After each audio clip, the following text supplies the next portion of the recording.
Just when I thought I couldn't find my way out, yeah, I searched the God in me to find my way out. I know it can seem way out, but the Creator flows to and through me from way out. I'm talking way out, yeah, yeah, yeah. See, if you believe in the God in you, it's a better place. Creating the force and the power to live a better life. Know that love and joy and peace is one in all of the same space. That you were chosen just like God.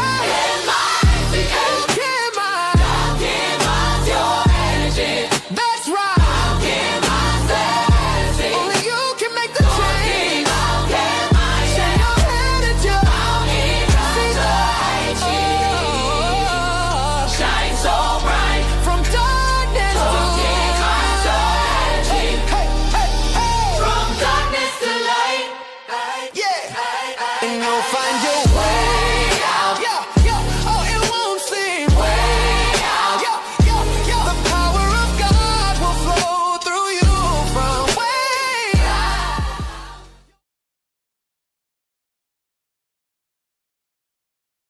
Welcome. This is Dr. Martin Energy. And listen, guys, it's a lot going on. You have Iran threatening nuclear war on us. But I would like to talk about something a little bit different than the Epstein, the Trump, and all this other crazy stuff. There are things that are hidden in this world. This world is not what we think it is.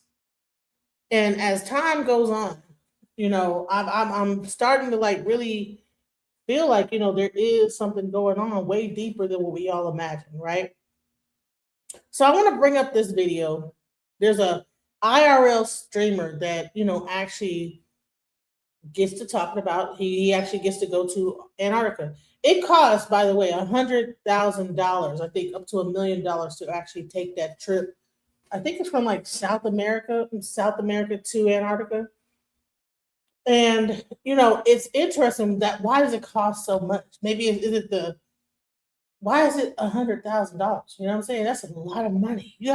Only certain people are able to see this, right? It's interesting. Why is it so much money? Is it because of the insurance aspect of it?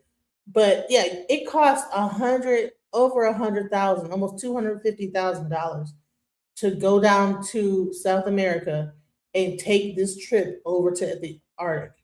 So this IRL streamer goes over there and they immediately say, "Hey, hold on, you got this satellite, you got the satellite link?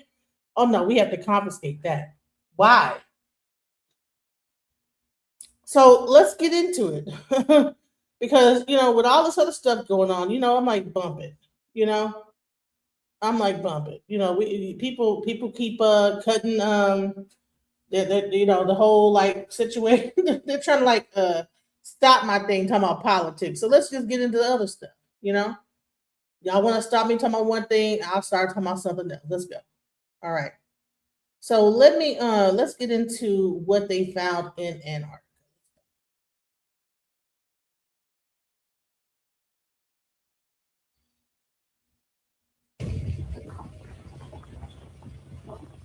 This could be close enough.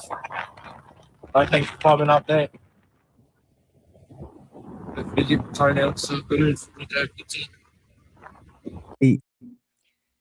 don't know, what you just saw was the ice wall. Now we're going to get into it. I'm going to play some clips to help you understand this, and we're going to walk through it.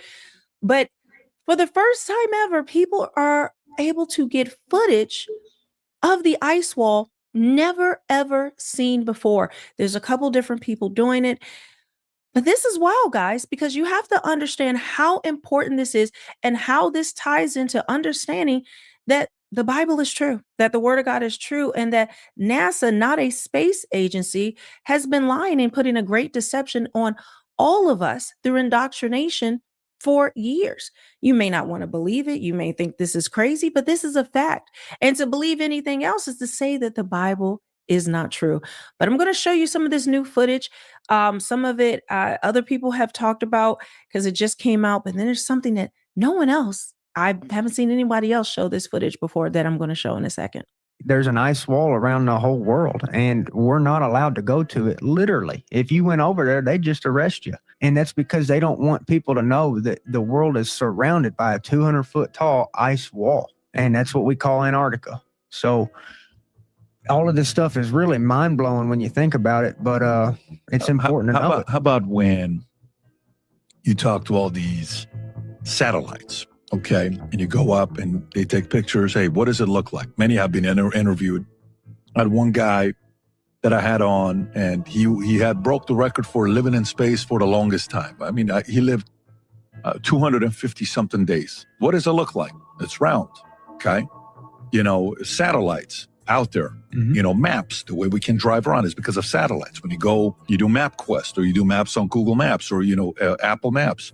It's round. What do you say to that? Okay, so satellites, here's the thing, is that there are some satellites that are on balloons, and it's that simple. They hover up to about 120, 130,000 feet, and they're on balloons. That's why NASA is the #1 user of helium in the world. NASA controls 99% of the helium supply. What they're doing is they're taking satellites, filling up balloons with helium, and hooking satellites to these balloons. They float up about 120, 130,000 feet. That's as high as a balloon's going to go. Now, Man, and ain't that what they said they saw the Chinese doing? They said that the Chinese people were they had these round balloons and it was going over American what you call? It was going over American land and all this other crazy stuff. Welcome, Capital Life. Hey, Mo, how you doing? Hey, how's it going? I'm this right here, okay? And before we start digging in deep with the video you have now, I think people are focused more about these satellites as opposed to them watching over us. I'm thinking there's an underground civilization. Oh yeah, of course, definitely that. Yeah, you already know that. Hell, you know, even in ancient Egypt and Turkey, they found underground civilizations. I'm not sure what happened to them. Their like air supply got cut off, but like even ancient, when you look into ancient, when they like take satellite, even in Egypt, you know how they took satellite to the pyramids and they had like those coils going into the earth. Right next to it was an actual like actual bunkers where people were living in. And that's going thousands of feet underground. Like I can just imagine if you're telling me there's a piece of land that's covered by ice, you would think everything would be preserved underneath there. You know, that's just my thought process. Because I've heard so many things about different type of experiments as well, as far as like military applications that they use over there. It's just you can't tell me there's so much land and there's nothing there. No, I believe that at one point Antarctica was just like Africa. It was a tropical place, and then it got covered with ice because they said they had megalodons and things that got frozen. Like it was like flash frozen. I believe that at some point this was like we did have alien life because Obama actually admitted in a video, in an interview, he says they asked him, "Does aliens exist?" He says yes, but not at Area 51. So, oh my goodness. I'm trying to remember the name of the operation, but there was a military operation back in the 1912s, I believe. I think it was called Military Jump Off or something. It was a bunch of ships that was sent out to the Antarctic, and the Pope's been over there, presidents have been over there. I mean, I'm trying to remember, man. But yeah, go ahead. I'm sorry. Yeah, so let me play a little. Let's go a little bit deeper into this. And listen, the link is in the chat, guys. This is an open panel. If you guys got any more information on this subject, you know, I'm gonna take a rest off the politics for a second and get into like, you know, some real stuff. Because while all this stuff is happening, all this politics happening, people are going to the ice wall, filming it, showing all these things happening. You got, you know, it's like distraction after distraction. It's like, oh, you're not talking about that they finally filmed the ice wall, right? It's a finally Operation High Jump. That's the name of it. Operation High Jump. Look that up. Right. Okay. I'm gonna look it up. Let me tell you the contrary. If you believe in satellites that they're actually in space, then you believe that there's about 50,000 or 100,000 satellites traveling around at 17,500 miles an hour. Now, can you know, a bullet don't even travel that fast. Do you really think my brother, do you really believe that there are 50,000 satellites in space right now, 100 miles up in the air, traveling around the planet faster than a bullet? They don't need maintenance. They don't need a fuel source. There's no other proof of them other than NASA says that they're there. Do you really believe that? I'm telling you that nothing in the world can travel 20,000 miles an hour continuously with no fuel source. I'm telling you, we can't even get some. Actually, sorry, that clip cut off that was from PBD podcast. But essentially, that kind of lays the foundation of like, it's improbable. The things that they say, it makes no sense. And now NASA is getting disproven over and over and over again. They're now going to do an exploratory, astronauts are going to do this. But the guy that actually said he went up to space already admitted he didn't go up to space. Then they said they found the Challenger victims. That they're living in different parts of the USA with different names and all kind of wild stuff that they didn't even die in the Challenger thing. So we have been lied to, guys. Even when Trump was talking about space, you had I forget what the guy was. He was in the background like, face was just crumbling, like, oh Lord, oh what? You know, I gotta find that video. It was hilarious. Trump like, yeah, space and the next frontier and this and the guy that was. So that I mean, I don't know. I think you're like in the same age bracket as I am, but I remember in school watching that Challenger thing. Like, you don't think that was real? Too. It was a big deal. They had played it. They played it on the TV, and we were like, "Oh, we're going to space!" And it just exploded, and we were like, "Whoa, what the hell?" They had to cut the TVs off right quick. The kids was traumatized. It was terrible. Yeah. So this is all like really getting into space. Does space really exist? You know, it's like all the veils are being lifted of these lies that people have been telling us, just like the whole cabal of like weird, like all that stuff. There's also this aspect of things that we've been lied about. Let's go. Exploratory thing so we can land on the moon again. They're doing it this month, and then we're going to land on the moon again very shortly. Although, guys, they said they lost. The reason why we haven't gone back to the moon is because they've lost the technology. I have played you the videos over and over and how the lies, it makes no sense. They have been debunked over and over. They're even though they're supposed to be in this space capsule or a spaceship, and then the hair is floating up. You can literally see the hairspray is just stuck. It's just stuck there. And just the things that they say are supposed to happen, they don't. Just look up NASA bloopers. Like I said, I've played them. But now this is the footage of the ice wall. This is the one that a lot of people have not seen. This is a group from Ghana that is trying to prove the firmament and prove the ice wall and what is going on there. And like I said, a little bit further on in this video, I'm going to lay out exactly how the mechanics of that work. Oh, look at this. Wow. This is beautiful, guys. Look at this. This is fascinating. Wow. Yeah. My favorite place in Antarctica is this. My favorite place in South Georgia is Hercules Bay. Yeah. This is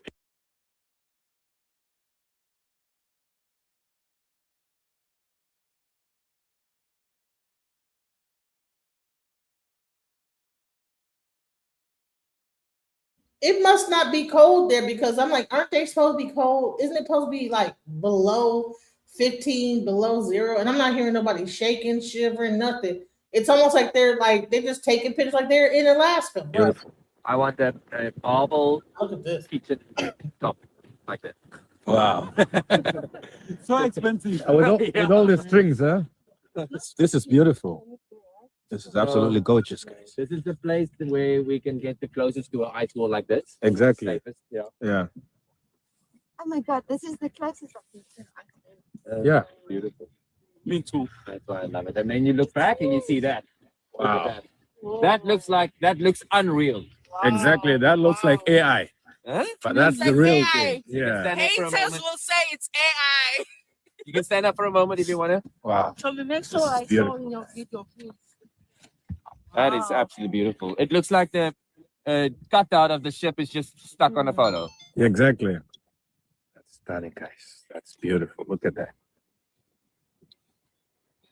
Now I turned down the volume on this, and let me lower it a bit so you guys can see it better. But look at the wall. Look at what it looks like. All right. Are you seeing this?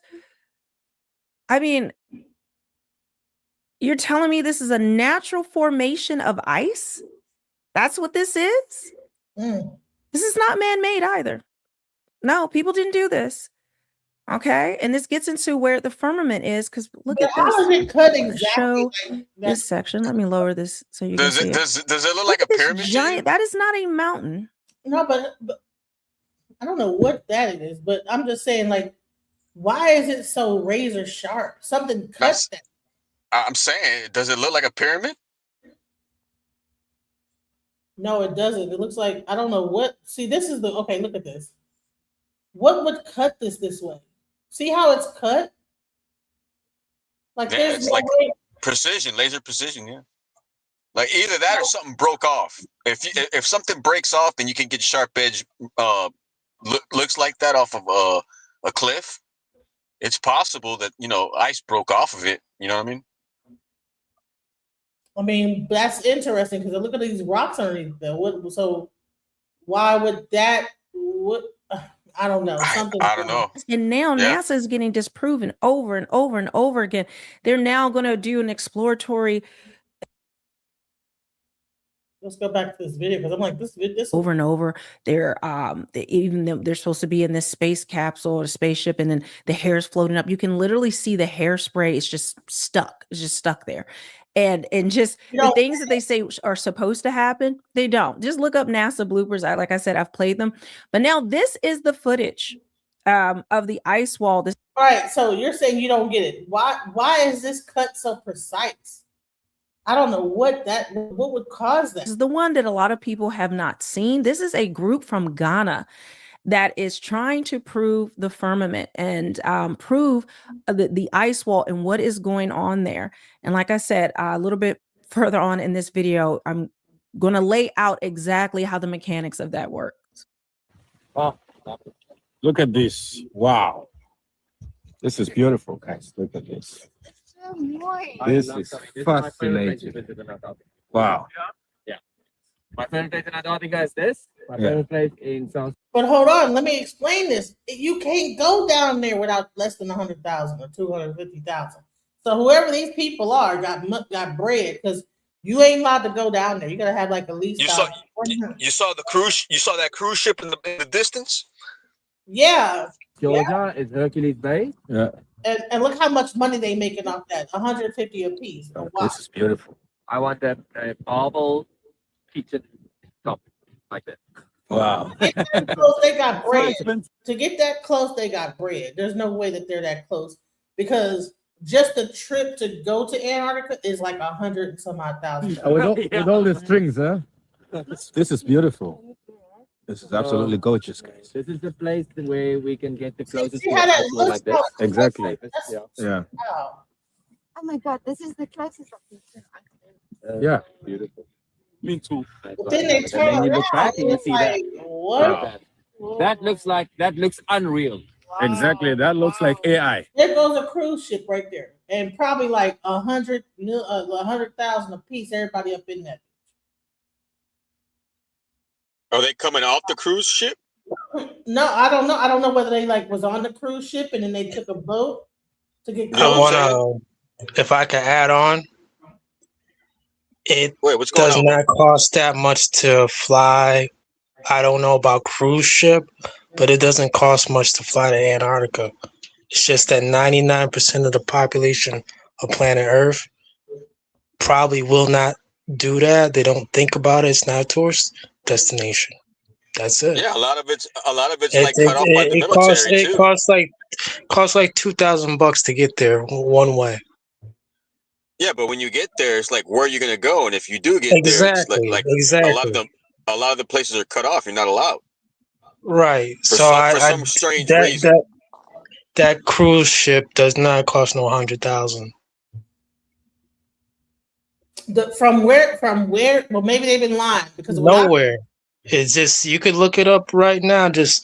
Even on flights itself, no one wants to go there. It's not a habitable place in general for people's likeness. That's why it's so cheap. I'm telling you, man, it's They have underground. no capital city. Nothing. People should be trying to check it just for shits and giggles. You know? I'm trying to. So all right. So fly and cruise direct to Antarctica, 11,500 to 82,000, often exceeding 10,000 due to charter flights. But the cruise, those cruises, when they're like 100 and some odd. Because I was just watching a person that was like, yeah, maybe they was lying. Of course they can. Total look amount up, was Look up flights. Just straight flights. Look up Operation High Jump. 12 days. Okay, so all right, 10 to 12 days per person is 5,000 to 8,000 per person. Mid-range expedition is 10 to 15. Luxury or longer expeditions, 15 plus days, 20 to 30. Fly and cruise, that's why I said that cruise, they spending like almost close to 100,000 on that cruise. And in order to get onto like that boat, like that they were on it, I don't know. Let me just say that. Whatever. Okay. But Probably a charter. You said it was 2,000. I don't see 2,000 on here. Go on a flight thing like Expedia, whatever, or anytime between like 1 a.m. at night, one day just look and you'll see for 1,800 one way. Yeah, sometimes they'll do specials like that. Like 2 hour specials. So you have to have a mandatory 2,000 or 3,000. I just be looking at shit for shits and giggles myself, but I'm never going there. Trust me. Hey, I'm telling you, look up Operation High Jump. High Jump? I have to look into that one. Operation High Jump. So I'm gonna have to look into that. These are the cruises to Antarctica. Because I was trying to go there, I was like, I was gonna try to do it. I ain't gonna lie. I was like, let me try to do it. But yeah, I seen the John Carpenter movie The Thing when I was a little kid. I know they was on Antarctica. I was like, hell no. This ever since not the movie though. The movie, the hell yeah. Because I was like, hell no, never. Yeah, no way. That's what they be testing on things. All right. So here we go. August 1946. It was the largest, most heavily armed naval task force ever sent to Antarctica. Leading the mission was Admiral Richard E. Byrd, one of the most famous naval officers in history. The official purpose for the expedition was scientific research and military training. But that was just a cover story. Operation High Jump had other goals. One was to extend American sovereignty over Antarctica, something that was denied many times by the US government. Another was to locate and destroy a secret Nazi base and capture the Nazis' new secret weapon, the flying saucer. UFOs were seen all over the area, suspected to be Nazi test flights. Admiral Byrd was sent to find out. Did they find flying saucers? Oh, they found a lot more than that. So I'm very aware of the Admiral Byrd story and how he said he went into a hole and that it was controlled by the aliens on the inner Earth and all that. That was what? There were aliens in the inside of Earth that actually at some point he saw a hole in Antarctica and that his actual airplane basically lost control and then it got auto-piloted to the center of the Earth. What? And then he was able to meet these beings and this, that, the other, and stuff like that. So, but I don't want to get like, I gotta like stop the video, every once in a while because I don't want to get like, whatever. But let's go. 1938. The SS Schwabenland was sent on a secret mission to Antarctica. On board were scientists and engineers, but also members of the Thule Society, a German occultist group. The Thule Society believed that a highly advanced race of human-like beings called Aryans existed somewhere deep inside the Earth, and the entrance to their world was at the South Pole. The classified mission of the SS Schwabenland was to find a location for a secret underground base and make contact with the Aryans living in the Hollow Earth. And once contact was made, negotiate for access to their technology. The ship reached the Antarctic coast a month later. For the next 3 weeks, they mapped hundreds of thousands of square miles of the continent. About 150 miles inland, aerial reconnaissance found what is described as an Arctic oasis, an area about 300 square miles that was free of ice, filled with warm water, and even contained plant life. In the And that's what I'm trying to find out. Why are the people on this boat don't like they cold or nothing like that? So I'm saying it's probably because they're on a part of it that's like, that's probably like like a beach underground. You know what I'm saying? Like, Because Antarctica, they lied and said Antarctica was cold. It's super duper cold, so we don't try to go there. Yep. Sure beneath do. the oasis was a geothermal vent that kept the area relatively warm. This was the ideal place for a base, especially for U-boats. This is where the Nazis would establish the infamous underground facility. Don't even have no coats on. Come on now, what's going on here? What's going on? People lying, bro. This is a lie. They don't even have coats on. I mean, you can't be that white. You could just be in 0 degree. They've been lying till this very day, man. Hell yeah. Yeah. Known as Base 211. Over the course of World War II, It's probably colder in Alaska than it is in Antarctica. Base 211 became a massive complex, as large as a small city. Initially, it was designed as an offensive structure, where U-boats and missiles could be deployed. But as the tide of war turned against the Axis powers, it became clear that the base would be an ideal way to escape. In the final months of the war, huge amounts of equipment, supplies, and personnel were transported to Antarctica. At the same time, thousands of Nazis escaped justice and were smuggled to South America, with most of them hiding in Argentina. Argentina. What? That is where the Argentina. Oh, okay. There's it's called Swoop. How much does it cost? 11,500 to 82,000. 7,800 to like 66,000. To go to Argentina? Buenos Aires? To go to Antarctica. Oh, yeah. If you want to go do a flight to the South Pole, it's 63 to 105. Okay, they call flying as like I said, I didn't look it up this year, but for shits and giggles in the past, it was relatively cheap. But even then, I was never trying to go. And to this day, not trying to go. I don't know why I be looking at it, but it's just. I've been looking at it too. I was like, man, but I was like, wait, I'm thinking about. I'm like, dude, if I had the money, I would. Would I do it? I don't know. How do I even talk someone to go with me just in case? Even if I told someone like, "Hey, I'm going," bust out their they gonna talk me out of it. No, you tell them to bust out their jackets and boots. They love that shit. Argentina. One of the infamous German officers to disappear was Hans Kammler. Kammler was in charge of Hitler's secret weapons program. Kammler's engineers had created a prototype long-distance supply plane with a range of over 4,000 miles called the Ju-390. Only 2 of these were made. One of them belonged to Kammler. And as of April 1945, neither Kammler nor his plane have ever been found. And just a few months later, thousands of UFO sightings were reported all over South America. The American government feared that Kammler and his scientists had escaped to Antarctica, where they were continuing their work, operating out of a secret military base hidden deep underground. What? I mean, you saying what? You told me to look it up. I thought you knew about all this. I've heard about it, but I never knew it was in depth like that. Like, I mean, I thought it was like Anunnakis type of stuff, like connected to the pyramid. Like, I thought the pyramid and Antarctica were like a big underground tunnel connected together. I didn't think it was like UFO-ish type of stuff. It's okay. Connected to Nazi Germany. Yeah, I took a turn. I was like, what? Yeah. It gets deeper into that. Yeah, that's why. That's why Trump is like, Argentina. And see, I think it's a reason why Obama's like, I know that there's aliens, but they're not in Area 51. And I don't know. I heard about that. I heard about that the other day. Now they're gonna try to let loose that there's aliens.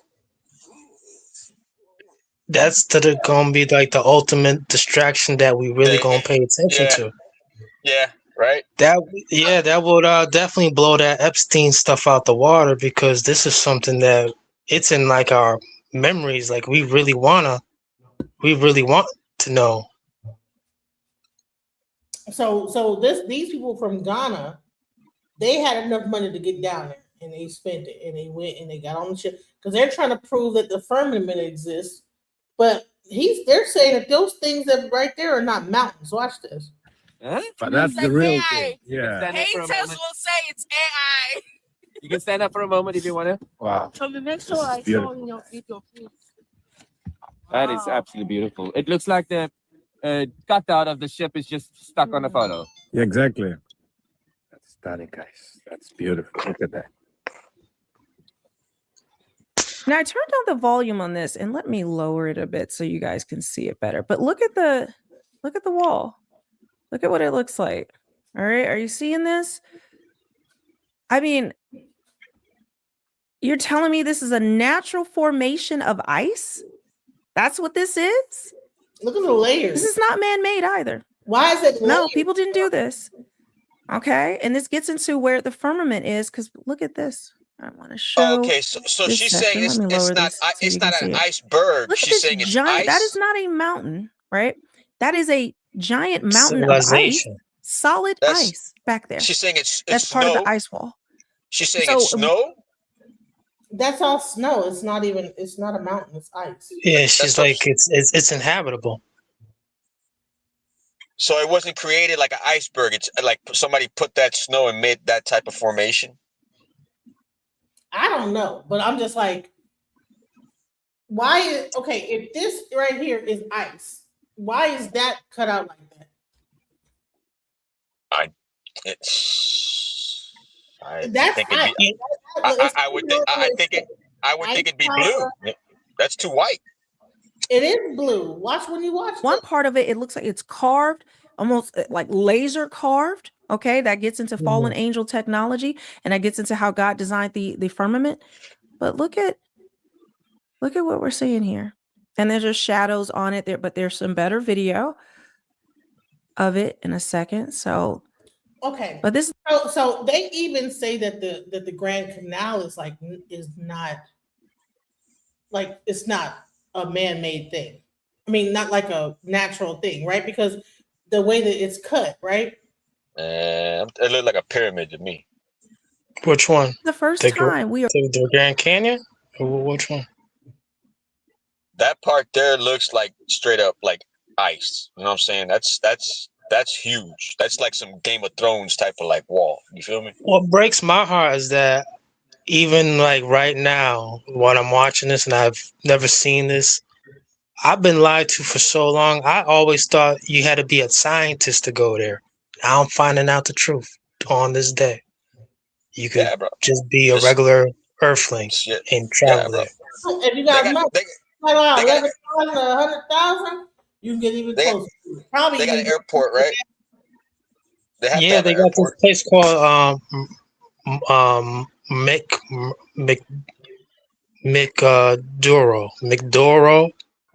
McDoro Space Station or Station.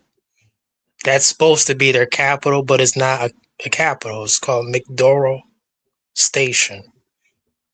I don't think they right there at all. They somewhere else. I don't think that because where's the station at? forever. They don't. getting They don't this go footage. nowhere near no station. Cut that out.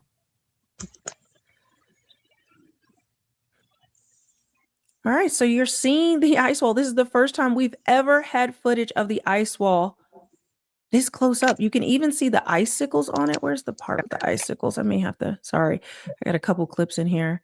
Just want to move this around so you can see it up close. Looks But I like know rock. Looks like Mount Rushmore type of stuff. Like the way it's smooth. Something slice that shit. There's no way. Why is it cut like that? I want to know what's inside.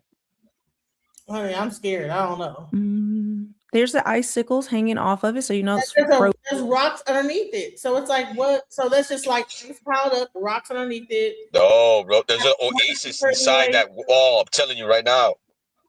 Wasn't it? This isn't, rock painted white. Some people are like, "Is that rock painted white? That doesn't look. It just looks too fake to people." But the thing I want you to take notice of, look at how low the clouds are.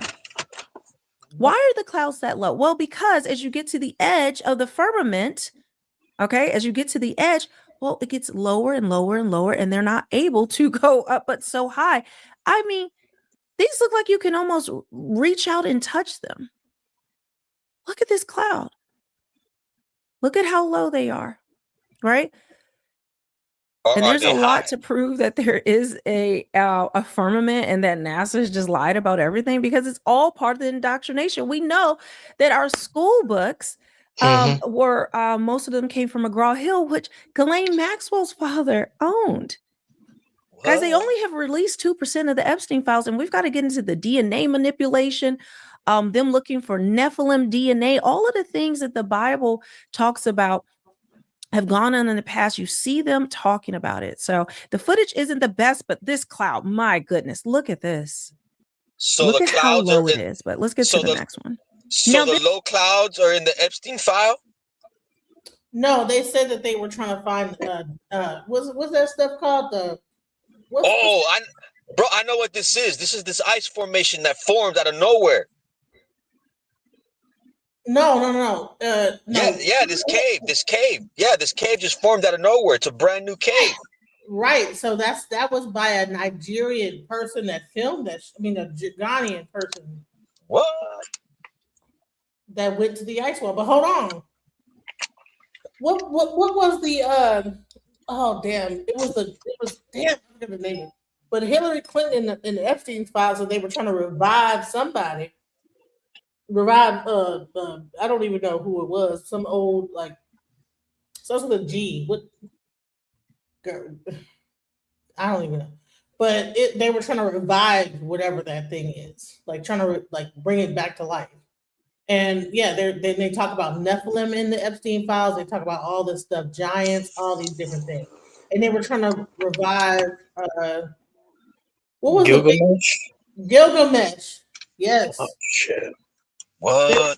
To revive Gilgamesh. This is one of the things in the Epstein files. Crazy shit. Hillary Clinton sending a thing, I want to revive Gilgamesh. Oh no, hell no. If this so is basically, true, if you read the Enuma Elish, which would be the precursors to the book of Genesis, the way they explain the 7 days. If you read the Enuma Elish, which is the Sumerian 7 tablets, it kind of fits in it. But when you read Gilgamesh, that's like a complimentary of what these people were like prior to the flood, way before antediluvian. It's way before the flood. if this is starting to all connect, now I know why they're trying to say the aliens are real now, bro. That would be the distraction to get away from this, because we're starting to connect the dots type of deal, bro. But here's the thing. All right, so Mosi Sepul said this is a grift. Most of the population doesn't even have a passport. I don't get it. So what? That means that they're all right. So if you have a certain amount of money, you have a passport, you're able to go to this Arctic. You think this is all AI, or what do you think it is? Because I mean, all right, no, that's real. That's real. It's just I remember Mos Def when he moved to Kenya or something. He said it was some interview, probably could be found, but he's like not even a passport. He's like, they have world citizen passports, world passports. Oh, shit, and he showed it. I was like, I think he showed it. I was like, damn. So they do have some other things besides passports. Then they tried to use whatever the hell that was, and his ass got sent back to America and banned from fucking Africa. Right. Okay, that's what happened to him. He's been quiet. Interesting. There's no ice wall. So go ahead. All right, Mosi, go ahead. You say there's no ice wall. There's no ice wall. You can travel down to the Antarctica on tours, and you can see all that shit. There's no ice wall. We already said you can go down there on tour, but you got to pay almost $11,000 to $100,000 to get on the boat. No. It's only $1,500 to catch a plane down there. Then get on the boat across the Tierra del Fuego and go around. Okay, so all right, so I just looked it up.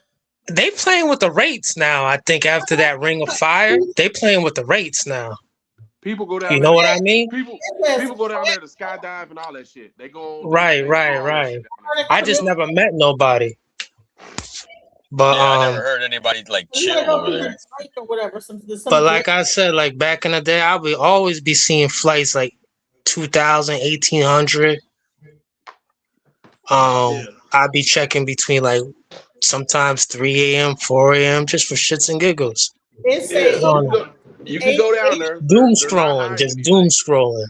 The they're not hiding anything down there. You can go see all of it. You won't see an ice wall. You won't see the firmament or whatever because most people don't even have a fucking passport. So why would I? You know what I'm saying? Come on now. Let's.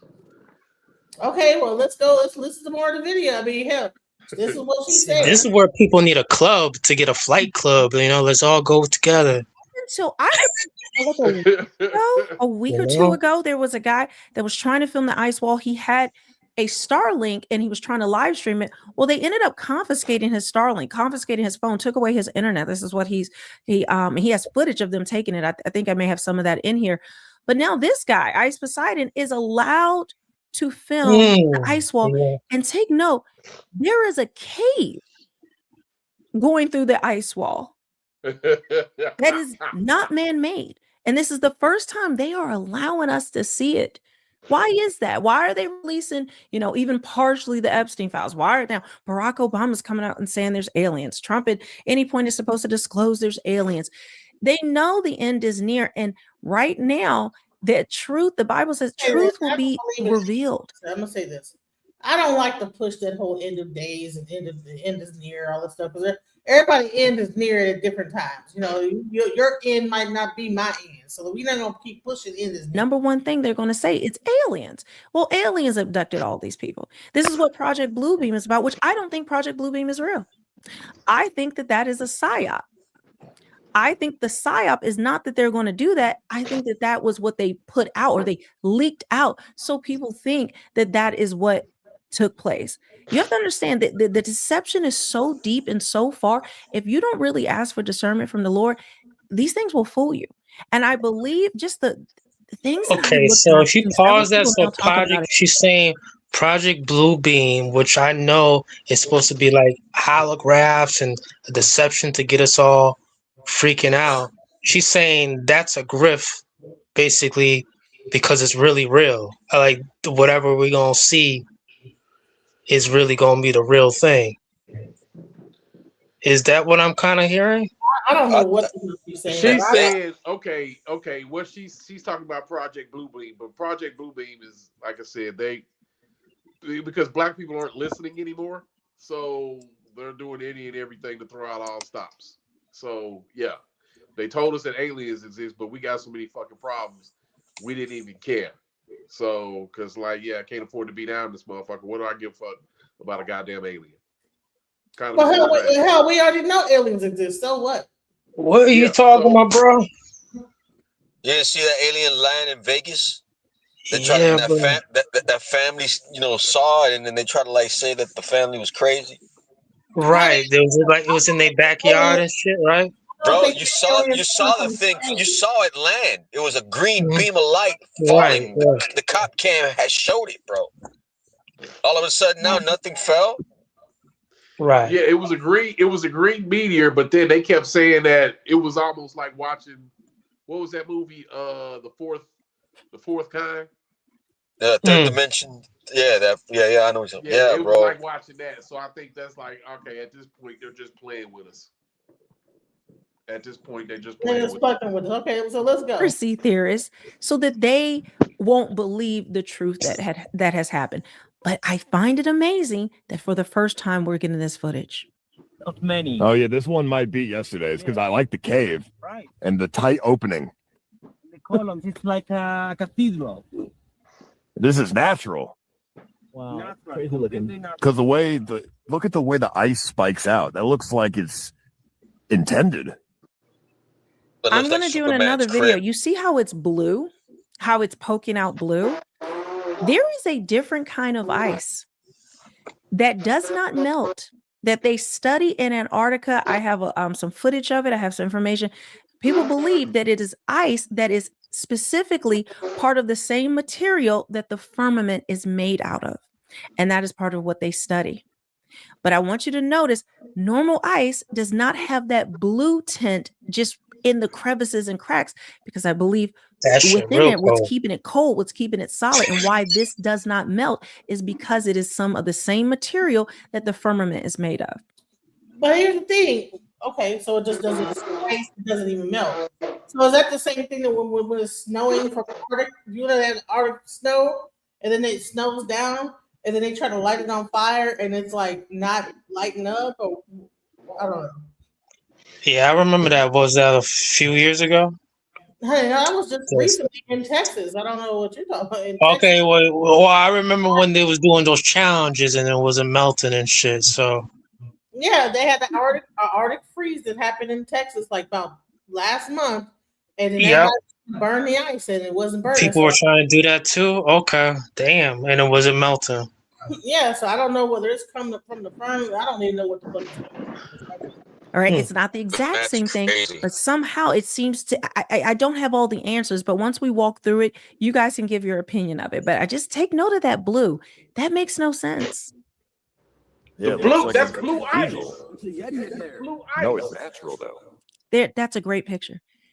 That is That's blue. blue ice. Oh my god. That is that's blue like ice. pure water. And in fact, maybe after this, I'll pop in that blue ice so that you guys can understand what I'm talking about. But look, you can see it's like a white crust, but it's blue like our sky.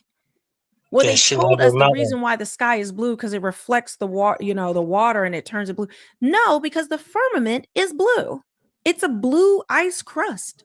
I kid you not. Look, does not. If you remove the white kind of like surface on it, condensation. I don't know. It seems like a very thin layer because you can see right through it. Is it really? Really? Yeah. Can someone look What, up the cave's how new? it's blue or How new? I would say 3 Hey, weeks. Genesis. I'm going to send you a 3 video weeks? from a guy named Dave McKeegan. Dave McKeegan went down to Antarctica with a camera and recorded a 24-hour sun. What? Yes.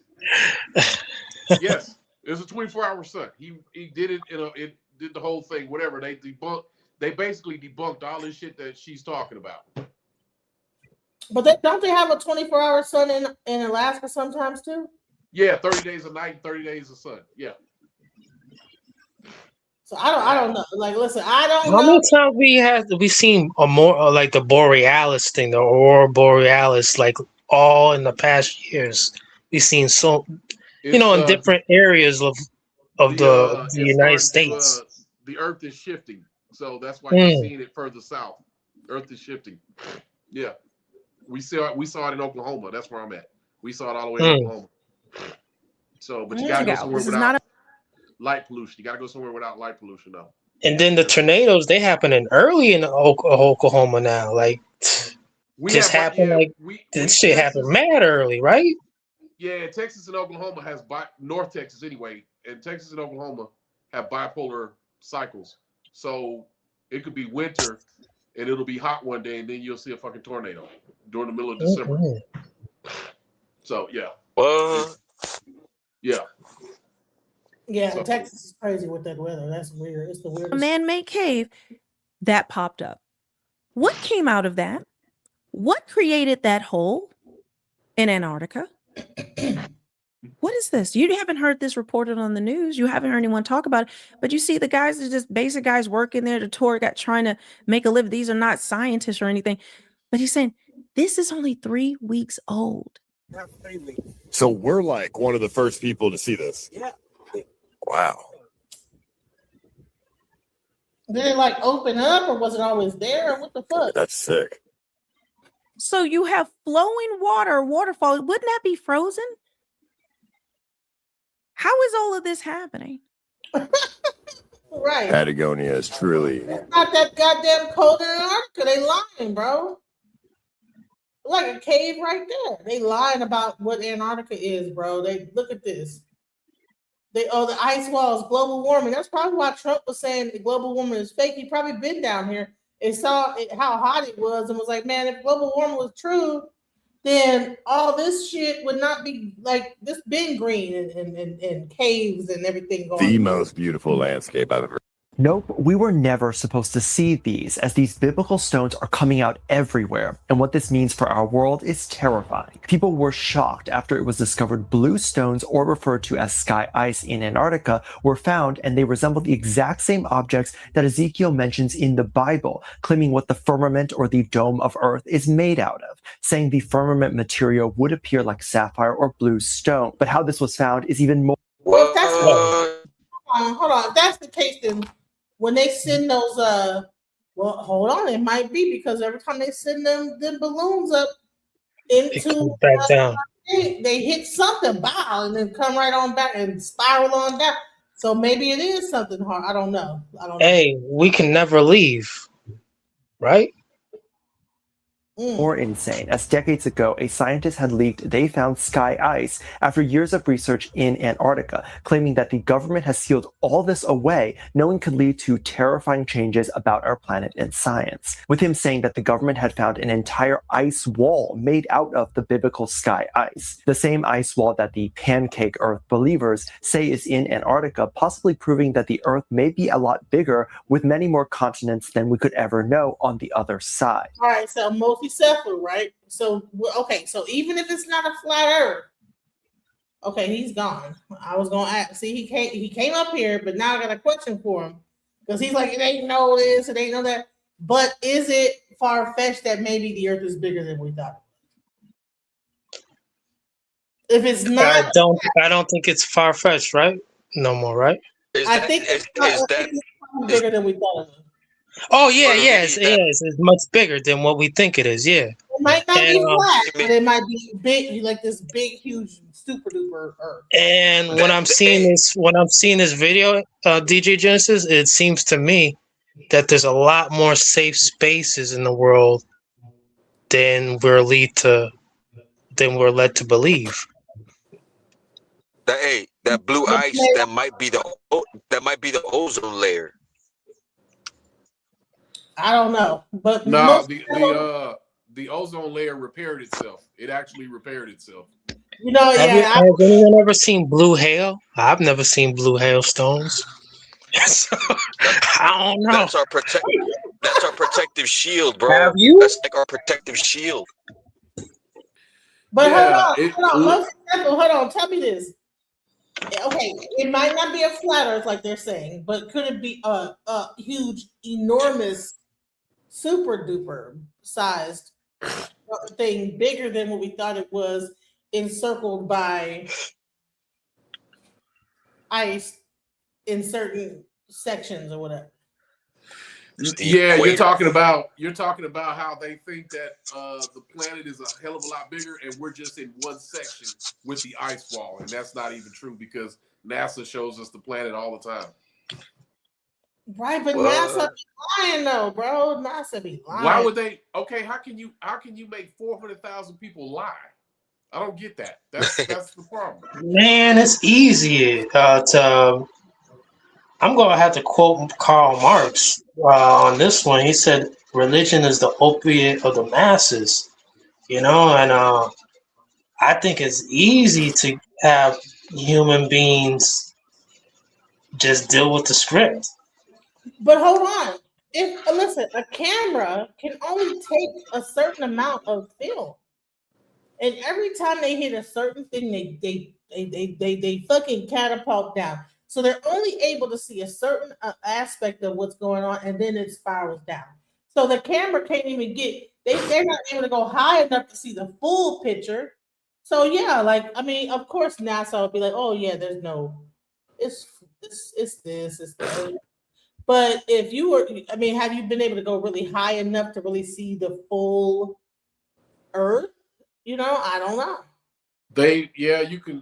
There are actually from the 1960s, the SR-71. Yeah, it went high enough to see the curvature of the Earth. They have that on film. I don't. Yeah, but it's there. The proof is there. So in the 60s we could do it, but we can't do it in 2026. Yeah, they show it all the time. They only go a certain thing and it goes down. They don't go past that to see the full thing. I don't know. To me, it's like, Nobody wants to see, because because we don't even care when they launch rockets. And everybody's like, well, see, they don't go straight up. Yeah, nobody goes straight up because you're trying to rendezvous with something. So you go with the flow, you go with the curve of the planet to go out in outer space. Yeah. You don't never go straight somewhere. You always rendezvous with it. That's like space physics. Okay, well, listen, you know more than this than I do. So let's. With any scientific discovery, we need to look at the concrete evidence, and is this satellite lady images anyway? Who is this still lady point to a frisbee Before Earth. who is this person? Who is her? Her name is Melanie King. I mean Melanie off script. Melanie King. Oh, okay. She's getting paid. Yeah, YouTube is paying her to fucking spread this shit. All right, yeah. Continue. Is she getting paid to like spread it? Because actually this is her. I know someone Yeah, this is her gift. Yeah, who knows her because they knew her husband, and like, Just like the guy but that at the end of the day, the astronaut, she's not a spring chicken in these fields. He denied. He said he was lying about that whole thing. Yeah, there's a guy, I can't think of his name, but he challenged and told the astronaut to his face when he went to the moon in 71, 72, whatever. Anyway, yeah. Most of them had cancer from the moon dust. Also, too, Buzz Aldrin. he just did an interview. He just did a new interview. Yeah, they had all of them had health issues after that because the moon. They never went to the moon to begin with. They know health issues. They never went. He got what? No, Buzz Aldrin said they went. Buzz Aldrin just dropped a new wait. He just dropped a new interview. He just dropped a new interview. Like they went to the moon. See. Everybody's gonna have to around that. Neil Armstrong. He's the one who rarely. Like I said, Neil Armstrong's the one. He never did interviews. The only existence is being on this ground. That's it. That's as far as we know. So to sit and say that, okay, all right, because no one's ever been high enough. We're not gonna know. Hey, Neil Armstrong is the one who. Neil Armstrong never did interviews. He did a couple. He didn't like doing interviews at all. But Buzz Aldrin, he's the one who loves doing interviews. Space exists, all that shit. The Dogon tribe know it.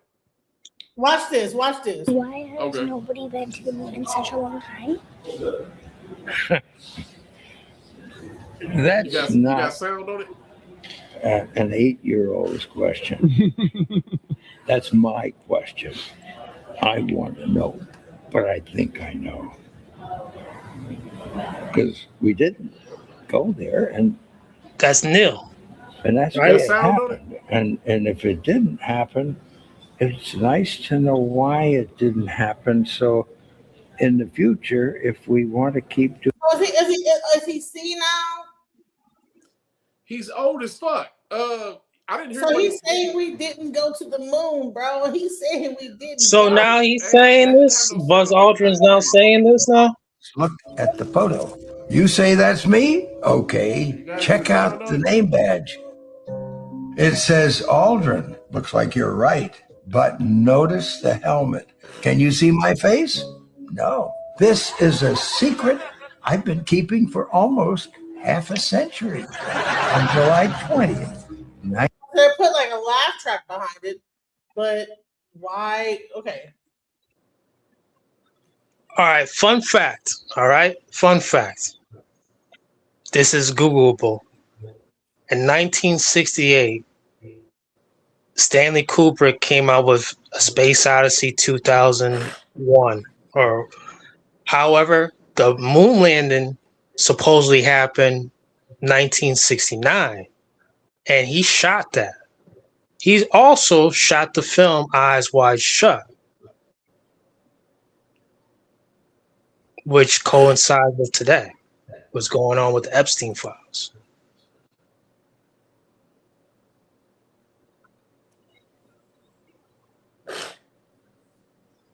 Say it again. Stanley Kubrick shot the movie. He directed and filmed the movie A Space Odyssey 2001, which was written by Arthur Clarke in 1966.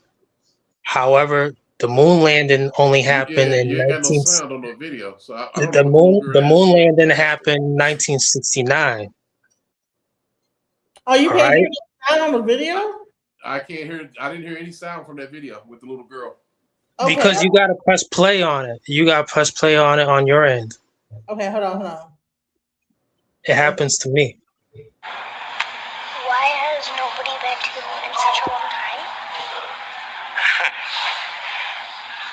That's not an 8-year-old's question. That's my question. I want to know, but I think I know. Because we didn't go there, and that's the way it happened. And if it didn't happen, it's nice to know why it didn't happen. So Okay. in the Yes. future, Okay. if By the we want to caption, keep doing she something, asked, "How come they haven't been back?" That's what he was answering. But he said because it didn't happen. He didn't say that. He said, "Well, He said because it never he happened. didn't say He basically said that. no." He just said, "Well, probably to the fact that this is kind of a complicated question as to why we hadn't been back." And that's an easy answer because He just dropped an interview. He just dropped an interview a couple days ago. Buzz Aldrin just dropped an interview. Please put the interview in the back because I'm like, did we? It should be on YouTube because that's where I seen it. I just never pressed it. They stopped going in 1972 for Apollo 19 because they were like, "Yeah, well, the Russians didn't go to the moon, so there's no reason for us to go back." But now that China is going, now they're interested back into it. That's only why. Because they don't. No, they said that they didn't have the technology. They lost the technology. That was the reason, not because Russia didn't go. They said that we lost the technology. How do you lose the technology to send a rocket to the moon? I don't understand that. They said they lost the technology. Hold on. I don't know. Have you been following this? I'm a common sense type guy, so.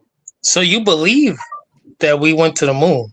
I have a passport. I've been all over the planet, so I find it hard to believe when people say stuff like this. Okay, so you believe we went to the moon? They say no. Hold on. Okay. Right. So this is them saying they lost the technology to go to the moon. I don't know how, but they said. How do you lose the technology to go? Okay. The problem is we don't have the technology to do that anymore. We used to, but we. Listen. Okay. Hold on. NASA astronaut Dan Petit. Okay. So they have Don Petit. It says he's a NASA. He's at NASA. I've been there before. I know. Don Petit. Yeah.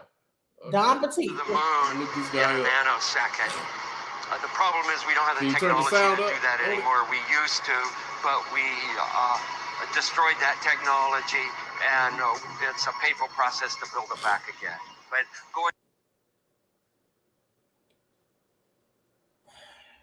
Why? On July 20th, 1969, one of the most momentous events in human history occurred. People walked on the moon. Eventually, the United States completed 6 moon landings, and then we suddenly stopped. This is the real reason we haven't been back to the moon. One of the key drivers of the USA's quest to land humans on the moon was a sense of competition with the Soviet Union. The Soviet government poured money and expertise into their space program in the 1950s and achieved several amazing firsts in the process.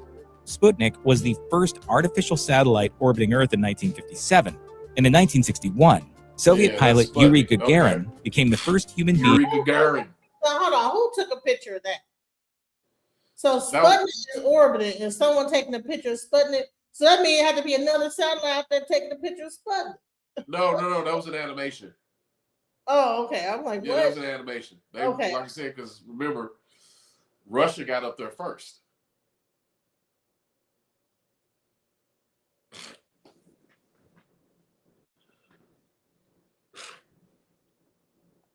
I'm trying to see. All right, so because they're playing this music, I can't play the this. moon in a nanosecond. Okay, I saw that caption. NASA lost technology. So we lost technology. Let's go here. If you said to me, do you think that they could fake the moon landing today? I would say no. I would say no. People are going to be able to track it. It's very easy. They have satellites.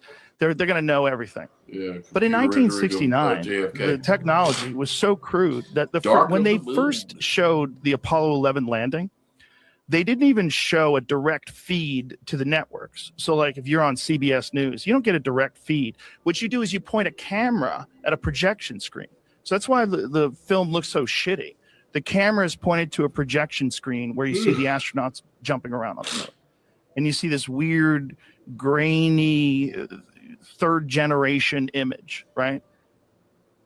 And we did it, and we have never done it since. Yeah, And we've they always went up said there we're going to do it, several and no times. one's They went up to ever the moon even several come times, close. but No one's ever even gone the into moon is a deep dangerous space place. since 1972. We also haven't been dangerous, trying. more dangerous We than haven't been Mars, trying, perhaps. but we always talk about going back, including Herbert Walker Bush talked about going back. George W. talked about going back. They all talk about going back, but nobody ever gets anywhere. Well, I think that's because we lost the spirit and hunger for discovery. Which We is didn't just lose that. We lost all the technology from the Saturn V rocket. They don't even have that anymore. In fact, they don't even have the original film.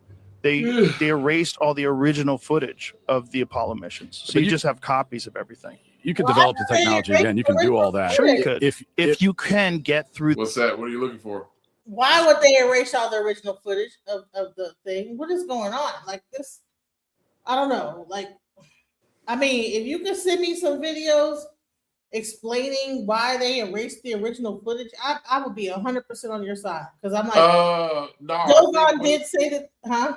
They said, I want to say, I remember somebody talking about this some years ago, but I think they either threw out a lot of footage or whatever, but most Why? of them, somebody explained where they didn't realize what they were throwing away. What? They didn't realize what they were throwing away. So you go to the moon, the fucking moon, Right. and then you throw the footage away because you don't think anybody gonna care? Like what? No, I don't think they meant to. But it's like, yeah, they held on to that footage for a lot of years, and then I think they were trying. I wanted to say they were trying to digitize or something, or they were doing something, but they wound up getting rid of a lot of footage by throwing it away. That shit sound like a bunch of bullshit. Yeah, but physics says that it can be done. Physics says it could be done. It doesn't mean that we did it. It just means that it could be done. You know. Yeah, but okay, so in order to like have a leg up on Russia, we said we did it, but we really didn't. And the Russians know we went there too. The Russians know that they went there too because they were watching them. The Russians has never disputed it. Neither did any other superpower. They said they saw them go up. But then when they realized that Russia's not up here with some secret moon base or whatever because they orbited the moon, and they were like, yeah, so that's why they stopped going back in 1972. they said that they found something up on the moon, whatever, so-called up on the moon, that was scary or whatever. That there was a base. So, yeah, I mean, yeah, but like I said, that's whatever ism or what if ism, but it's like, yeah, everybody's saying that, and it's basically white folks that are saying it, because it's like, yeah, they want people to think that the world is this real dangerous place and that you can't go anywhere. So psychologically, they're boxing everybody in by saying and spreading all this shit, and we shouldn't fall for it. Yeah, they went to the moon. They can do that. People have a problem with a blue ball floating in a big black void. People have a problem with that. That scares people.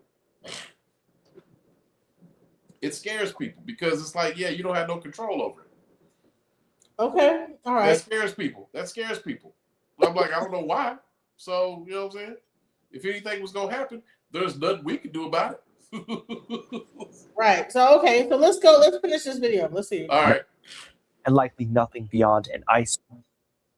But understand, these satellites sound out of space. Every image we've ever had of Earth, guys.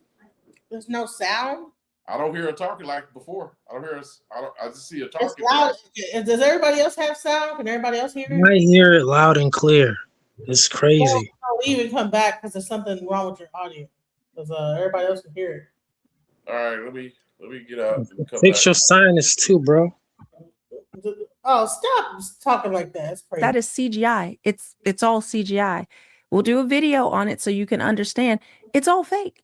It is 100% fake. Have you ever wondered why the sky is blue? Do you think the reason they give us is the real reason?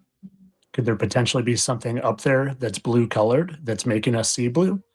Well, if you've ever wondered these questions, stick around. I might give you some evidence to make you think it's something that you never did. Let's first look at why they tell us it's blue. They say blue light is scattered more than the other colors because it travels at shorter, smaller waves. This is why we see a blue sky most of the time. I'm a big believer in Occam's razor, which simply says the most. Let me just say, growing up, that's not what they taught us. They taught us the sky reflects somehow on the ozone. It reflects the ocean. So now I guess it's updated. They always update with new things, right? But growing up, that is what I was taught. Now it's different. Simple explanation is most often the correct one. So could it potentially be we're just seeing something that's actually blue up in the sky? And when I think of seeing something that could actually be blue, it makes me think of this phenomenon that scientists study all the time, and it's not in the mainstream, and it's called sky ice. Now, this is found largely in Antarctica, and it's called sky ice because it happens to have the exact same color as the sky. Now, why would this have such a low profile? Why wouldn't it be talked about? And why would it be found specifically in Antarctica? Well, I want to let you listen to this gentleman that was in the Army and had an experience, and you can hear what he said, and then we'll talk about it some more. They had two different kinds of ice they worked on and studied. This is where it gets interesting. One kind of ice was the normal kind that we've all seen. They took cores of it out of boreholes in the ground. Just like normal ice, it was mostly clear and sometimes white, and it would melt into liquid water if it got warm. The whole area of Antarctica is covered in this kind of ice. But that wasn't their main kind of ice. The only time I ever saw them actually studying normal ice was when a film crew from National Geographic came by. The rest of the time, which was most of the time, the scientists were studying something they called sky ice. This stuff was totally different. We were never allowed to go into the laboratory areas of the station because the labs had to be kept super clean, and they said it would mess up their work if they risked letting too many people in the lab. But one time, one of the researchers that I was friends with showed me a piece of sky ice. You couldn't touch the stuff with your bare hands because it was so cold. And it wasn't clear or white like normal ice. It was solid blue. He said that's why they call it sky ice, because it was the exact same color as the sky. We had to wear thick, heavy going outside gloves to handle it. The stuff was so cold, it would instantly freeze your skin if you touched it. I don't remember what the temperature he said it was, but it was something like hundreds of degrees below zero. Now, it's funny to me that they're always finding this sky ice in Antarctica.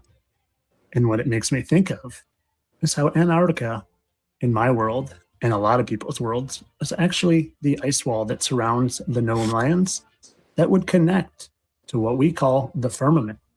Could it be that the firmament comes down in Antarctica and that's where they're getting this blue ice from?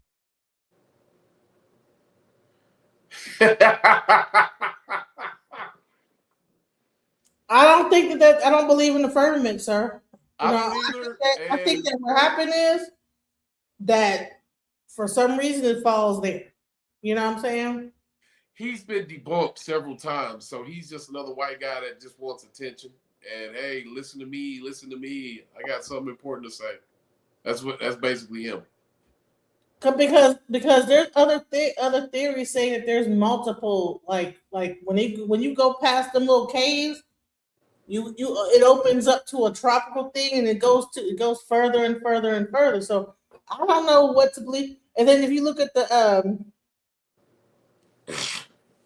yeah, that's what Admiral Byrd said he saw when he was down there. Right. And I was gonna play that video where he said this. But Admiral Byrd might have been crazy and all the shit because they wanted to get rid of him. Neil deGrasse Tyson. Let's see what he's gonna say, because I don't know. Make sure it's not the AI Neil deGrasse Tyson. Okay. It's not something I would arrange myself, but I got a phone call from an organization called Future of Space that's all into exploration, not only Earth's surface, the oceans, but space. And they're chartering a ship to Antarctica. Called me up. Said, Neil, you want to join us? I said, yeah. While my passage was paid for, I gave some talks, interacted with all the ship. Say it again. What's that? I thought you said something. No. All right, so I'm gonna just go a little bit into it because he's playing that music. See? Of explorers as a last stop before Antarctica. The southernmost city in the world right now. Because it's fastest to get to Antarctica from here. I've been told, I didn't double check this, but I have no reason to doubt, that there's a town in Argentina, Ushuaia, which is the southernmost settlement in the world. What an ideal place to serve as a port of departure for Antarctica. Ushuaia is a town, people go there hiking. I think it's near Patagonia. Forgive me as a geographically ignorant American. I didn't know that was a place. I just thought it was a brand. A beautiful coastal town, fully self-aware of its role in the world as a servant of explorers, as a last stop before Antarctica.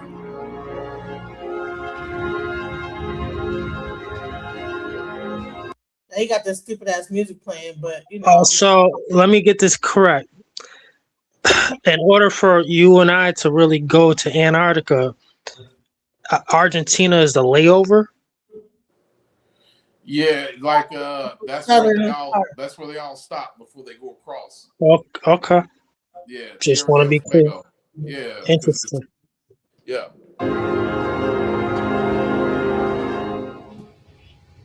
I'm just a city kid, so like, what do I know about Drake's Passage? In the body of water between Ushuaia and the tip of the Antarctic Peninsula, that is where the Atlantic Ocean and the Pacific Ocean meet. I don't know if that alone would be sufficient to make it as choppy as it is, or whether there are other prevailing climactic circumstances. But, oh my gosh, you see the horizon do this. And you say, well, why is the horizon doing that? No, the boat is doing that. And yeah, so I didn't do much eating during that time. In fact, plates would slide off of the tables. So there's a period of time there where everybody's basically on lockdown to get through Drake's Passage. By the way, our ship is relatively modern. Just in the last 5 years, it's been put on the water. It made me wonder, the explorers from the 19th century, 18th century, when they hit storms, what would that be like? If that kind of turbulence was doing that to our modern ship, I can't imagine what it did to any of those ancient ships that sailed the open seas. The fun part was... Before I get into this, I want to show you because another play funky. All right, so Drake's Passage is one of the most violent things. I'm not sure if you guys know about this. About when they Navy never wanted to go through. They go through there, but they don't recommend going through there. So that's why they use the Panama Canal sometimes. Oh, so, but the Panama Canal is too high up. They have to go through Drake. Okay, Panama Canal is higher up in the United States. The Panama Canal. What are we talking about? Well, you could a carrier can't go through there, but a destroyer can. No, like you said the Panama Canal, like that. Yeah, Panama Canal is in between South America and North America. Yeah, Panama. Right. So, but once you get closer to Antarctica, that's where Drake's Passage is. Right, but I was saying that the U.S. Navy doesn't like going through there, but they do. Yeah, I know you're from the Navy. Could you please blow your nose? I hate that sniffing. Yeah, I know. That's why. Blow it. You know. But okay. Just hot tea, bro. No more sodas. Yeah. Hot liquids, bro. Hot liquids. In the room. You know, because right about now too, I'm not joking. It's like those respiratory infections, bro. To stay on top of it. You don't want to have a walking pneumonia. You know, like just be walking around with that. Have fluid on your lungs. Yeah, don't be sniffing that back up into you. Any mom will tell you don't sniff it back, you shoot it out. So let's go. This is Drake's Passage, you guys. Yeah. Thalassophobia. So this is actual Drake's Passage, how it looks. Yeah, actual And footage. so you're yes. going straight down and into the water and then under the water and back up out the water.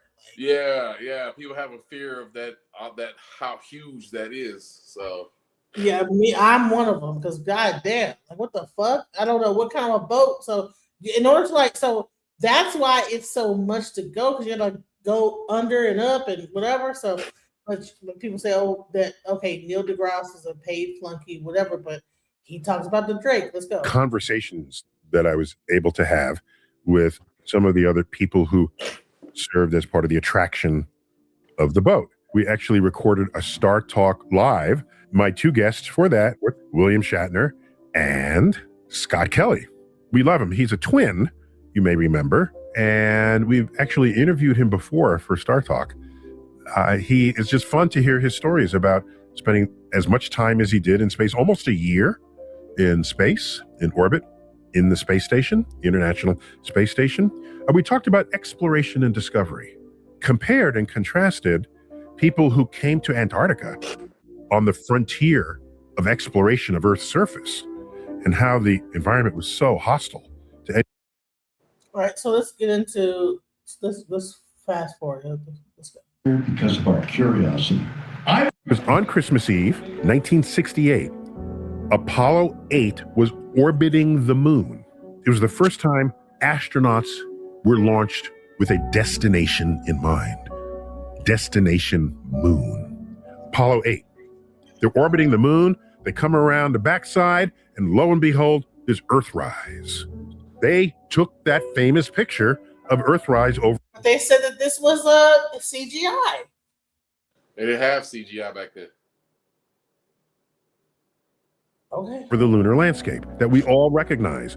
And on that Christmas Eve, with Earth in view in the distance, 250,000 miles distance, those three astronauts took turns reading the first 10 verses of Genesis. All right, let's We're getting ready to see Elephant Island. All of us have multiple layers of clothes on. This is where I think this is the video where he said that it was almost a $200,000 trip, though. For periods of time. You don't want to be exposed to the cold temperatures for too long. It's just not healthy, particularly the very windy conditions. And so we each were given a big old yellow parka. We're getting ready to see Elephant Island. All of us have multiple layers of clothes on. Thermals, pants, waterproof things. And we're going to change into boots because we can't let our dirty shoes get into Antarctica.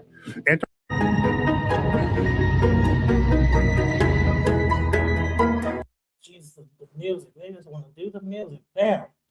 So this is like what it looks like. This is what he saw.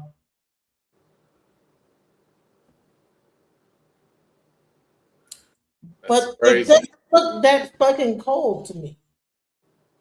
Yeah, but it's They have their fucking hats on, but they don't have their. I mean, hell, if it's supposed to be 30 degrees beneath the whoop whoop, and you know he old and black, and you know what I'm saying, he something.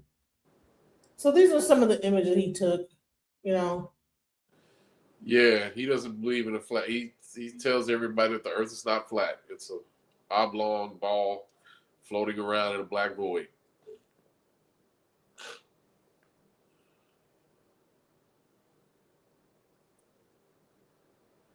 Penguin land. Look at this sand. This is in Antarctica. Yeah, land. Doesn't look too cold to me. It's not that. I mean, let me tell you why it looks crazy to me. okay. They are actually walking in the water. Hold on. Look at this. They're in the water. Probably got them boots on, those waterproof boots. Man, y'all making up. It's supposed to be below something. I'm getting the message, all right? I get it loud and clear. There's no, you can't refute certain things that I'll be for the first one to be say, you know what? I learned that I've been indoctrinated through K through 12.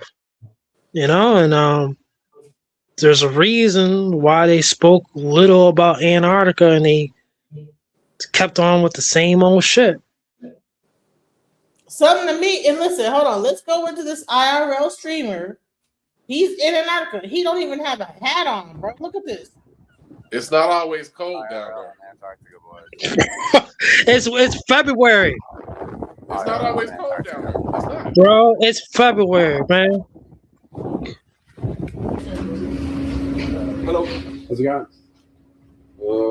Not that good. So you have a Starlink. Yeah. Okay. It's confiscated. Neil deGrasse Tyson is a charlatan who never talks about the celestial phenomenon NASA scientists learned about Sirius from Dogon. Right, but black people don't even take time to read a book about how the Earth moves. So what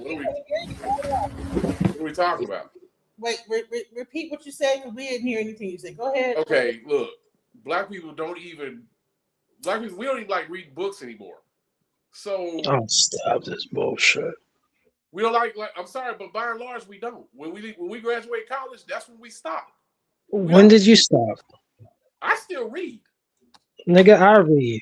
Cut it out. Yeah, okay, whatever. You read. I'm saying, but the masses of black folks don't. You bullshit. It's okay, clear everybody's sitting here thinking that the earth is flat and there's an ice wall. There is some intellectual laziness here, and we're not accepting it. So what are you talking about? Okay, so what I'm talking about is this before you mute me. I don't believe into that crippling idea that specifically black people don't read no more. That's crazy as hell. Prove it to me that we do as a massive body. Prove it to me that we do. I'm not saying that every nigga does, but the majority of us don't. I'd say the majority of the planet has an issue with reading. Really care about the rest of the fucking planet. I'm talking about black people definitely read and write still to this very day in large majority here in this country. Where? Here in this country. The fact that you there's books coming out all the time, mostly. Yeah, like I said, by and large, black folks ain't reading, or we just don't care about what's going on in our world. So now we don't care? Come on, say that shit, bro. Say that shit. Say that shit, bro. Come on now. Really? We're sitting here talking whether we were indoctrinated into a system that we know is corrupt, but yet and still nobody's sitting here reading. I think people can discern. I think people. Bible at face value. Like that. Nah, most people aren't even reading the Bible like that in this country. Yeah. Okay. We'll disagree on that one. Okay, nah, they be having Alexa read it to them. They be on some audio books. Yeah, they're not reading it themselves or trying to interpret it for themselves. They're just taking the word of a guy in the at the church in the pulpit.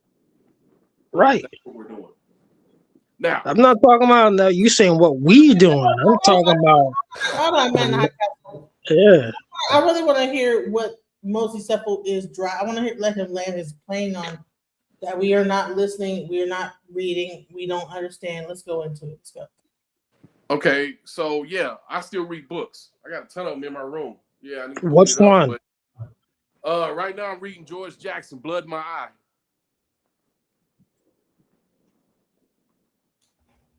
So yeah, we're talking about the Arctic, the ice wall. So stop. I don't look. The Antarctica is just a place that's really, really cold. There's no ice wall. Everybody's tripping off of the blue ice because they keep thinking that it's falling from a dome. They think that it's falling from the sky, and they've already explained that phenomenon, why the sky is blue. They've already explained that, but it's like, oh well, it must be the angels or something, or Who's that? It's something that we cannot explain. This is most Christians, just like this chick with the grift. She's trying to sell that shit, and people will believe it. Yeah, I would say this, that she is trying to bring it into like Christianity and this and the other. Yeah. That's why I had to like interrupt and say, oh, well, you know, I don't necessarily believe that. She was running around with Andrew Tate a few years ago. Everybody wants us back into that old slave in the Bible thing. That's where they want us at as black people. That's where they want us at. And some just like, you know what? I can't handle the truth, so I'm just gonna go with it. And I heard that so many fucking times. Like, man, don't nobody want to talk about that pro-black shit. Don't nobody want to talk about that. What about Jesus, man? I'm like, nigga, with some of the behaviors that we have, you niggas don't even believe Jesus. Well, you know, and I would say this: the Dogon did say they came from a star, and yeah, they did. And but are we capable of penetrating whatever the hell it is? You know, I don't know. But one thing I will say is that I believe that we did have a technological revolution at some point that did get like fucking frozen in time, and we had a reset, and that's where you get like a lot of like that Tartarian like stuff. But people would rather believe that there's an ice wall and like we're in like a firmament, but they don't want to believe the Tartarian situation and that there was a mud flood and there was a whole reset.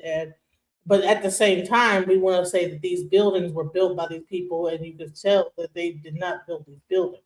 Right, but I don't give them these fancy names. I just say black people are the first people on planet Earth. That's it. That's all I say. I don't call them Tartarians. I don't call them Moors, even though we know what Moors means. But I'm like, it's just black people coming up with shit. And white folks, because they didn't come up with none of this shit, they feel inferior. So they're like, oh, well, no, we won't say that. We will just say it like this. So yeah, we've been beaten down to the point to where it's like, what's the point? I'll just accept Jesus Christ in my life and I'm good. And I'm like, all right, whatever, bro. What the fuck ever. But I will say this, there is something to the Antarctica that's a little bit just, it's not, it might not be an ice wall that is like making it a flat earth and a permanent, but I think there's something to the ice wall about maybe other, like, that the earth is bigger than what we ever thought it was. Even the Garden of Eden might be in another, like. No, at one point in time, they know that Antarctica was tropical. That's what they do know. All that says is that the earth shifts around. That's all it says. The equator moves. That's all it's saying. But nobody wants to believe that. They want well, what about when Hitler went there and they found all these amazing technologies, and that's where everybody gets lost. They don't want to, and like I said, a lot of people out here, when you ask them to do the research, they can't. Or now, and people are doing research on YouTube, and AI is doing a number and making people believe things that aren't even true anymore. So, but hold on. They're saying that Antarctica is inhospitable, but at one point in time, it probably was tropical. A lot of places were on Earth. Yeah. But hold on. Okay, cool. Not such devices. They're not anything that is related to the internet connection. They took this guy's ice link. But let's see what the IRL streamer, because also, before you continue, I want to add, it was just a night or two ago. It was on Monday. I name dropped what was going on with the Ring of Fire in Antarctica. There's certain things that I will not be able to discuss in full detail, even in character, because I've taken an oath many years ago, and this oath requires me career-wise the conduct of code of professionalism. So there's just things that I'm not going to be able to do, but I know that people for certain, they can find out more and more and run with it. But yes, Antarctica, and even just look what happened Tuesday with the YouTube shutting down, the little cyber attacks that they're trying to fake saying they weren't cyber attacks, or maybe it was a energy thing going on with the hemisphere. I have no idea. I'm not an investigator. I'm not working with the authorities. But lo and behold, we're talking about Antarctica 24 hours later. What do you mean Ring of Fire? A couple nights ago, what was that program that you called DJ Genesis? Which one? The one that a couple nights ago that you had the 131K. A couple of episodes ago, I spoke on the Ring of Fire, the annual lunar eclipse that was going to be in Antarctica. Okay. Right. And now here we are, 2 days later, discussing what? Antarctica. Outside. I'm not a psychic. I'm just a regular, ordinary human from the United States. I'm fixing to break something down to y'all that y'all probably need even like. I don't know if this is on your radar. Go ahead. I'm not sure if this is on your radar or not, but I've been kind of holding this information and not talking about it. But Mosey Cephal says what? That every once in a while, the polar shifts change, right? Yeah. It changed the equator and everything. Check out this, right? So watch this. Cars lift off the highway. Trees pull out of the ground, roots and all. People grab anything bolted down. You have 7 seconds. That's how long Earth's gravity will be offline. After that, it comes back. Everything falls, including the 850 million people who didn't grab hold of something in time. According to a leaked government document, this happens on August 12, 2026. NASA calls it Project Anchor, and they've known about it since 2019. So NASA had known about something called Project Anchor. He looks familiar. Who is he? He used to be a TV star? Nah, this dude. He has a thing Wi-Fi. It's called Wi-Files, and he's a conspiracy. He does. But let's stop calling things conspiracy because a lot of these conspiracy things we found out that the shit that came true because David and I was talking about this fucking Epstein shit for the longest and this shit came out. But let's go into the Earth supposed to lose gravity. I don't know if y'all heard about this. Yeah, I did. 7 seconds in August. Let's.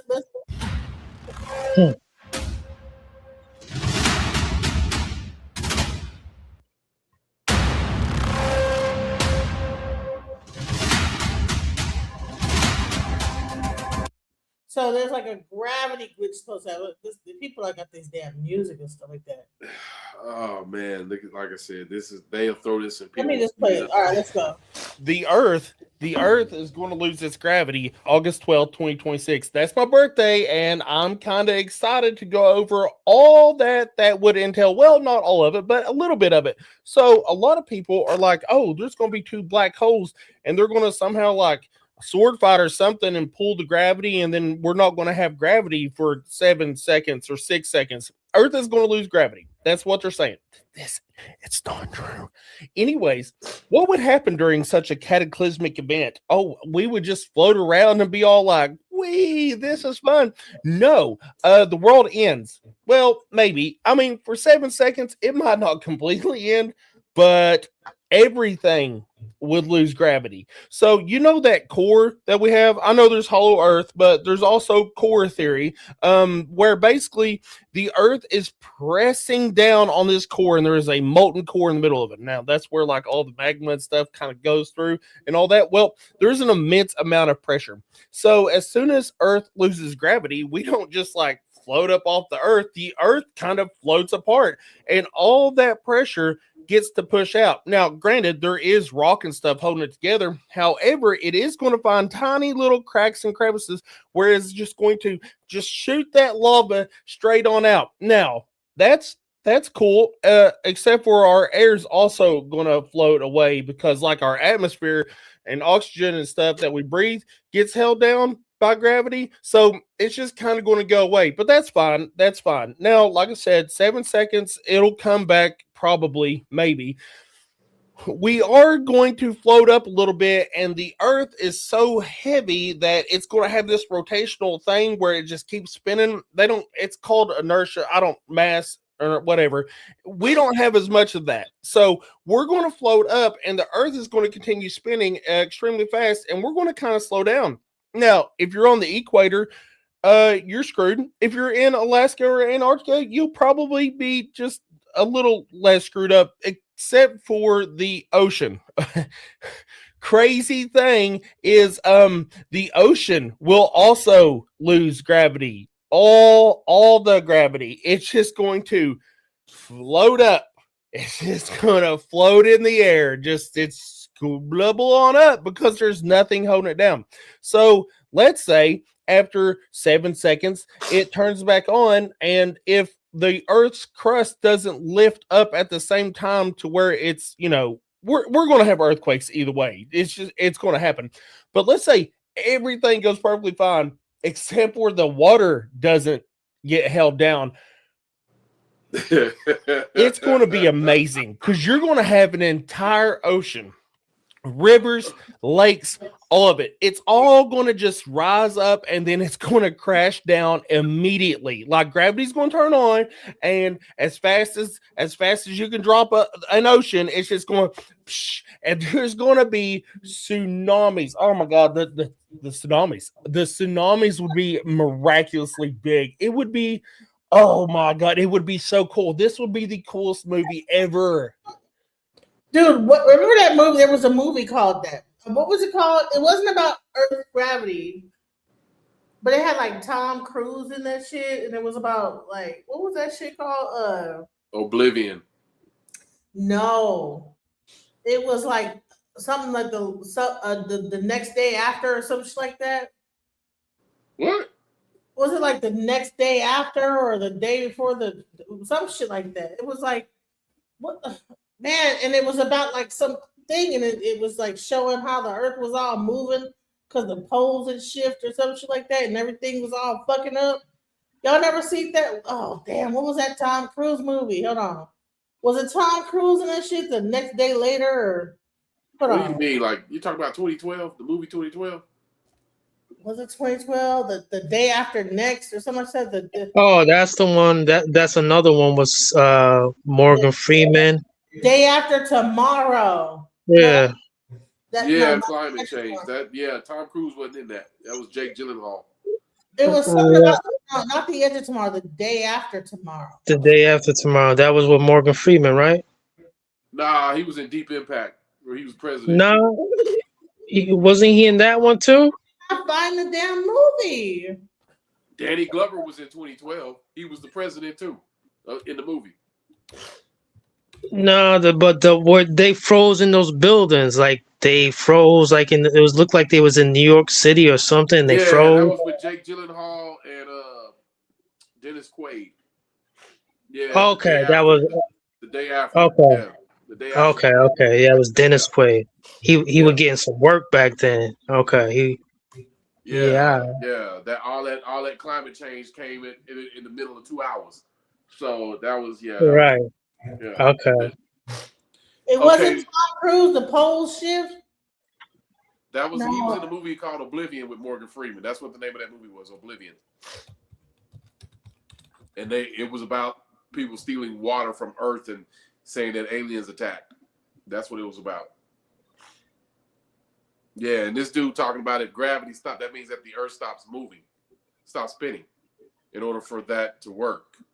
So that I never hear since 2019. I have never heard of this this date. I've never heard of it. I missed all this shit. That shit it's something to make the population do something stupid like buy toilet paper. That's all it is. You ain't gonna buy no damn toilet paper if you're fucking. It's a goddamn hole. I love toilet paper.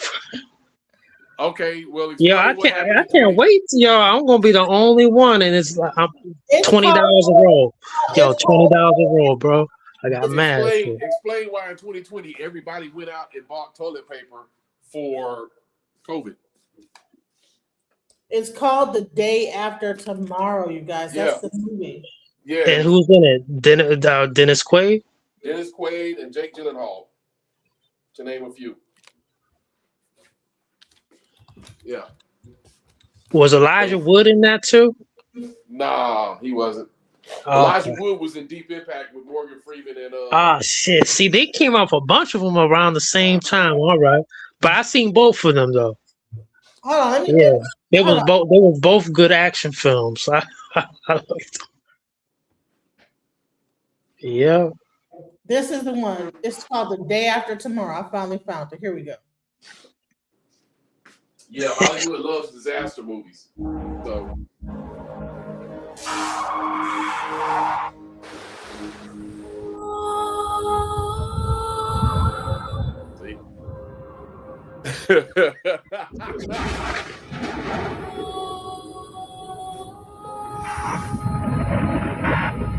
Meteorologists are at a loss to explain what is causing this weather. Mexican officials. What you see is happening now. So like this whole thing is like, honey, there is all these different. So everything is happening. There's like these tornadoes, everything that you could think of: tornadoes, monsoons, tsunamis, then a whole ice hurricane tornado. yeah, that's what Hollywood does best. Is scare people into thinking like that. Yeah. But no, that was back. How old was that damn movie? 2004. Yeah, about 2012. Okay, shit. That showed up in 2012. Nothing happened. But I'm still waiting on the. I ain't seen the movie about people floating, like with the gravity, losing gravity. No, I ain't no movie It's about not that. going to, because that's not even like kind of possible. Like the It's not gonna happen. But hold on, because listen, Earth losing gravity for 7 seconds. Look, How August. did you know what I'm saying? How did they come up And with here's News for Flood. 7 This one has seconds? gone How viral did at they the come up moment. with that? A conspiracy theory claiming that Earth will temporarily lose gravity for 7 seconds on August 12th has gone viral on social media, sparking confusion, anxiety, and a wave of misinformation across multiple platforms. The claim, which began circulating in posts and videos on TikTok, X, formerly Twitter, and Facebook. They got the white people like floating in the air. I'm not finna lie. This pseudo science genre it's really popping. This shit popping. It's crazy though, yo. I don't know no more, yo. The lie's better than everything, right?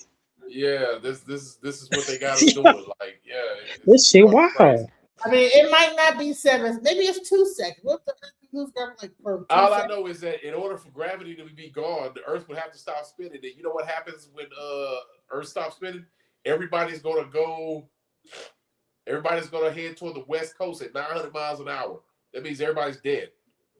Facebook alleges that a rare planetary alignment or unknown cosmic event will cause gravity to briefly disappear, leading to people floating, objects lifting off the ground, and widespread disruption across the globe. Some posts warn of catastrophic consequences, while others encourage viewers to record the moment or prepare for impact. Scientists and space agencies, however, have been quick to dismiss the claim as entirely false. There is absolutely no scientific basis for the idea that Earth could suddenly lose gravity, even for a fraction of a second, said astrophysicists in responses shared by several fact-checking organizations. Gravity is a fundamental force tied to Earth's mass. For it to disappear, the planet itself would have to cease to exist. Experts explain that even dramatic astronomical events such as planetary alignments, solar flares, or passing asteroids do not affect Earth's gravitational pull in any noticeable way.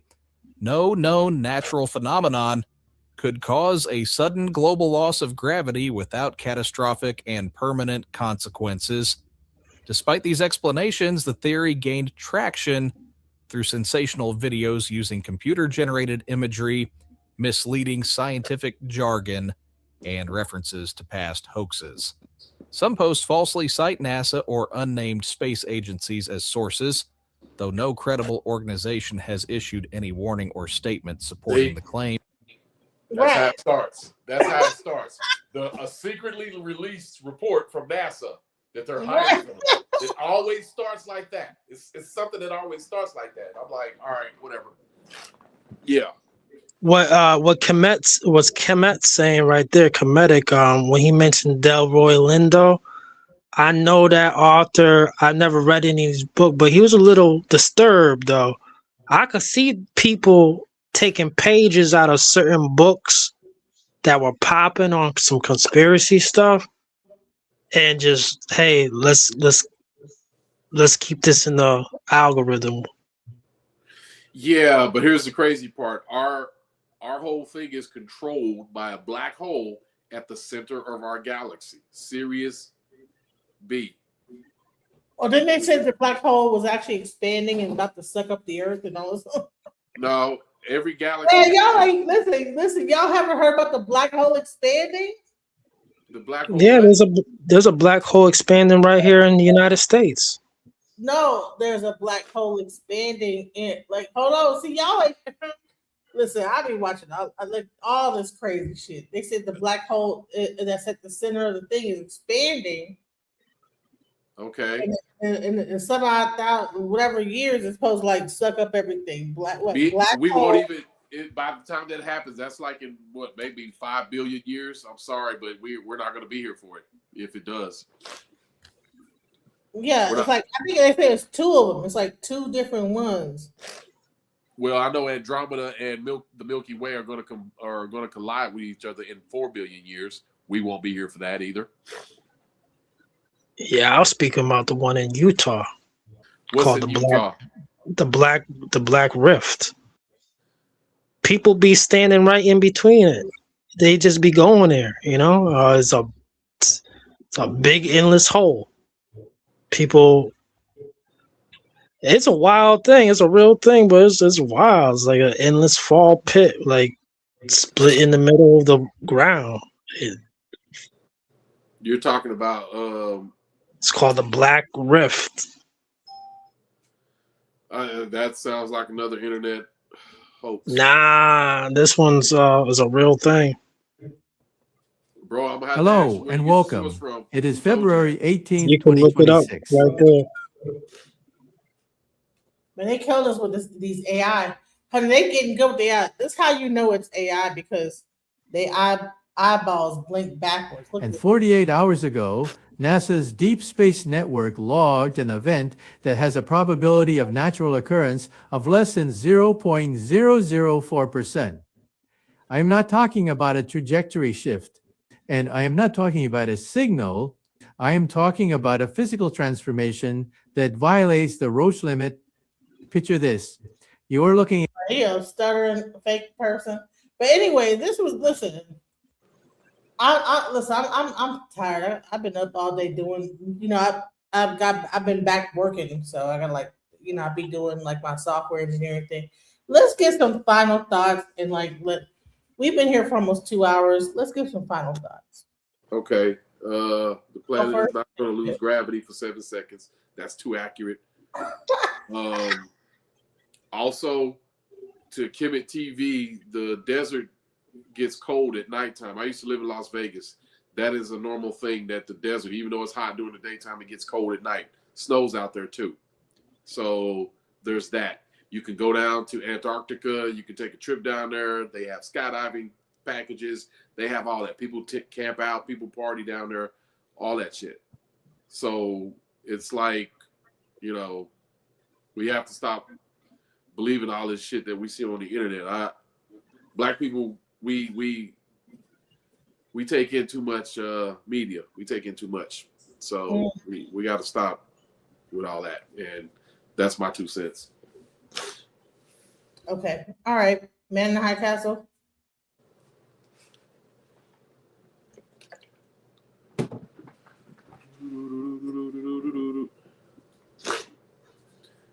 Man in the High Castle. You there? Can you hear me? Yeah, go ahead. First and foremost, this is a great program, DJ Genesis. I don't think you're shadow banned. It's just I got like 7 people watching right now. It's okay. There's people who are tuning into this Nancy Guthrie stuff right now, a whole lot more. Oh, For some reason. But we know the reason, anyways. Getting back to the final thoughts. Yeah, people, we may be going to war to Iran, and get your toilet paper ready. To get your groceries and stuff.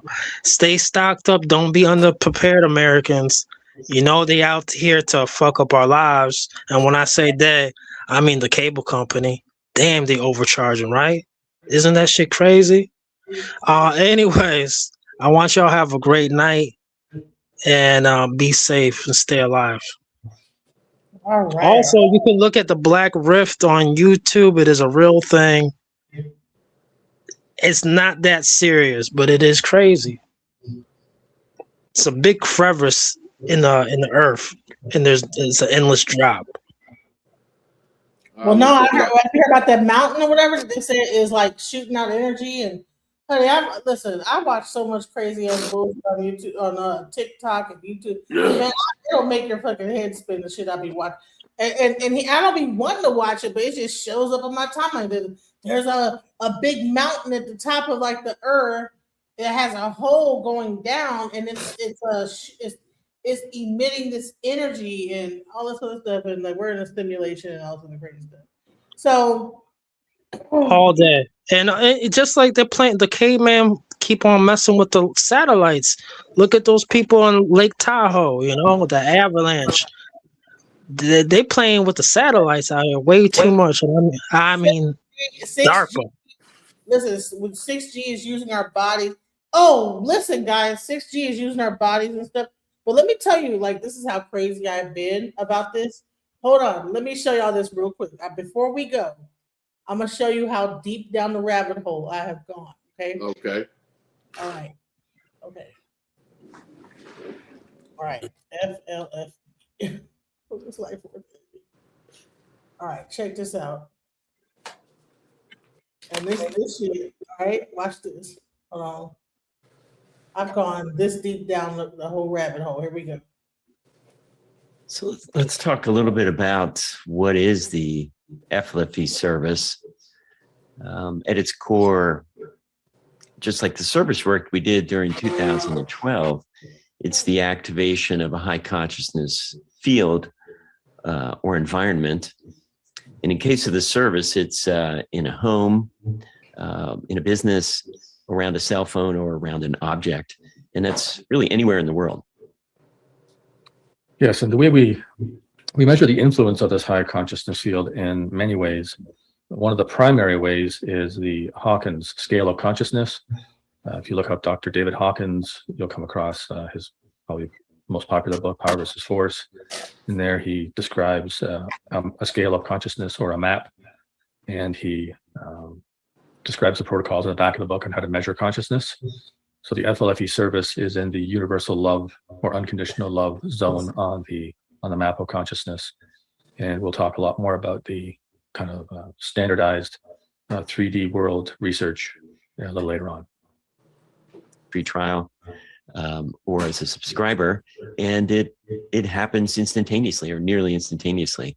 So there is not a machine sent to the location. There's not anything you have to do. Once you sign up, the FLFE service is quantumly associated with your property or with your cell phone or object, and it's activated. The field activates, it creates a bubble or an environment around your phone or object, or that encompasses your entire property up to your boundaries. So once it gets activated, that's primary part of the FLFE service, is that high consciousness field. Yeah, as Clayton said, it's in the love zone. In the 550 is on the Hawkins map, is where the service starts. There's a slider, you can take it up to 570 at the time we've made this webinar, and that's really in the unconditional love zone, which really people say feels good. It feels great to me. I haven't been in an environment without the FLFE service probably since we started, Clayton. Yeah, it gets to be something that you don't want to be without. At least that's my experience. I did try one day without it last weekend, which is the first time in I don't know how long, and the world wasn't quite as bright. So it's a good experiment to turn it on and off, which you can do on the control panel. Once you've started your free trial, after we've tested your property, you can turn the service on and off. You can turn the EMF mitigation on and off. And as Jeff said, you can slide or use the slider, the consciousness slider in the control panel to experiment with the fields of consciousness that the technology supports. So you get to be your own consciousness researcher. My boy hiding in. These really are the principles of FLFE, the service work, the customer service, in the control in your hands in that control panel. So be sure to look at that early email and find that way to access your control panel. And yeah, check it out. Be your own consciousness researcher. It's They have no souls. What do they know about consciousness? Bro, I don't know. This is like this. They saying they taking over this whole woke stuff. Like they really serious about they grift. They're always stealing. They're thieves. So now it sounds like the guys in San I Diego. thought he was about to say you better order your caloric silver too while you at it. You know. Modern Tesla technology, you know, what can I in my mind, what kind of picture should I have about this? Is it a whole room full of technologies? Is it a warehouse? How does this work? Well, I could start. Originally, it was a whole room. In fact, there were several rooms. And it was floor to ceiling stacks of plates and coils and shapes. And there was wire. It was wired. So there was, wire coming in the bottom, out the top, over to the next stack, down to the bottom, over the, so the whole thing was wired. And in one room was oscilloscopes and the controls of the current. And there was high-speed alternating current running through. All right. So just so y'all know, I know y'all joking, y'all laughing about this, but what they're trying to do is like reinvent the whole Tesla technology of energy and blah, blah, blah, and this and the other. So that's one thing that, listen, like I said, I've been down the rabbit hole, guys, on all type of crazy stuff. So, but hey, you can believe in it. You can say it doesn't exist. Okay. I ain't gonna lie. I actually subscribed to it. I did the trial. I ain't gonna lie. So, all right. So let me also tell you about this. This is another thing that exists that you guys listen, be quiet. Stop making fun of me. Don't make fun of me. I'm not making fun of you. I'm just. So your household, your yard and everything, it got that force field around it soon, right? It's got the positive energy, okay? Okay, that's what's popping. All right, so let's move amongst the chain of thought. They be on the Epstein files. Yeah, they look like they've been to the island too. Okay, all right. I don't make fun of me, but okay, listen. Watch this. So Today, I know that was no coincidence. We had some conversations anywhere from the fundamental nature of the universe to extraterrestrial life to the pyramids and many other fascinating things. Over time, as our relationship grew stronger, he revealed more and more information to me. And there came a point where he revealed his affiliation to a specific organization that has been in existence for thousands of years. And that's why I'm making this video today. Was this the Council of Melchizedek? Decided after a very long existence to finally reveal themselves for who they are, what they do, and their purpose of existing in the first place. I want to start by saying that I am not a part of the organization. I am not initiated into the organization. I have just been approached, prepared, and chosen as a specific messenger of information by this organization. The name of the organization is TLS. TLS stands for the Light System. They've been around for thousands of years, and they do very divine. Yo, I gotta get up on this riff harder. Y'all was saying crazy stuff when I was talking about the man in the high castle. They on some other stuff. I'm one with the light too. Oh, that's that meditate. Oh shit. That's that new XR stuff right here. We healed now. I like that though.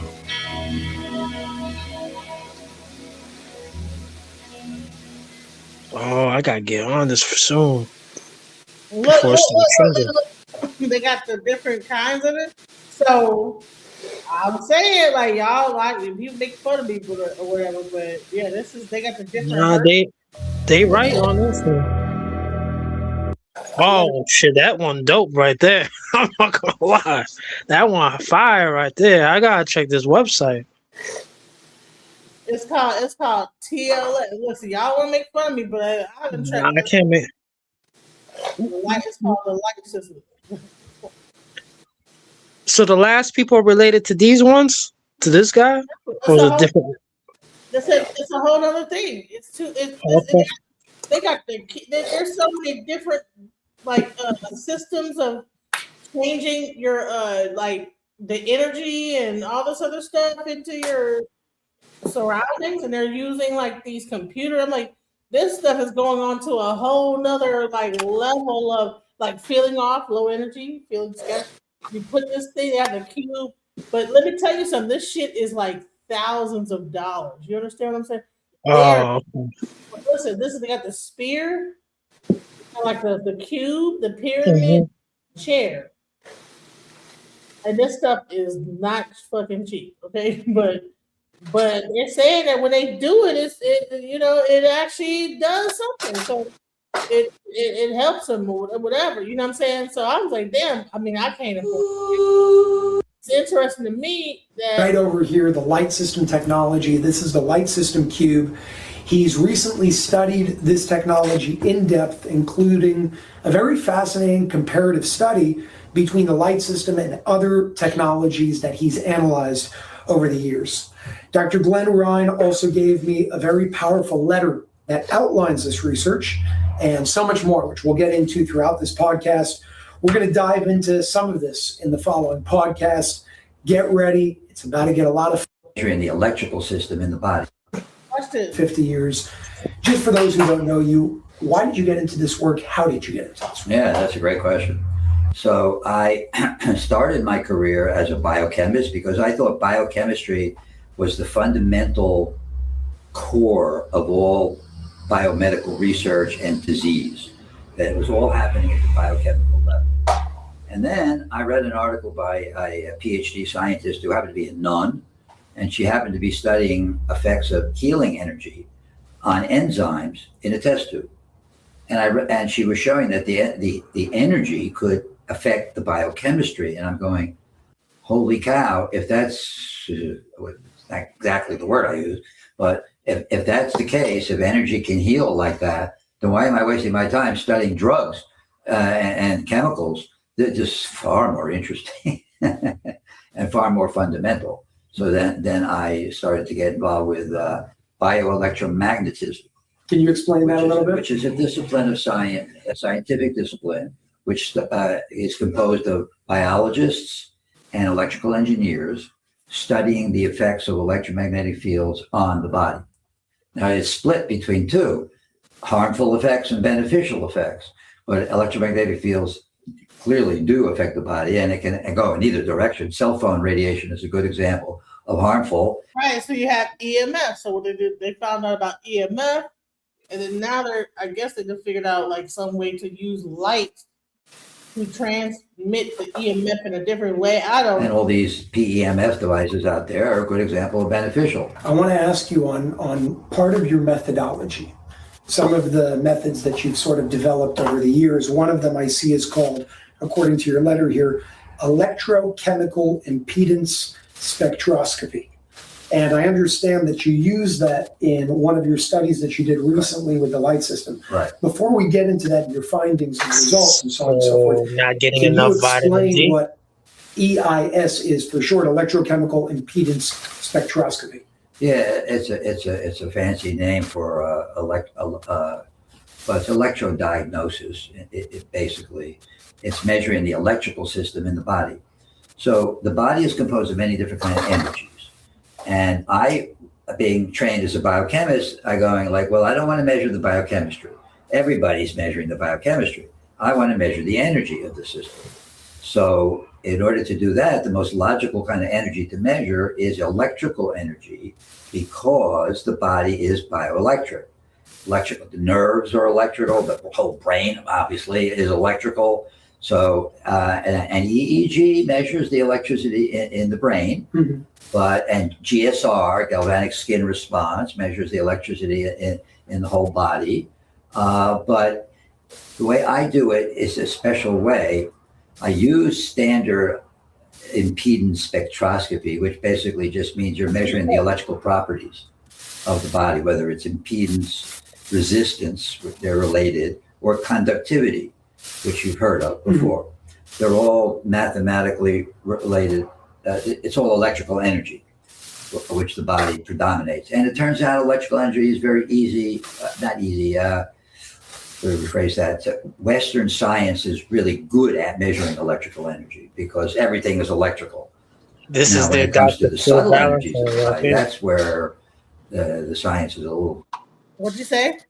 That's their Dr. Phil Valentine right there, or Dr. or Blair. You know, Where's Dr. Phil Valentine's device at that you could buy to like change the they energy? working on it, but I mean, this is how I kind of like this is the new house of consciousness. Basically, this is their diet woke house of consciousness. I got it. Yeah, but they don't have a soul or a pineal gland. So I could see this kicking off eventually. Yeah, I mean, yeah, I mean, yeah, it looks like it could work. But here's the thing, when you look at this, What is that going to calm them down though? I mean, like, well, it's neither here nor there. It's just, I could see it.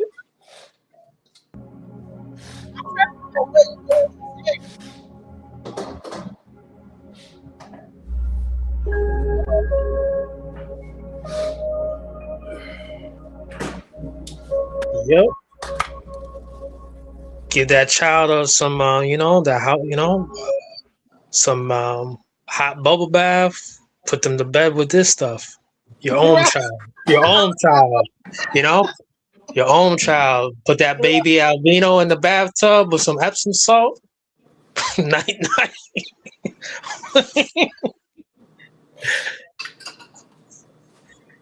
Can I have another rice patty before I go to bed with some peanut butter? All right. Yeah. Here's some soy milk. Here's some soy milk with your rice patty. listen, I ain't gonna lie, I do have the FLFE.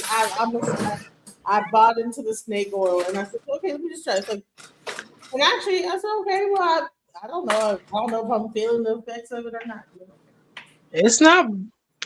It look like all them healing people with them white people with them healing stuff. I'm not fixing to put that whatever this is. I don't know what all these numbers are, these codes are, but But I'm gonna say, so I'm just trying to tell y'all that there's a lot of shit out there that'll blow your mind. And you ain't, y'all say that the Antarctic shit is like, I'm like, bro, there's shit way more interesting than this. You know what I'm saying? They got like this PEMF. Have you heard about the PEMF therapy? What's PEMF still? PEMF therapy. Ever heard of pulse electromagnetic field therapy? I'm Dr. Baird. I'm a plastic surgeon in Beverly Hills. I actually use things like this to help my patients recover from surgical procedures. There's actually a significant amount of evidence that shows that pulse electromagnetic fields can help heal fracture sites. And there's also some studies that says it helps heal soreness and joint pain. We use it in our patients to heal them after surgery. We put it underneath the mat, and when they sit down and they lie on it while we're taking out sutures and everything else, we give them a free 15-minute session where it helps kind of stimulate the healing process and decrease some of the inflammation in the body. If you think about how magnetic fields work, when you circulate blood through your body, your heart pumps, right? If you think that your heart pumps the blood all the way through by the hydrostatic forces of the heart alone, You're incorrect. When those blood vessels get very small, it's a magnetic field that actually transports those fluids and those nutrients to the capillary level. So our bodies are very in tune to magnetic fields around us, and using certain frequencies can actually help the body heal and distribute nutrients more efficiently. I use these mats when I go to bed at nighttime because they help me relax, and I also put my kids on them too when I'm reading a book to help them settle down and get closer to sleep. I also use them to help me recover after exercise and other activities, and it also helps with wound healing, especially for our patients. So if you're interested in getting learning more information, do your research online. There's a ton of different products. I have the Centropics Cloud Plus, but there are definitely other different types of brands that are out there that you can use. They are a little bit pricey, but do your research on the brands that you're interested in to see if it might work for you. I'm telling y'all, there's things out here that y'all don't know about. Y'all laughing about it, but I'm just saying, these white people are coming together and healing themselves, whatever the hell it is. PMS. They can't heal themselves because they can't. They have no soul or no pineal gland. So what are they talking about? Red light therapy, yeah. Do you think that this stuff is loosely connected to the place out there in the Ozarks where they have their own community? Like, like how the movement is. Like, do you think this mindset, this new age stuff that is being promoted, what we're seeing is loosely connected to, separating and having your own community? And their community failed because now that they ran out of money and they need help because white folks don't like each other like that. Right. I don't think it is. I think that there are certain people that are into like this type of thing, and they create all these different things, and they're might be in Arizona or different parts of America. Man, you'd be surprised what white people have been doing this whole time. They've been going to the Andes Mountains and learning from the shamans. They get into the Tesla thing. They get into all this stuff. Now, the guy that brought up the TLS thing, he's not even white. He's Indian or Pakistani or something. You ever heard of like this channel called Gaia? Yes. The actual fact, my first time I ever hearing about Gaia was in 2011. I went to the GNC store, and there was this vitamin, or it's called Sound Sleep. And when you shake the bottle, it sounds like there's little marbles in it. But that's the first time I heard of Gaia. And then I found out there was a website, and now I see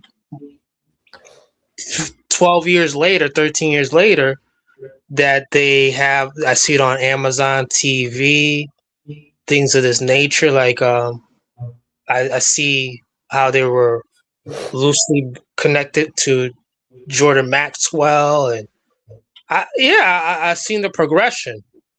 But like I said, I first seen it, the company, at a GNC store.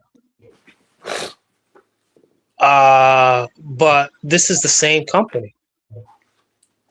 Well, I would say this is that, so I would say that people that were into the whole Gaia network have modalities of healing. You know what I'm saying? So you have some shamans, you had some people that knew how to do radio, blah, blah, blah. You had some people that actually, so even crazy, even in the military, when you go to the VA, instead of them giving you ibuprofen or whatever, they have this thing called battlefield acupuncture, where they put these little things into your ear. Everybody's getting into this like alternative way of doing, so they don't give you like pills no more. They give you like battlefield acupuncture, right?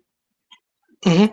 They take these little small needles and put it in your ear in certain areas. They're supposed to like, I guess, get your mind off the pain somewhere else because your ear is hurting. But I mean, whatever it is, I don't know. I still don't understand what it is.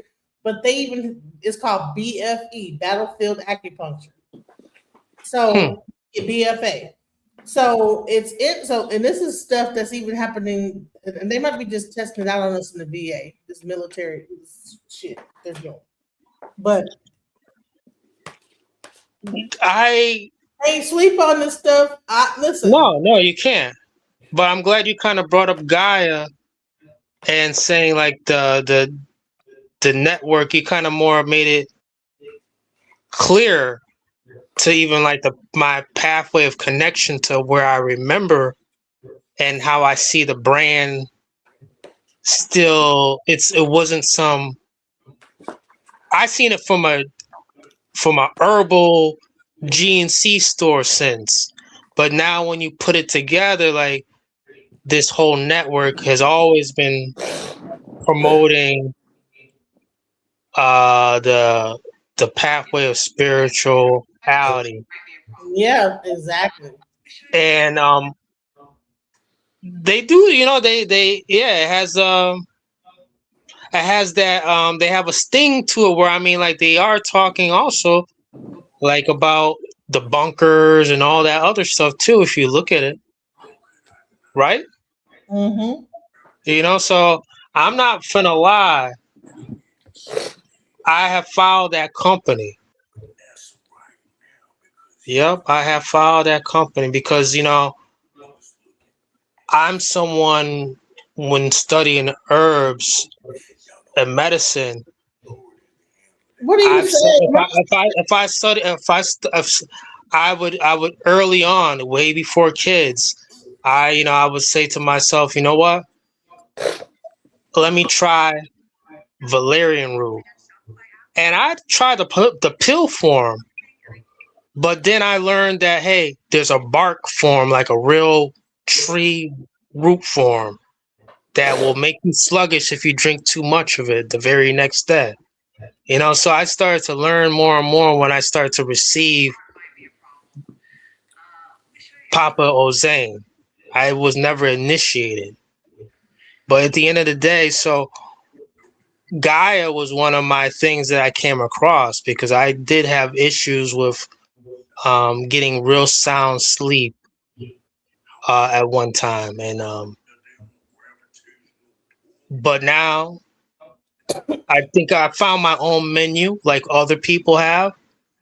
But it's so expensive now to kind of eat healthy than it was earlier on for myself. I know other people have tried veganism. I was into macrobiotics, different type of eating portions of fish and couscous and quinoa but I weighed way more than I did today. But here's the thing is that they have this thing called sound therapy, right?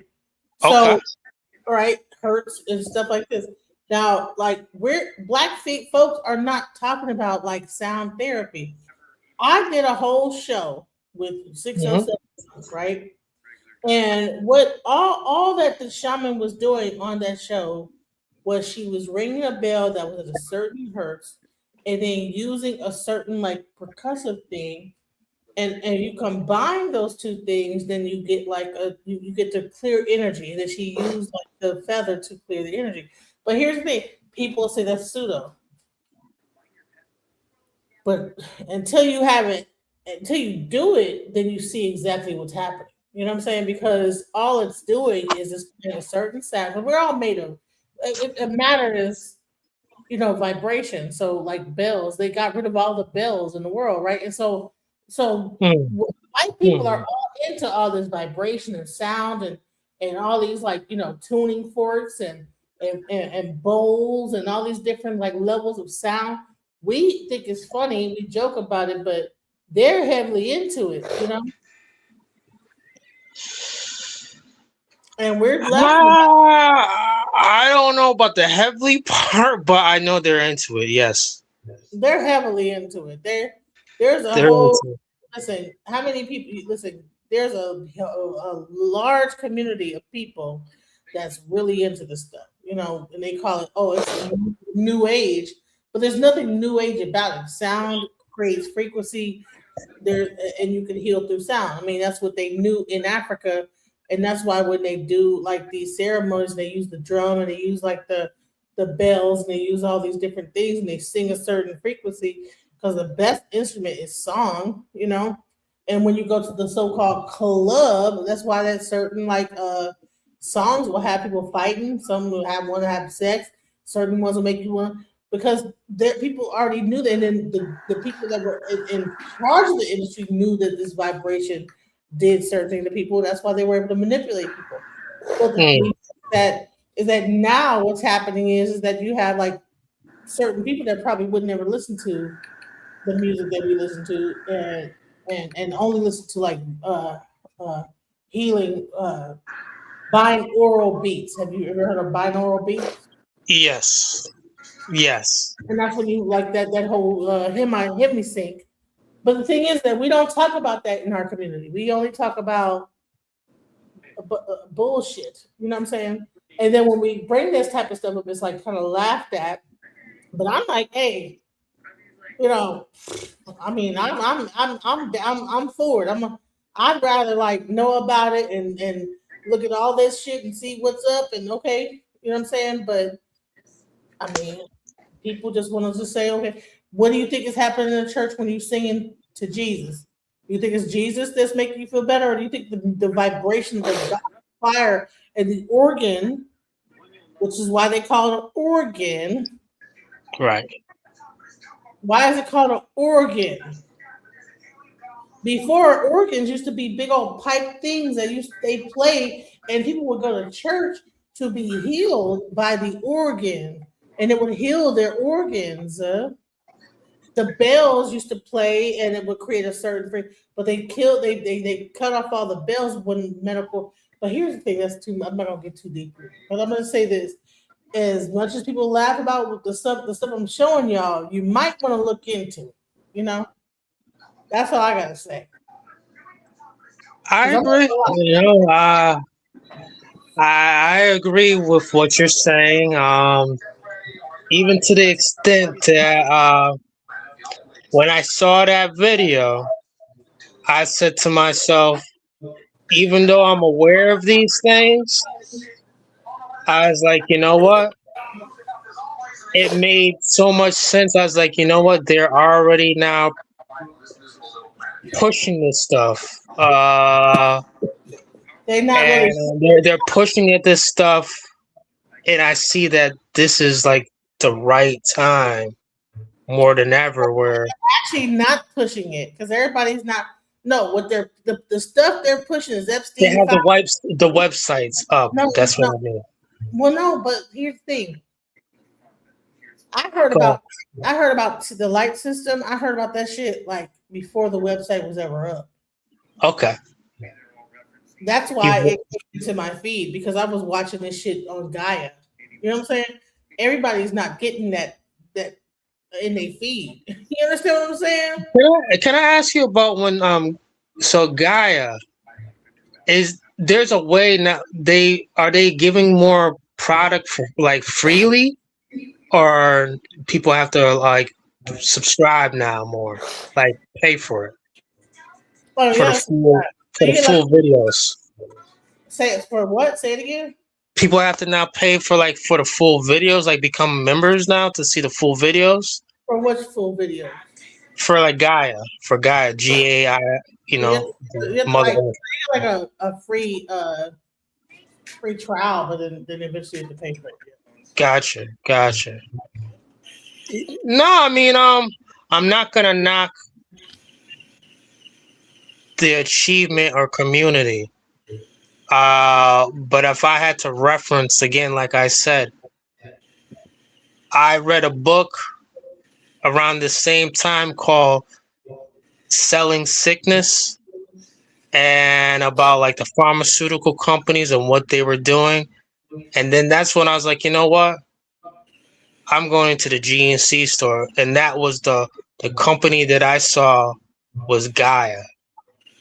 And when I was doing all my couch surfing days, just before it ended, you know, my couch surfing days, I mean, this is better than, there's things, that product was better than anything that a pharmacy could prescribe. And eventually, I was able to. I didn't have to go prowling anymore at nighttime. I didn't have to. I was able to finally rest on my own. But this was part of the journey of, I said I want to eat healthy. There was this restaurant that was a Rastafarian vegan restaurant. And I took one of my wives there, one of my baby moms there early on. And we sat down and we would come. They had all this vegan stuff, like vegan ice cream, like it was no milk or nothing.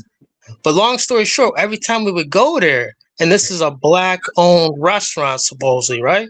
Mm-hmm. And it's in the hood. But every time we went there, it was these people. And I asked the owner, like the people, like, it's like, what's going on?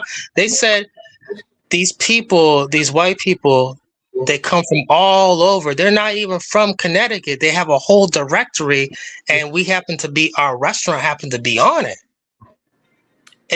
And this is one of the things that I would say, that they were getting their money more.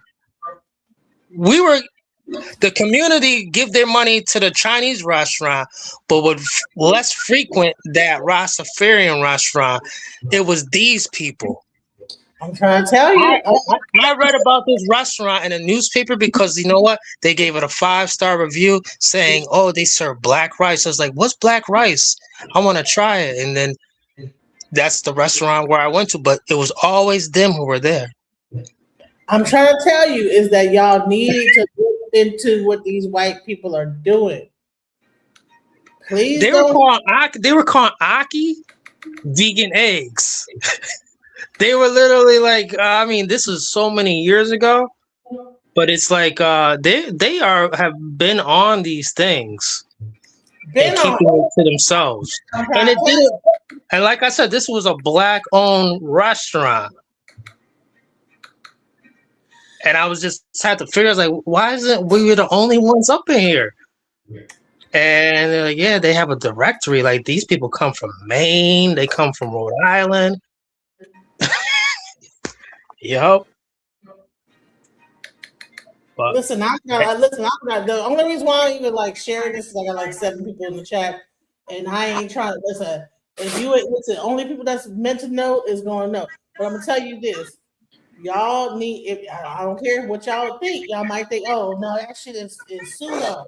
Okay, go ahead and just go to the. It's called the Light System. It's on YouTube. It's called TLS. Go to that one and then look up that FLFE. I swear to goodness, I don't care what nobody says. I felt a shift. When I fucking activated that shit and I took it off. I was like, oh, there was a difference. And I don't know what the fuck they're doing, but there's a whatever the fuck is going on. There was a difference in before I paid for that shit, and I had to treat the free before I did the free trial. I did the free trial. I don't know what the fuck it was, but listen, I don't care what nobody says. Y'all laughing, but okay. Because my thing is you're already getting EMF, so okay, all right, y'all don't have to believe me. Bombing Heaven used to speak about the frequency warfare being used in music when they switched all music to digital versus facts. Exactly. And also the frequency coming off your phone, 6G now. I bought the newest fucking phone, and I thought it was gonna be 5. That shit, I looked at that shit, it said 6. I was like, God damn, so I'm an antenna now. So I'm like, of course listen, I already know they use, so if they can use your phone to make you into an antenna, what makes you think they can't use something positive to like switch that energy up? Right. So when you speak about the 5G on your cell phone, or the 6G, so does your service it phases like it does 6G, but sometimes it just does only 5G? Oh, that shit stay 6G. Stay 6G. That shit 6G all the way. Damn. That shit's like just boom. And I'm not gonna lie, is that 6G signal, it makes you addicted to it. I'm not gonna lie, because I have had to like be like, let me turn this shit off. Like it makes you want to sleep next to it and all kind of wild shit. So like it makes you just be connected to your phone. It's weird. I can't describe it. You get one of these like Samsung, whatever, with the 6G on it. It makes you sleep next to you. It makes you want to like have that phone connected to you at all times. Like I would have that bitch right next to my nightstand on, and then I can't sleep. I'm having issues sleep and all type of stuff. But it's interesting because there's a black guy right now that has this thing called the Moolah phone that's still on 4G. But I'm gonna just say, because I might switch over to the Moolah because they're still on 4G. I don't know if I want to have 6G because 6G, that shit is it's addictive because it makes you constantly want to like be picking up your phone, looking at it.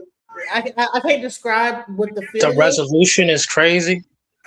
Yeah, like people don't look like people. Everything looks like AI. Like they make everybody look smooth, and then it's But what I noticed when I did buy into the FLFE, I'm gonna tell you what. I could not sleep. Right, I'd be up on video games and shit all night. I have not touched this fucking video game. I played this thing called Last War. I used to fucking play that shit every 5 seconds. Since I have put that shit on, I have not touched that game.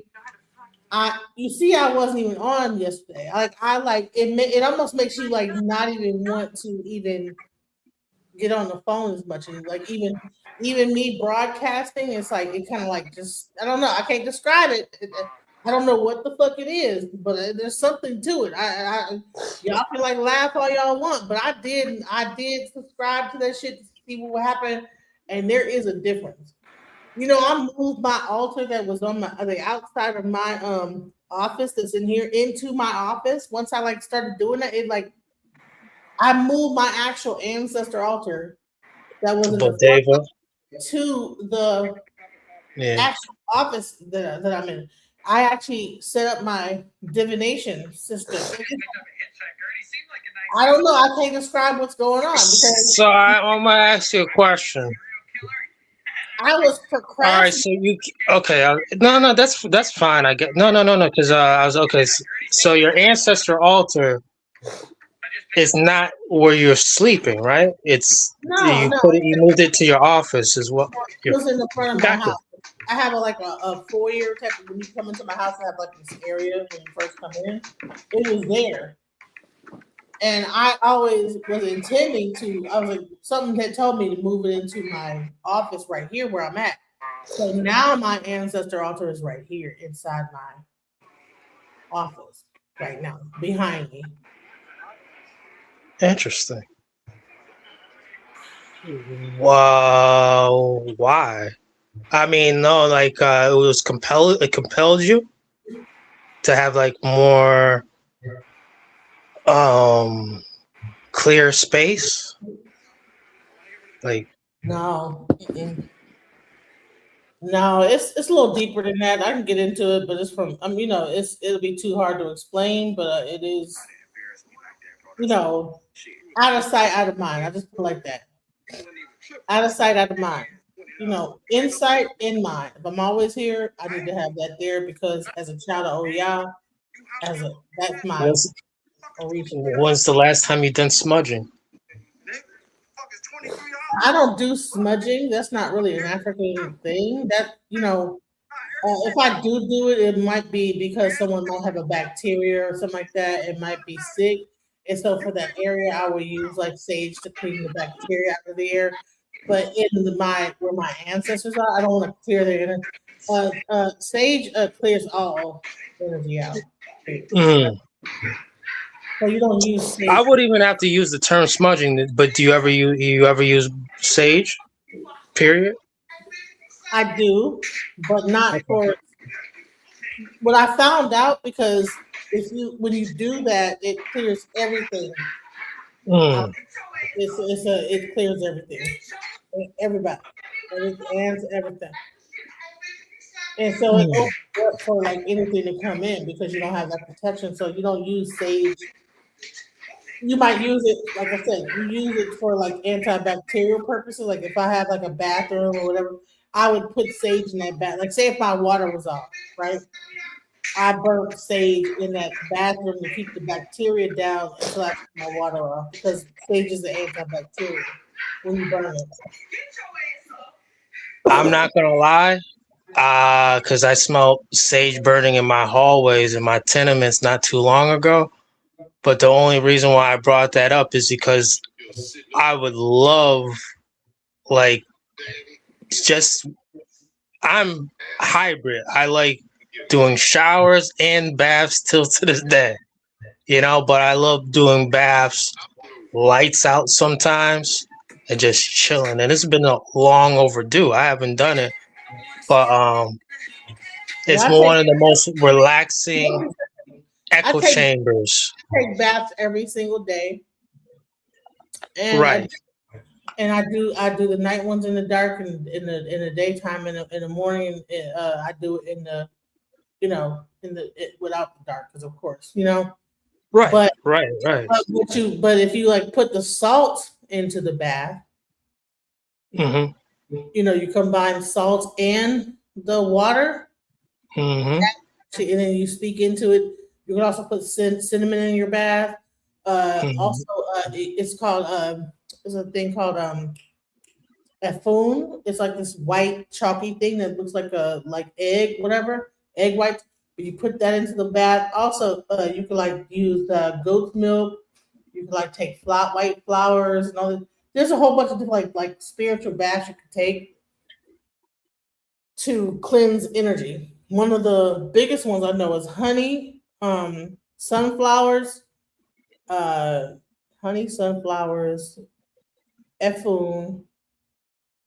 It's like an Oshun bath, and that's to bring more love into your life. Honey, sunflowers, like a little bit of like salt, and perfume, things like that. And then when you really want to go really deep, then you have to do a Omiero bath, and that's where you take the certain herbs, put those things in the bath, and that will cleanse you. Also, if you take a bath and you do it like a certain temperature, and then you put like cold, you alternate that with cold water over your head, that could actually remove some negative thoughts and energy like that, because it's that contrast of like hot, because a lot of us are hot-headed, so you have to like kind of use that contrast like to all this stuff is really about, like when it really comes, this is witchcraft, but really all this stuff is really about behavior modification. That's all it really boils down to. Witchcraft is behavior modification. Now you have some witchcraft that is about like just some other shit, but that's pretty much what it really boils down to. It's like if something's going on wrong, so you're told to do something to change the direction that you're going. I agree. Scientifically, that's all it really is. But people like demonized it, Hey, so I agree. I believe that for myself, I've never wanted to. I've always felt that there was another way to regulate my moods, the tensions, my demeanor. I don't know it all, but I over the years, from a teenage person to who I am today, I feel that I've found more direct leadership to govern what's going on with myself internally. The biggest way to figure out what's going on with yourself internally is to adopt the basic divination system. Listen, Divination helps you to like have answers. You don't have to go through life and not know what the fuck is going on, right? If you can like if you can just flip a coin and say, should I go in here and should I not? Boom. Like, but the bottom line is that we have like different modalities here for us to not just walk in the world blind. But I think that with some of these Abrahamic faiths, even though they use divination, they shun every divination for the common person, because at the time there were actual priests you went to get the divination, right?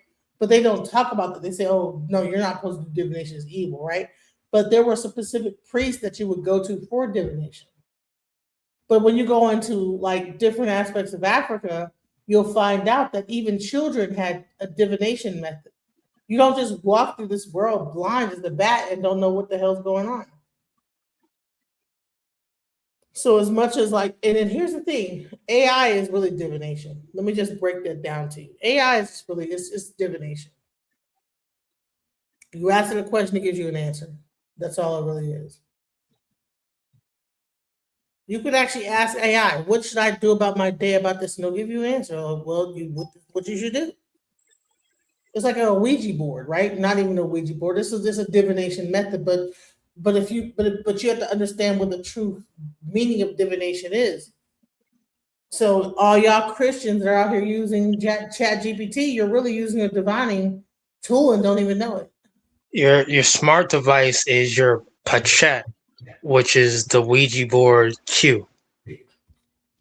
It can be used just like that. The Pachet that you would move on the Ouija board. Your smart device, the everyday person's smart device is used in such a manner. You're looking into a black mirror. If you turn the phone on, you're looking into a black screen. And that's called a scrying, okay? But see, here's the thing is that people can get so wrapped up in to just the religiosity of everything and don't even realize that they're even using witchcraft even when they're using cell. Because that's what's scrying, right? All they did was take a black screen and then just illuminate it. But the bottom line is that it's like feeding off of your energy, right? That's why you see when you talk or whatever, it shows you what you want to see. Like if you really want to get deep into this, it can go really deep down a whole rabbit hole that you guys probably are not even ready for. But go look at a scrying. There's so many. If you go to a witchcraft store and see what scrying looks like. It looks just like your phone when you turn it off. What do you guys call your witchcraft stores where you're at? We call them botanicas up here, but for the most part. Botanica is a little bit different than a witchcraft store. A botanica is for like people that are into the Ifa faith or different like aspects of like religions that are based in like a spiritual like a nature-based tradition. When you go into a so-called witchcraft store, you're not going to go to a botanica and get a crystal ball that you're going to watch out for, because if the sun hits it the right way, it'll catch some shit on fire. But you're not going to be able to go to a botanica and get like stones and stuff like that. So there's specific like witchcraft stores where they are specifically for that European witchcraft type of stuff, where you get like into scrying and like stones and crystals and that type of thing. Would you utilize both? Yeah, I have. I bought I also use like pendulums and stuff like that because there's different types of divination tools. So sometimes like you might use several divination tools to like to divine with. I might need like a certain rock to like attract a certain energy, but I'm not gonna go out into like the volcano and get the rock. I go to like that store that has it. So, but they're not gonna have those rocks at the botanica. Botanicas are more. They're not gonna have pyrite at the botanica. Exactly. Right. So I got you. I wouldn't call it a botanica witchcraft store. this is and witchcraft is really not even what you want to call it, but like it's okay. You know, people want to call it what they want to call it. The bottom line is that like you have like the European aspect, and then they have like figured out how to like go to all these places, get all these rocks, sell them, put them into a place, you charge them up, whatever. They learn how to to monetize off of like that whole aspect, and they called it New Age. It's been going on since the 70s, and 60s, and in the LSD era. You know what I'm saying? So, and now it's called the oldest witch store in Texas, and it's actually in Greenville, Lower Greenville. And you know, you can get a lot of stuff now. Like when I first like began to like learn about stuff, I did go there and I did get a few rocks and stuff, and you know, but I did buy some tarot cards, but I like gave those away because I'm not really into tarot. But you know, you can get like tarot cards from there and all this different like Kabbalic stuff and you know whatever. But you know, I just use the cowrie shells. But when you talk to people in those stores, they don't really know that much about Ifa because Ifa is a closed practice. You don't, you know. Definitely, yeah. So people that go to a botanica usually know about Ifa or know something about that. But the people that own the botanica might not even know about Ifa. That's what's crazy about it. You can go to a botanica and they know nothing about Ifa, but there's no to sell you the products. That's nothing that's weird about the whole situation. That is true. And that is something that is not talked about enough. Now, not to take you off subject, are you aware of like the tarot card genre that's on YouTube? Yeah, I am. And they have dedicated channels, so many, with lots of watchers. Yeah. It's amazing. I like to watch Mystic Beauty. You know? I like to watch her, and there's a few other ones, you know, but yeah, my main one is I like to watch her. There's a couple ones that are on point. Some people are. One thing about tarot is that sometimes they want to always sell you that there's some lover that you know they're looking for you, and you know they're suffering right now because they're not with you. And when I like hear too much of that shit, it's like you know, I'm not right. You know, there's always come on some lover that's like trying to find you, and when they get too deep into that too much, I stop listening. And even my friend Mystic Beauty, sometimes she gets into that a little bit of time, but you know what I'm saying. But when they do those general like readings for the collective and stuff, it gets kind of weird. So yeah, I for some reason I'm pretty sure after tonight these things will probably be popping up on my algorithm. But I've seen some of these people like there was one woman or sister like she'd be wearing almost like a negligee, but at times she'd be crying too. Like, you know, she gets so into it. Like, you could tell that I'm not going to say it was fake. You could tell that it hits her.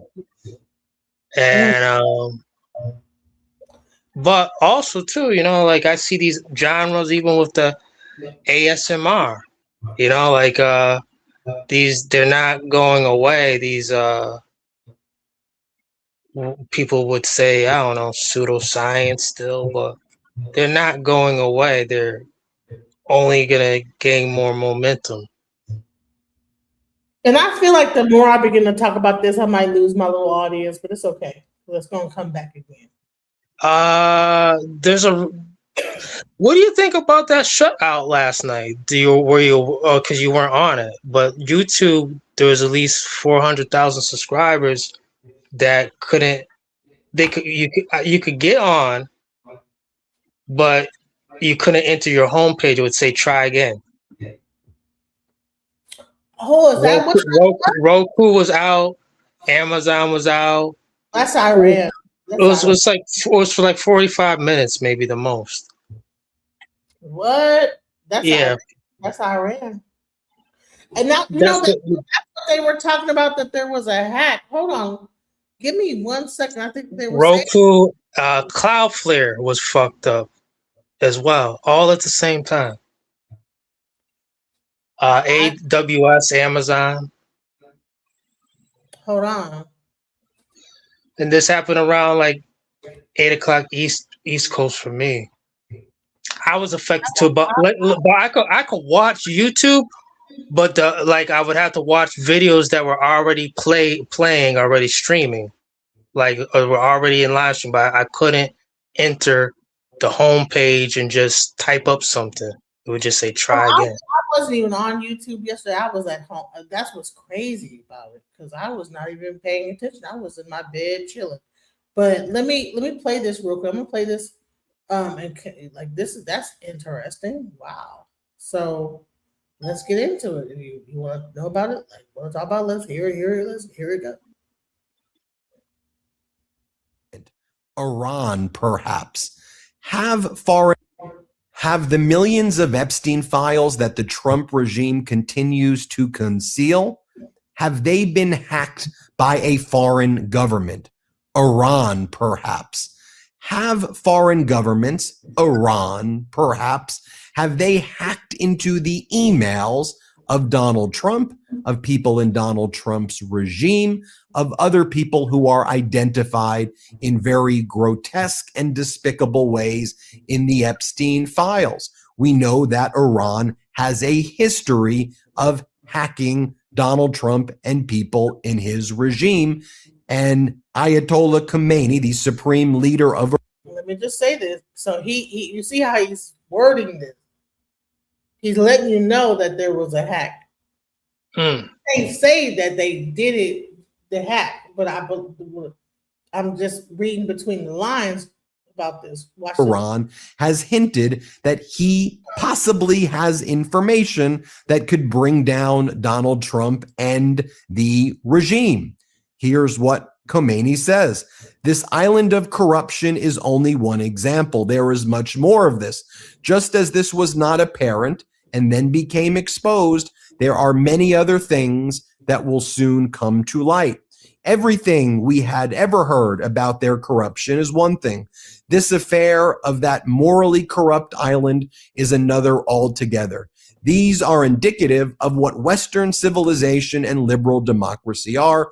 They proceed for 200, 300 years, and this is the ultimate outcome. Now, we know that in 2024, Iran hacked the Trump campaign with a spear phishing operation. Microsoft alerted the Trump regime that they were hacked. Frankly, the Trump regime knew they were hacked before Microsoft alerted them, but then the Trump regime had to go public when Microsoft had to go public with the data breach. So what did Iran get in 2024? You may recall someone by the name of Robert, who was representing the interests of Iran, went to media outlets to try to give them dirt on Donald Trump at that time. There was an indictment against Iranian hackers that followed in September of 2024. Thereafter, Iran hacked Trump's Truth Social media platform in June of 2025. And now everybody that be talking about, oh, you only listen to like the leftists and these left-leaning channels. What Republican right channel is talking about this hack?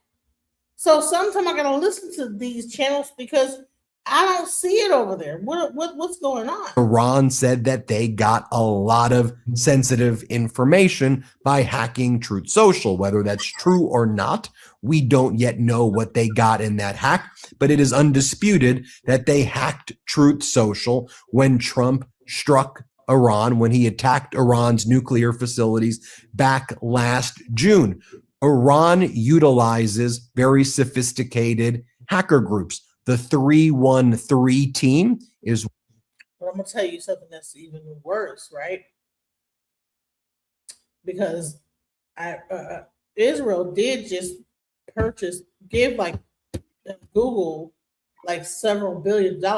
I believe what happened is they had an update on YouTube. They had an update. And anybody talking about this, that, the other, just like they had an update on TikTok. This is like it might have been just a thing that they could blame on Iran, but really it's like them updating their system, like say, oh, okay, if you talk about this, boom, you ain't gonna get no views. Because I like how you said update as well, and also I like to add in addition, Netanyahu also mentioned within the last couple of days. I saw it on Watching the World. Netanyahu wants to buy Twitter, X now. But he already gave him Google like what X amount of billions of dollars. Mm-hmm. It makes sense.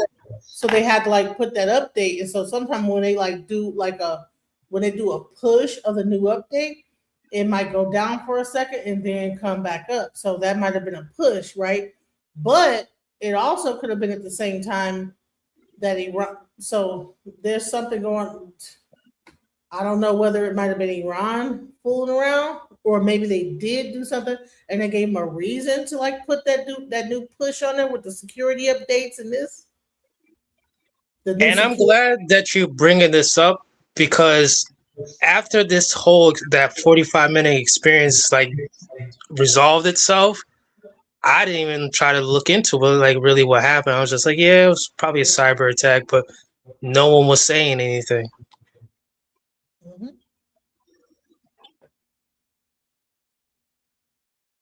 Tell me this: how did I go from getting over 100,000 people watching my videos to 6?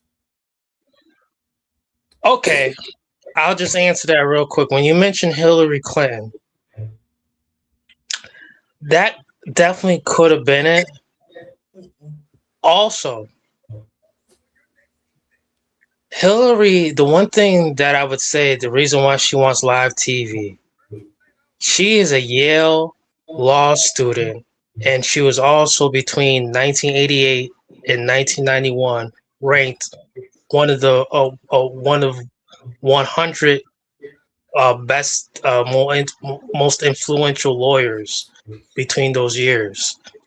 She can handle she handled even the what was it called?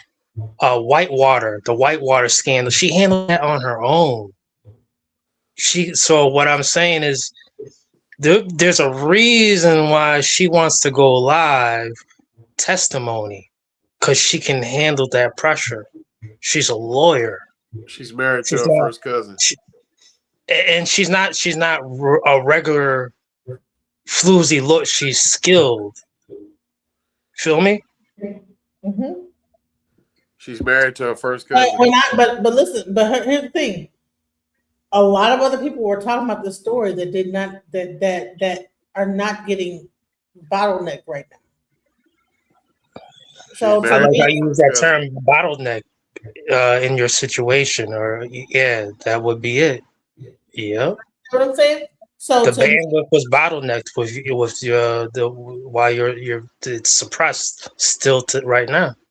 I'm trying to tell you is that so I believe that they did a security update. They did like a push, like GitHub. If you are a software engineer, you have your security patches, and that you have your full push. So that full push happened. That when you said it happened, that's when it happened. And now, if you put certain things into your thing, it's not fixing to give you nothing. So and essentially, it's happened around the 8 o'clock area for me with what you're talking about right now, because basically you did a half hour or an hour of that one that got you pulled away from, and now you're doing 3 hours. So it's roughly 7 o'clock, 8 p.m. But let me tell you why. Who watches the internet at night? Hillary Clinton is married to her first cousin. Right, but who watches the internet at night? Who watches the internet? I don't. Okay, it's professional. 11:05 here. What time is it overseas? Oh yeah. Them. Now, when I started my show in the morning, I got 100,000 views. But I started my show tonight at night. So I'm gonna test this theory out that if I do it in the daytime, I'll probably get views. But I'm doing it at night when people from overseas can watch it, and so it's suppressed.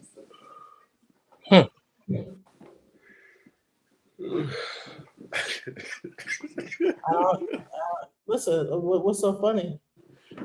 Hillary Clinton is married to her fucking first cousin. Okay, all right, we heard that. So, Yeah, but okay, yeah. And the fact that she killed her, Obama killed Gaddafi. Okay, we knew that. Okay, all right, that's all I got. That's not explaining why my shit's being toggled right now. I'm just saying, like, I mean, Okay, what do you think Hillary will admit to if she's granted a live testimony, live television? They're not gonna do that. All they're trying to do. She's not going to be granted a live testimony. They already have it scheduled for New York, like I think in a couple weeks. So it's already scheduled. They're not going to like switch over to live. All they're doing is seeing what we're gonna do. That's all they're gonna do. Hillary and Bill ain't gonna fucking testify to shit. All they're just gonna see is, all right, well, these niggas still vote for us. So that's all they're gonna see. They're gonna see what we can tolerate and stand. That's all they're trying to see. That's all it is. It's a psyop. It's like, yeah, let's see what these motherfuckers will do. They know we're monsters. Let's see what they let us get away with. I don't know, man. There's only thing's missing is that no one has said that I fuck kids. Ain't nobody said that. They're short of that. You know what? The one thing I would add on Pan African. I'm not sure what your name is. What's your name? Who? Oh, Mosi. Mosi. Mosi. M-O-S-I. Mosi. Mosi. M-O-S-I. Mosi. What I would say is that it would be interesting though if the jury was to ask Hillary, "Hey, now show this picture of this portrait of your husband, Bill Clinton. Is that your husband in this dress?" How would she be able to answer that? She's like, what's this portrait about? She's not like, bro. All they're doing is, like I said, That's crazy shit. They're never going to get to that point where Bill Clinton has to fucking say that shit in open court. Neither is she. They're not going to do it. They're just playing with us. They're just toying with us at this point. That's all they're doing. Let's see what, you know what I'm saying? Do the people like monsters? Yes, they do. They love it. So she's never going to get to that point. Neither is he, because he threatened Trump with it. And these guys used to be friends when Trump was a Democrat. They were all buddy and chummy. I want to see if they want me to just be on some black shit. Hold on. If you go all black, they're gonna shadow ban you. Oh no. I think they want niggas to like stay in nigga business. Let me Crockett is better than me. Oh yeah, keeping us dumb and all this shit. Yeah. Now, as you guys know, yesterday Jasmine Crockett was snubbed on going on the Stephen Colbert show. Now she explains in this video she had no problem with Tallarico getting the interview, just as long as she was allowed some time to come on the show and explain her policies and what she wants to do for the people of Texas, as her and Tallarico are both running for the Democratic seat. Now, Jasmine explains, like, she said, yeah, it's cool, whatever. But for whatever reason, Colbert didn't want to come up with a time or a place for her to come on. So you know what he did? Oh, we're just going to put it on YouTube and not give her an interview. To me, that was dirty as hell. But let me go ahead and let Jasmine Crockett tell you guys. Hit that like button, subscribe to the channel, and let's go deep into this. Is he pro Jasmine Crockett? Jasmine Crockett is a caricature of black women. That's all she is. Here we go. Eager to hear what she has to say about all of it. Joining me now is Democratic Congresswoman Jasmine Crockett of Texas. She's, of course, a candidate for U.S. Senate. There's so many things to talk to you about, and I'm so grateful you're here.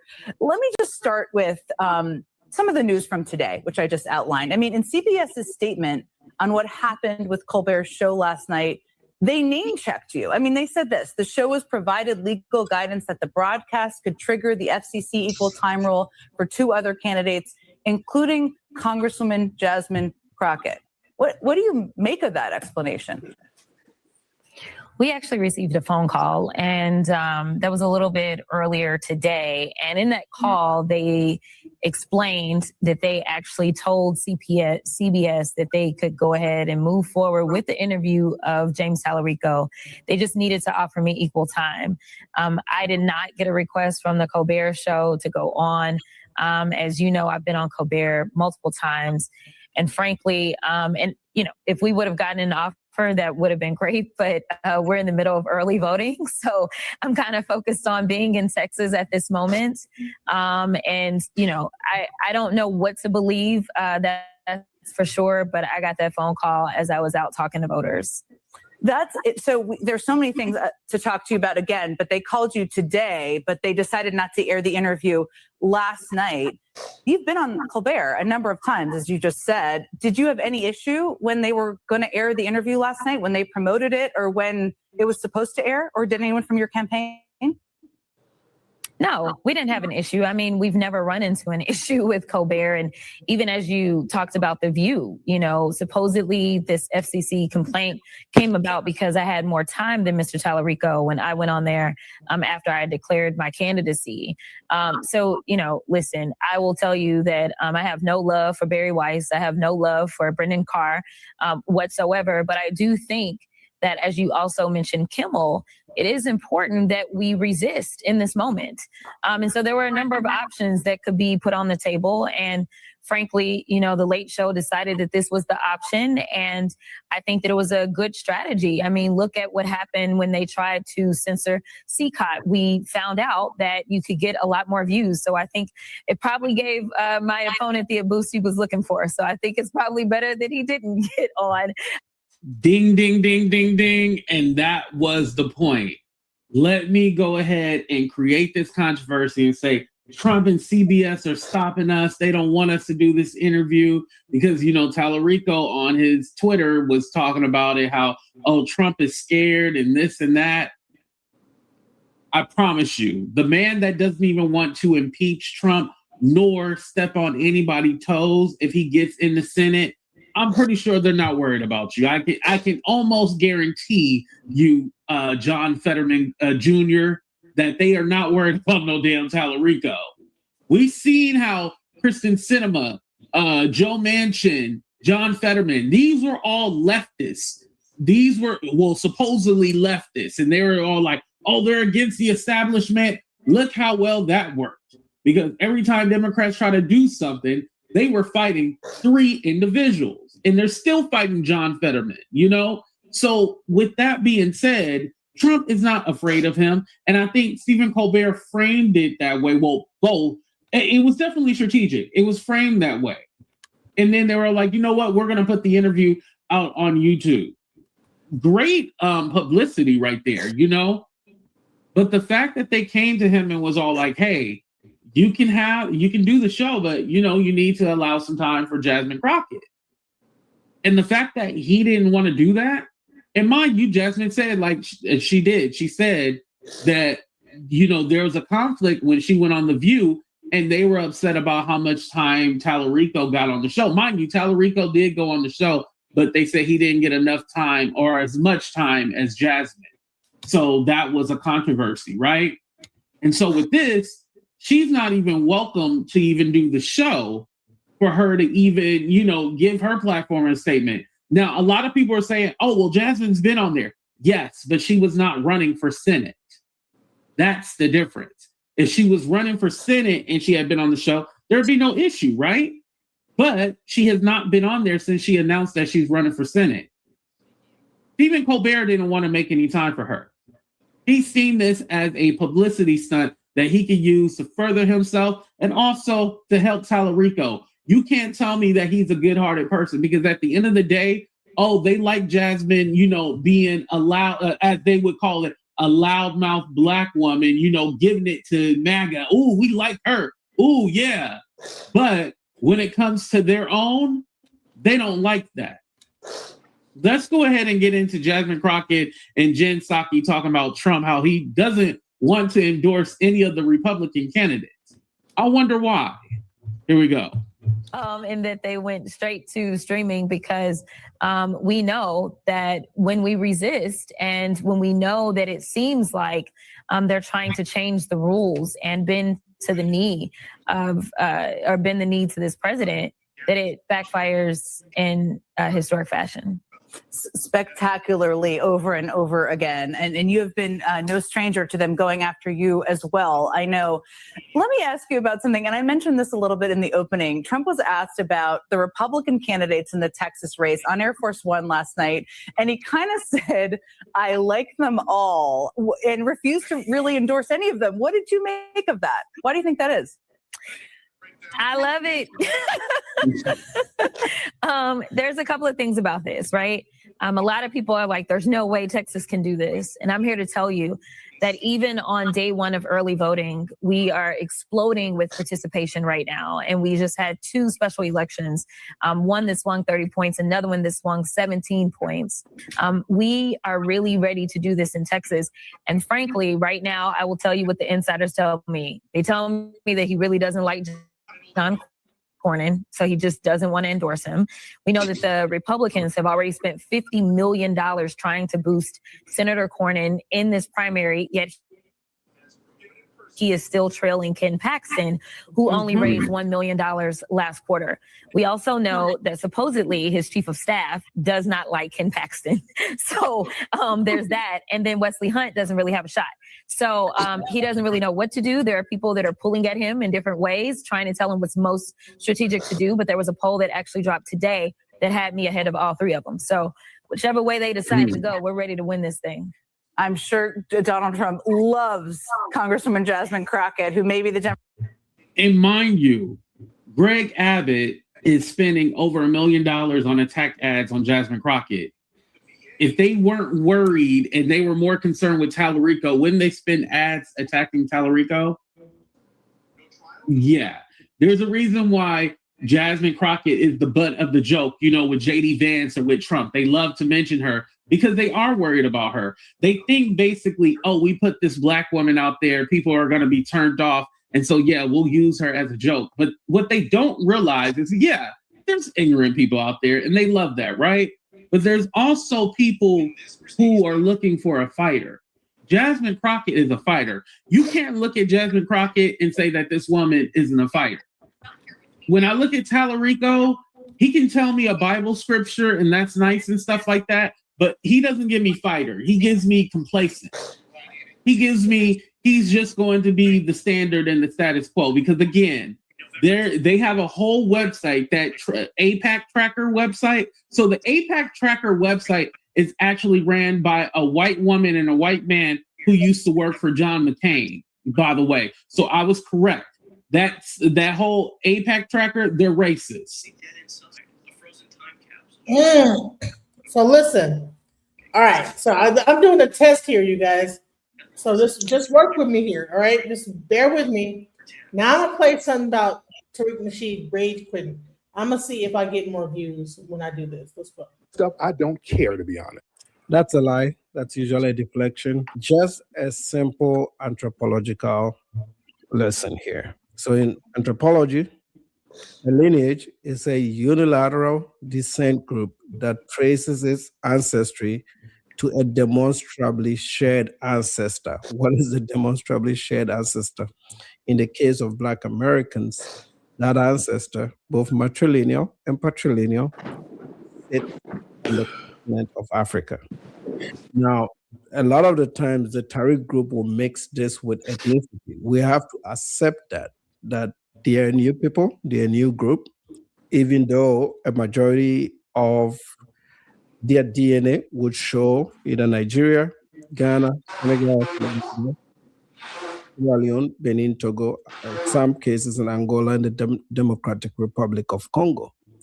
But in a multiracial society, there's a lot of mixing and intermarriages, which still goes on to this very day. And the culture is based in America. So it is very factual. that ethnically you can make the claim that it's a completely new group. It's a new culture, new dialects, new spiritual traditions, new food ways, even if some of them may trace back to their African origins. It's so new, it's redone, new family structures, new music traditions. They are a new group. And it's fine to accept that they're a new group. I don't think there's anybody in Africa that is stressing that. And that is the same for the Afro-Colombians, Afro-Brazilians. They're a new group. They are, more fused into Latin or Hispanic cultures. But what you've become is not the argument here. You can claim and identify whatever the hell you want. I don't think anybody's going to argue that. What do I care? I don't care, I don't want to be part of that. But why has all their talking points targeted Black immigrants? We're not trying to come into your spaces. We're not trying to come live in your neighborhoods. We're not gentrifying your neighborhoods. We're not taking your jobs. We're not doing anything that has been earmarked for your community. A lot of us are building our own communities within America. We go to our own stores, the African stores. I'm sure some of you have heard about it. We go to our own doctors, if it permits. I have a Nigerian doctor. I'm proud to be patronizing the services of a Nigerian. I have a Ghanaian realtor who I'll be seeing on Saturday to go look at some new properties. I patronize the services of people professionals in my community in the US, like the Indians are doing, and we need to take a page from that. It's a beautiful thing, but it's not us versus them, okay? It's not, it really isn't. The Tariqs, in order to get a following, has made this an us versus them. And with that rage comes support, and that also comes the potential for monetization, which is the main goal. Be honest.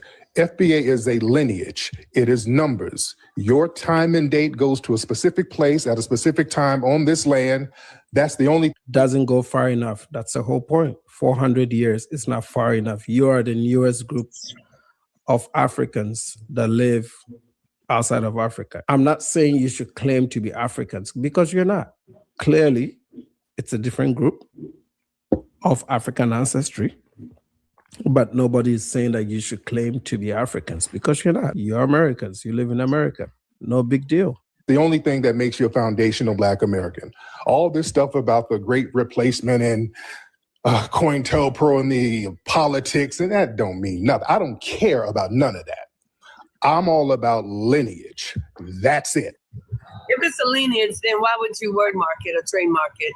Why would you not give it a chance to be a lineage? You have control over it.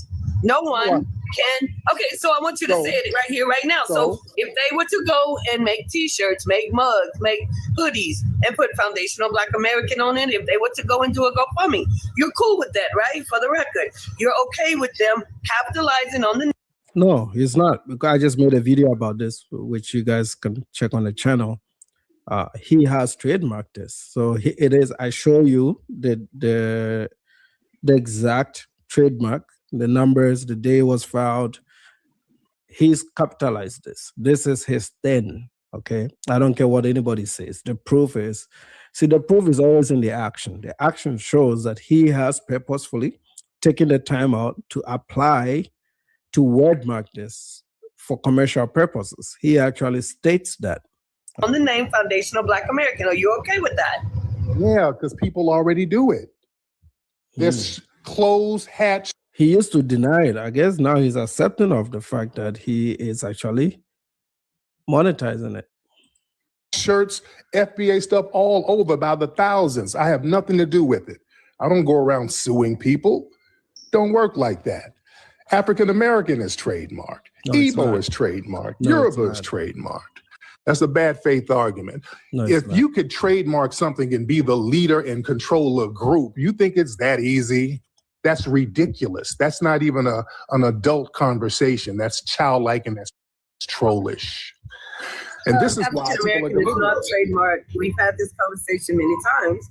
It's not. Yeah, it is. It's not. Yes, I it double is. checked it. It's African not. American is trademarked. It's not.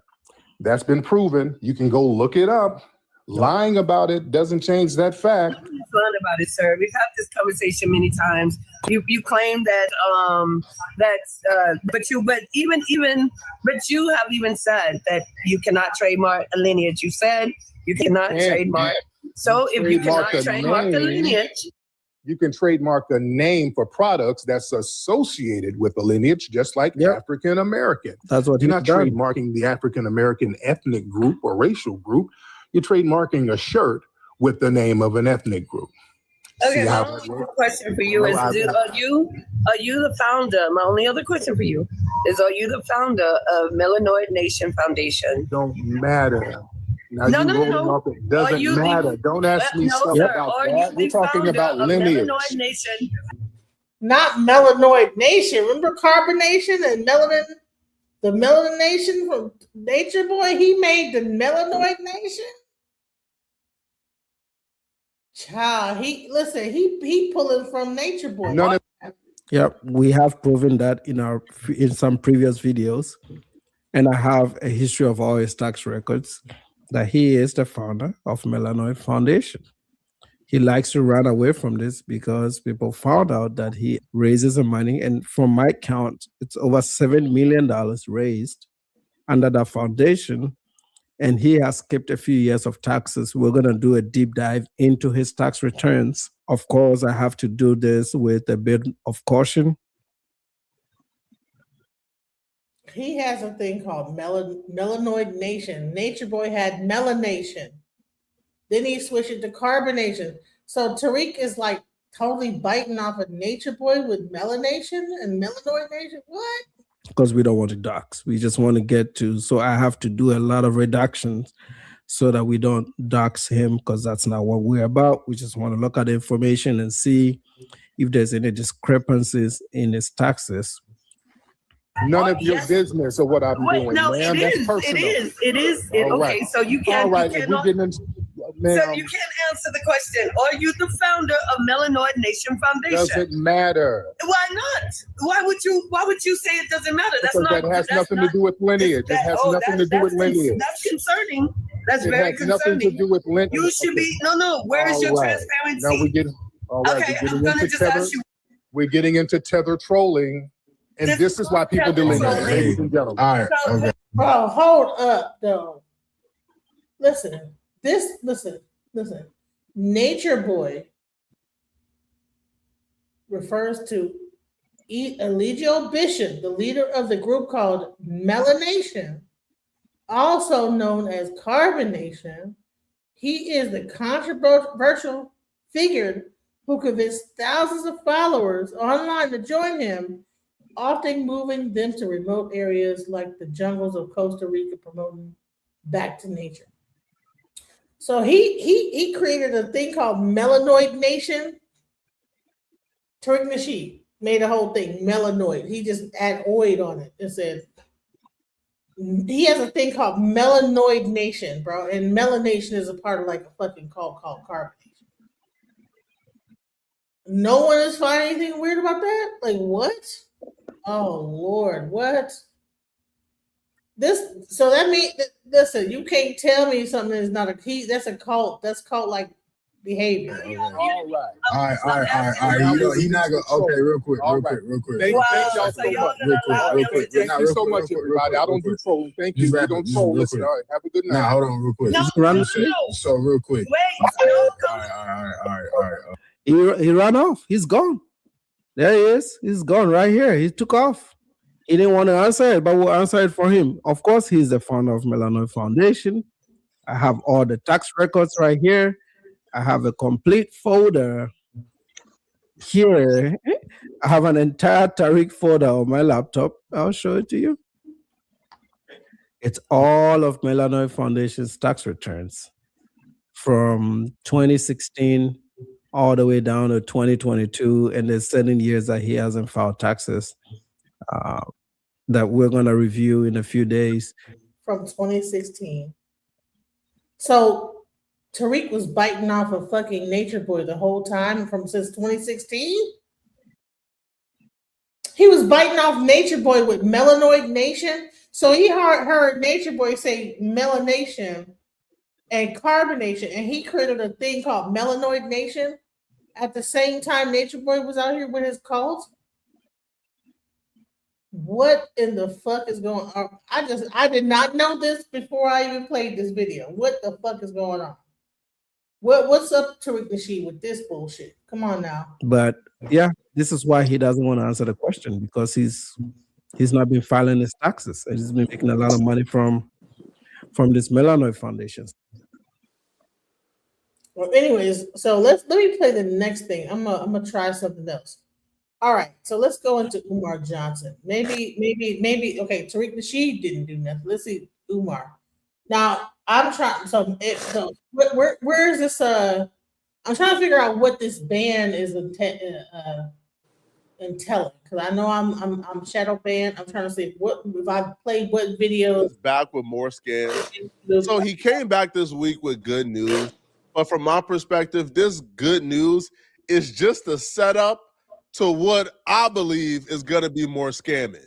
I've seen a lot of idiots eating this up. Dr. Umar Johnson ran to the internet to announce that the school that he'd been receiving donations for over a decade is finally completed, and it's time to prove the haters wrong. But the more he talks, the more you begin to realize that nothing has changed. like there's nothing new about what Umar Johnson is saying. I just wanted to go live today to give my 4 times great grand cousin, the Honorable Frederick Douglass, his birthday. I just wanted to go live for a few minutes, if y'all don't mind, to give my 4 times great grand cousin, the Honorable Frederick Douglass, his birthday gift. And to the Honorable Frederick Douglass, the greatest Black leader in American history, to whom I'm related by blood. Frederick Douglass is a second-generation descendant of Isaac and Betsy Bailey and the Prince of Pan-Africanism, Dr. Umar Ifa Tunde Oguntade. I am a 1, 2, 3, 4, 5, 6, 7. I am an 8th generation descendant of Isaac and Betsy Bailey. We are both descendants of Isaac and Betsy Bailey, and on his 208th solar return. On the 208th solar return of the Honorable Frederick Douglass, I want to give to you, my great ancestor, a completed school in your name and honor. The Frederick Douglass and Marcus Garvey Academy has been swept out. All the trash has been taken to the dumpster, and we are ready for inspection in the name of Frederick Douglass. Give me some love. Give me some Black African love right now.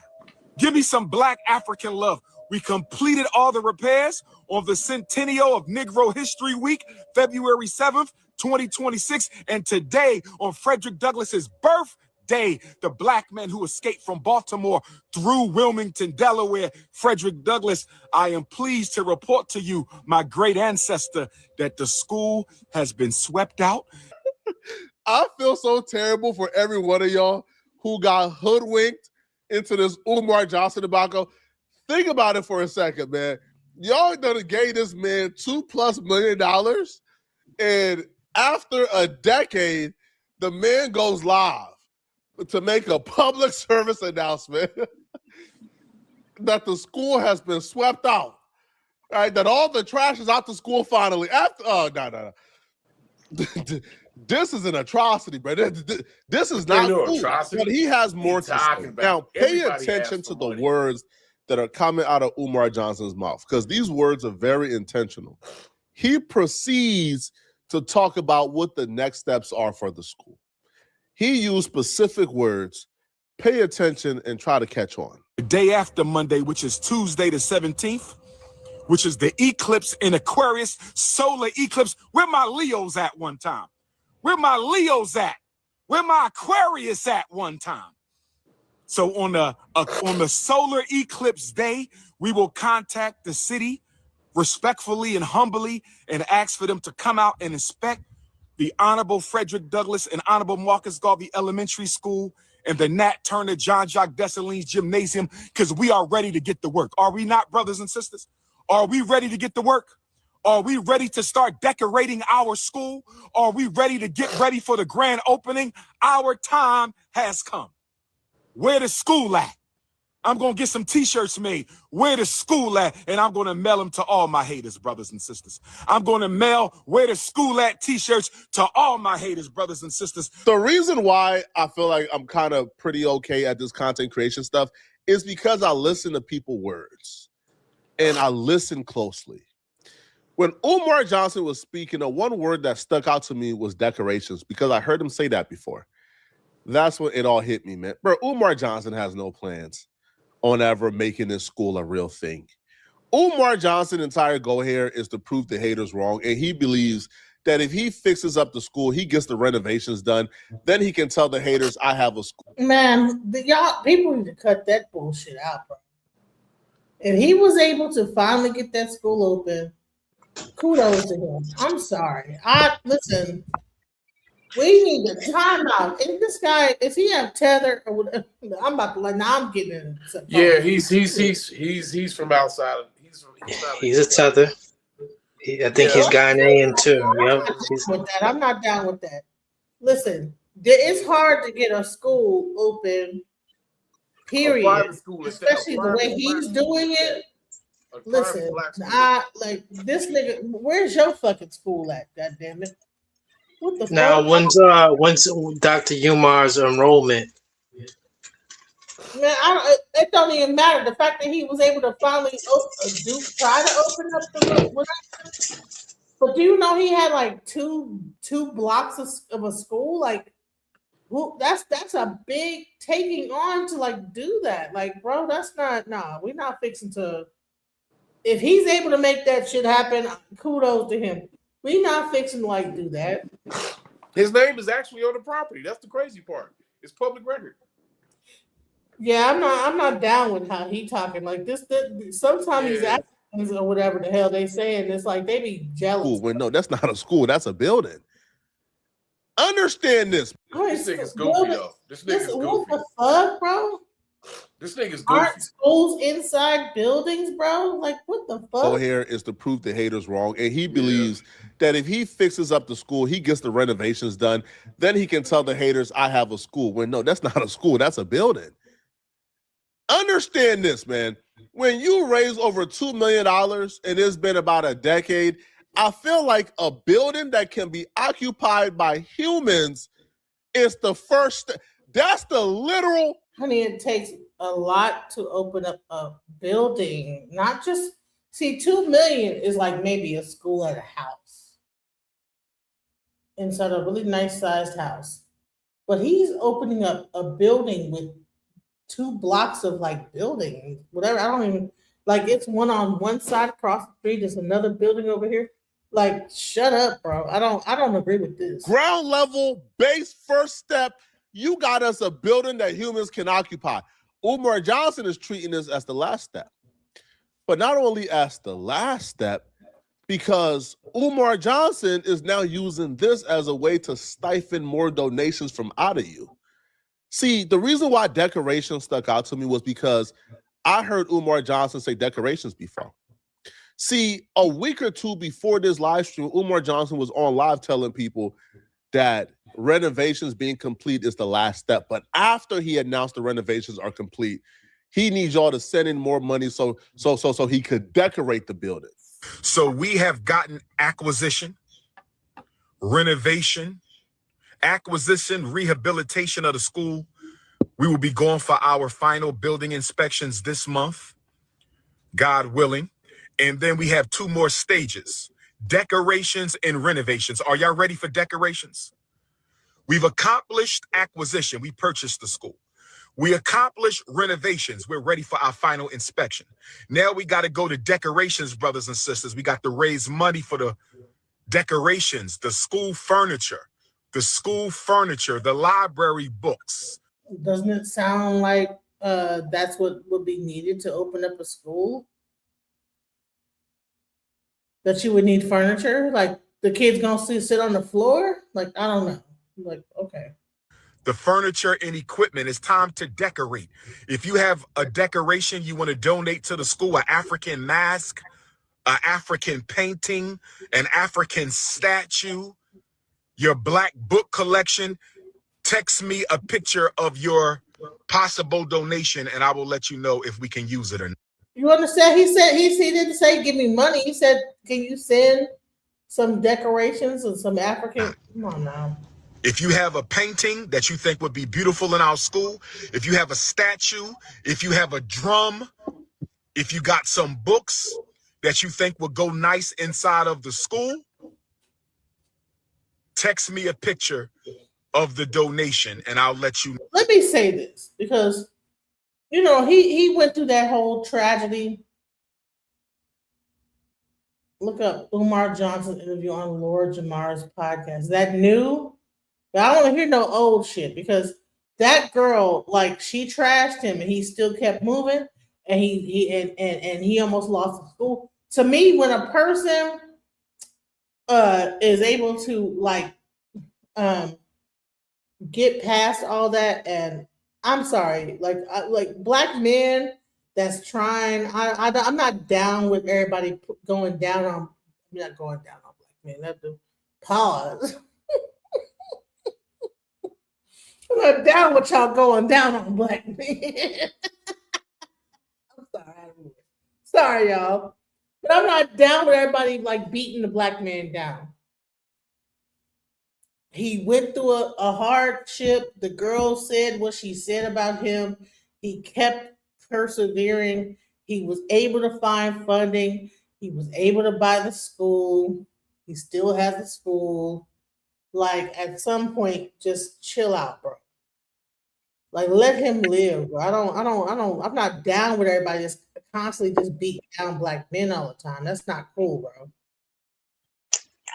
Well, I mean, so when does school start? Well, he's just looking for some decorations or whatever, but you know what? It might start, so who knows? You know what I'm saying? But the fact that he was able to so-called purchase the school, whatever, at least he's trying. You know, he could have just said, I went to the strip club and got some hoes with the damn money. You know what I'm saying? Fuck y'all, motherfucker, you dummy. You know? But no, he kept going. He kept trying to make it happen. So we're not fixing to. Well, that's 5 years ago. So is anything new? The donation raised. Okay, that's. From that time, when did you start raising money and all that? You know, and when did it all start? When was the genesis of FDMG school? I had the idea to open a school since I was in college. Okay. That idea became more serious when I became an assistant principal. It became even more serious when I became a principal. This is definitely old as hell.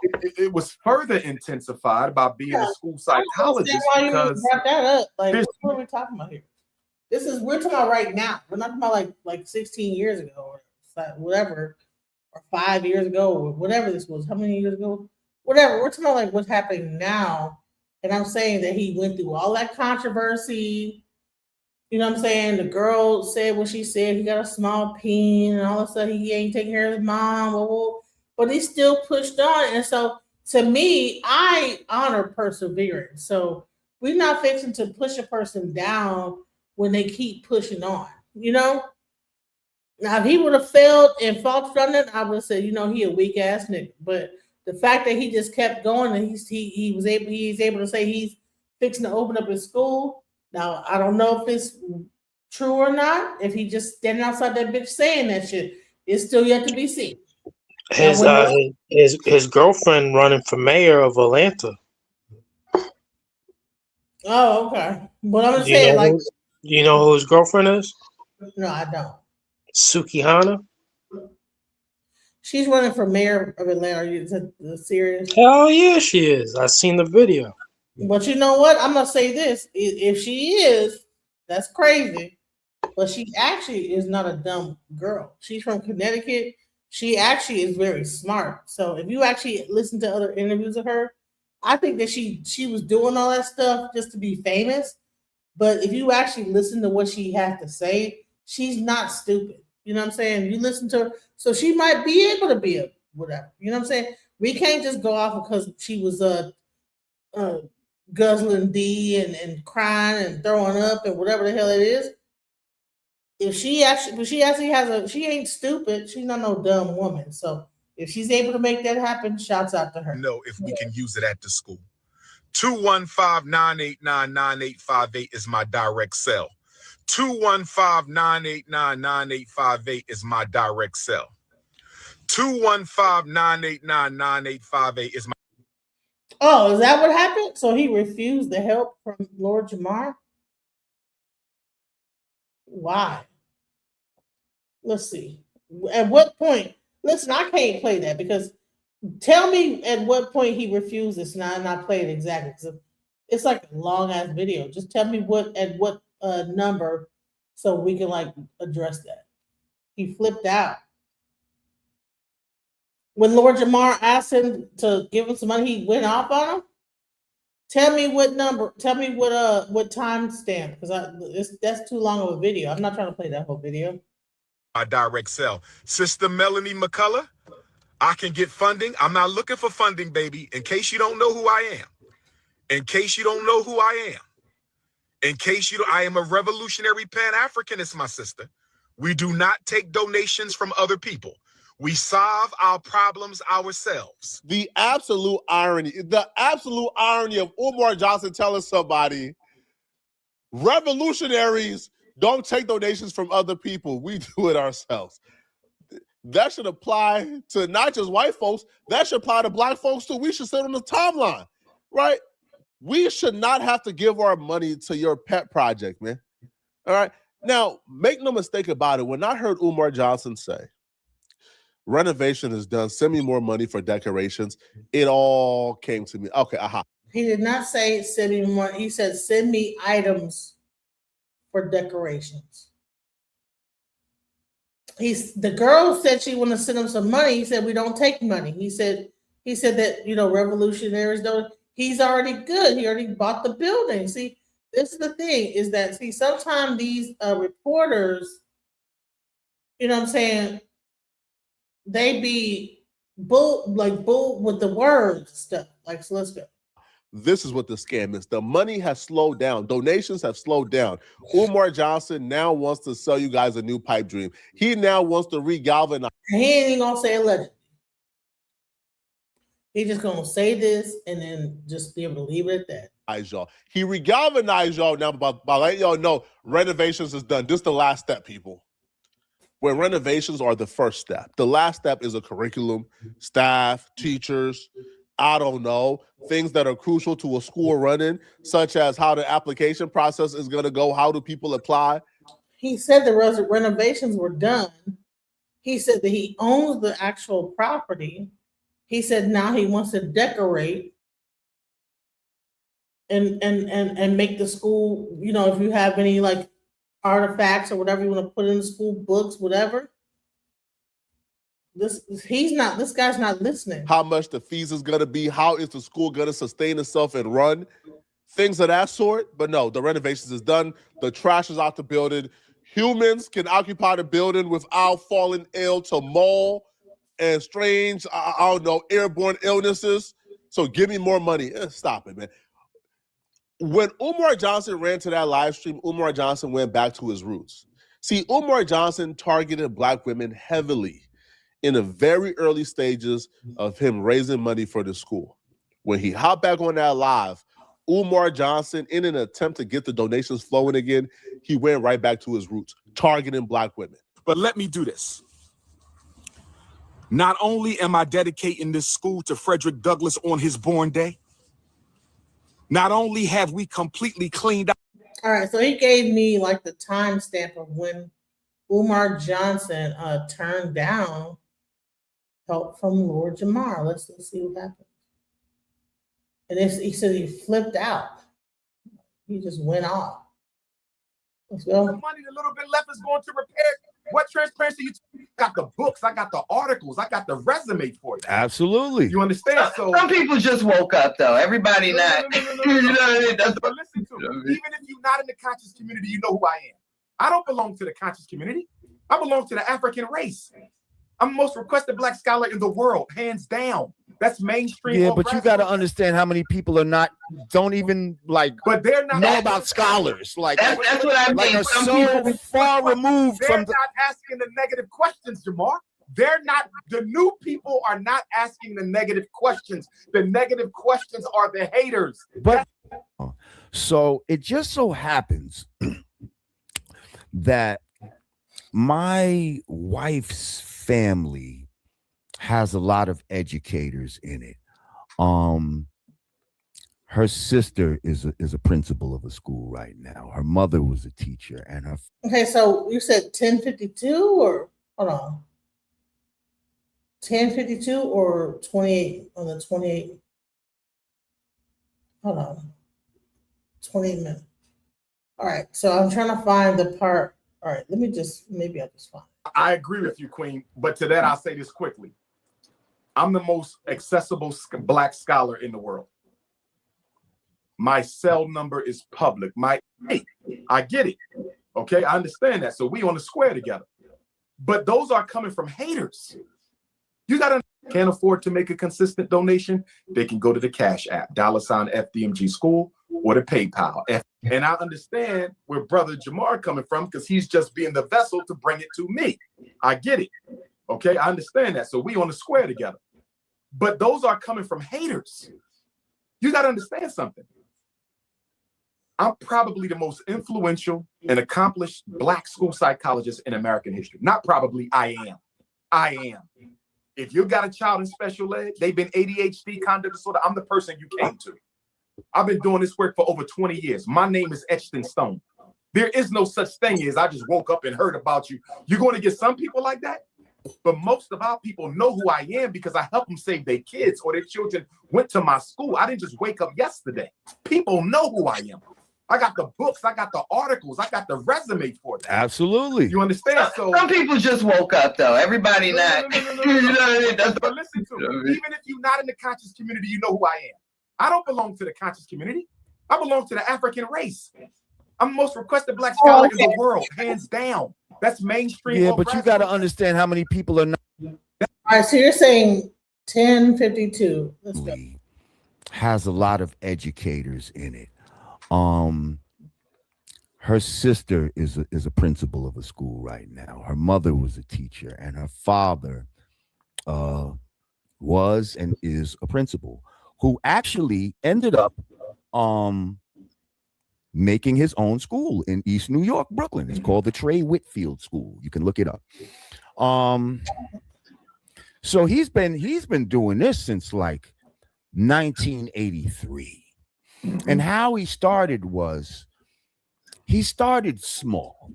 He started with 3 portable trailers that were behind like a church. Nobody was doing anything with them. And he went to the church because he was a principal like you. And he said, guess he got the same inspiration to start his own thing. So he talked to the people at the church. He ended up negotiating some sort of rent where he had to pay $500 a month per trailer. And he had like 280 kids. Now, he didn't have a lot of money. He didn't have a lot of donations and stuff like that. So what did he do? He said like a lot of schools and stuff, they would just throw out old desks and books and stuff like that. He'd go around to different schools and get desks. He'd go to the Board of Education and they'd give him stuff that they were getting rid of, you know what I mean, that they didn't want, books, whatever, all kind of different supplies. So he was using his resources. He did this till about the year 2000, where he then sees like a 4-story big ass building, something pretty comparable to what you're talking about. Actually, it might be bigger than, it might be like those buildings combined, the ones that you bought. But this is in Brooklyn in East New York, like right off Atlantic Avenue. So anyway, he gets to this building. He said he didn't have $1 for the building, but he goes to the man. He's like, I want to get this building for a school. And the guy's like, he tells him whatever, I don't know, whatever the price was. And he's like, listen, I ain't got no money. But what I do have is I got a friend who's fundraisers and all this. Yeah, and this man was able to make it happen. Like, you know what I mean? Like this man was able to and just built from the ground up, and it could have been turned out cheaper. I don't know. We have to look into a lot of things, and this is a big undertaking that I feel like, you know. I'm speaking to the detractors who say I can help him with that. This is No, not I think they talk about our educators and psychologists. That is my field. So it's kind of interesting when someone who's an expert in something, and I'm not speaking to you, I'm speaking to the detractors who say I can help him with that. This is no, not I think they talk about the real estate part of it. Not you're an educator, but not a real estate guy. You see but what we I'm already saying? have the real estate. So that's not even an issue. No more. Right, but did we choose the right real estate? Did we I take the certainly money chose and the do right real and do estate, the brother. best I just told fiduciary you. I thing just with the told you, money? brother. I just told you that the schools that we got was a $13 million project 9 years ago in excellent shape. We got a steal for that campus. It was a steal. It was the best thing I could have possibly got. I have no regrets. Okay. See, that's when we start. I'm gonna say this. He has a vision, right? Now, some people will have a vision, start from a smaller place and work their way up. So other people will have their vision and they will not stop until they get to that point. We can't like diss him because he said, listen, I don't want a house school. I want my shit to be a whole full school. He has a vision. It took him a long time to get to it. You know, we can't fault him for that. You know what I'm saying? Now he did it was fucked up, some of the stuff that was said. But I'll say this, he had a vision. Like for me, I might have a vision to put out an album. I'm not going to say, well, just put out a single. Well, no, I'm putting out an album. Well, you know, I know a person and they put their first single out, their second single out, and then they made their album. I was like, well, no, honey, I don't want to put that. I don't want to do it like that. I want to put my album out. And so I'm going to keep on my thing and I'm going to keep my shit and then I'm going to put my album out. So you can't get mad because he's like, no, I don't want to put out no single. I want to put out the album. They've been talking about this Frederick Douglass vision for the longest time. You can't be mad at him for having a vision and sticking to the vision. Now, if he's able to accomplish his vision, shouts out to him. If he ends up an old ass man and he finally accomplishes putting up this damn Frederick Douglass school, and he's 80 years old. But that's what he wanted to do. Well, shouts out, bro. You can't be mad because you're saying, well, no, you should, instead of putting out your album, you need to put out a single first. Everybody don't work like that. Everybody's like, no, fuck that. I want to put the whole album out. You understand what I'm saying?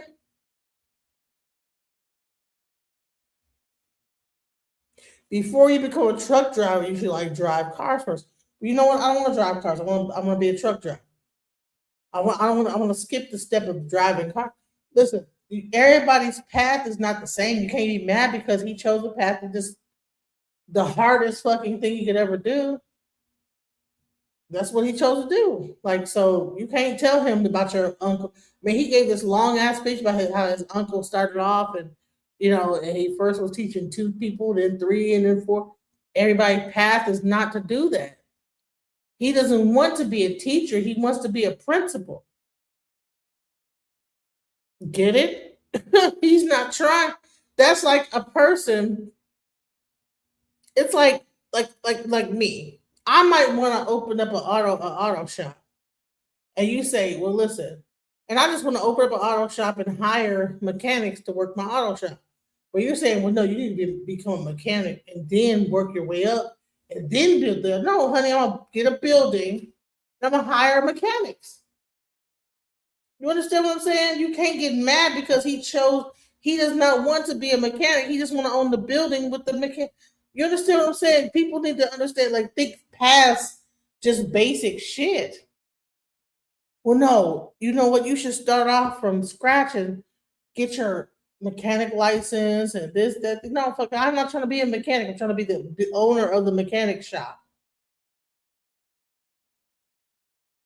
Most owners that own the mechanic shop don't know how to do fucking mechanics. They just know how to run people and be like the boss of the people. So it's crazy to like recommend that because like, bro, I'm not trying to be a teacher. He's a principal. He's not a teacher.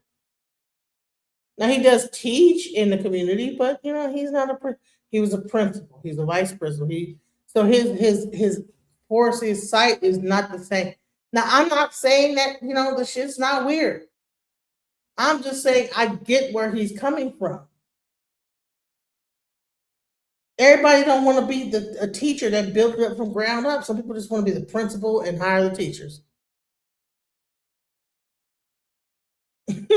Understand what I'm saying? And then you have people like Poetic Flacco that don't even understand that mindset, and he doesn't even get it. Out to school and we ready for inspection on Frederick Douglass's 208th solar return. I want to also give all Black women their gift. And my gift to all African women around the world on this Black Love Day, this Frederick Douglass Day, my gift to all Black women, I don't care if you are in Angola or Alabama. I don't care if you in Jamaica, Queens, or Jamaican in the Caribbean. I don't care if you in Brooklyn or Botswana. I don't care if you in Puerto Rico or Pittsburgh. Do you understand me? I don't care if you in Guadalupe or Georgia. Oh man, get to the fucking. That's the only part I don't like. All that bullshit, that preaching bullshit. Shut up, man. Get to the point. London and Paris and Australia And return is a school for your boys. So we don't have to worry about them being mistreated, called the N-word, thrown in special ed, put on drugs, arrested, kicked out. That is my gift to all Black mothers on this day. All Black women on this day is a school for your son. And if you don't have any sons, we will be opening the Anna Douglas and Amy Garvey Academy in a few short years. So Black women, today I dedicate this school to all my sisters because I see you struggling with your sons. I see you crying over your sons. I see you fighting for your sons. And like this, like I said, he has a vision. He doesn't want to be the teacher first. He doesn't want to build it up from scratch. He wants to own the building and then hire the people inside the building. We can't be mad at what his vision is. And we can't say that, oh no. And here's the thing, beware this new Umar Johnson scam. Like, sir, that's not cool, bro. Poetic Flacco, I call foul on that. You know, if he was able to like go through all that bullshit and all that ridicule and still get to school and still work, give him some credit, bro. I gotta give him some credit. I'm not gonna give him no money.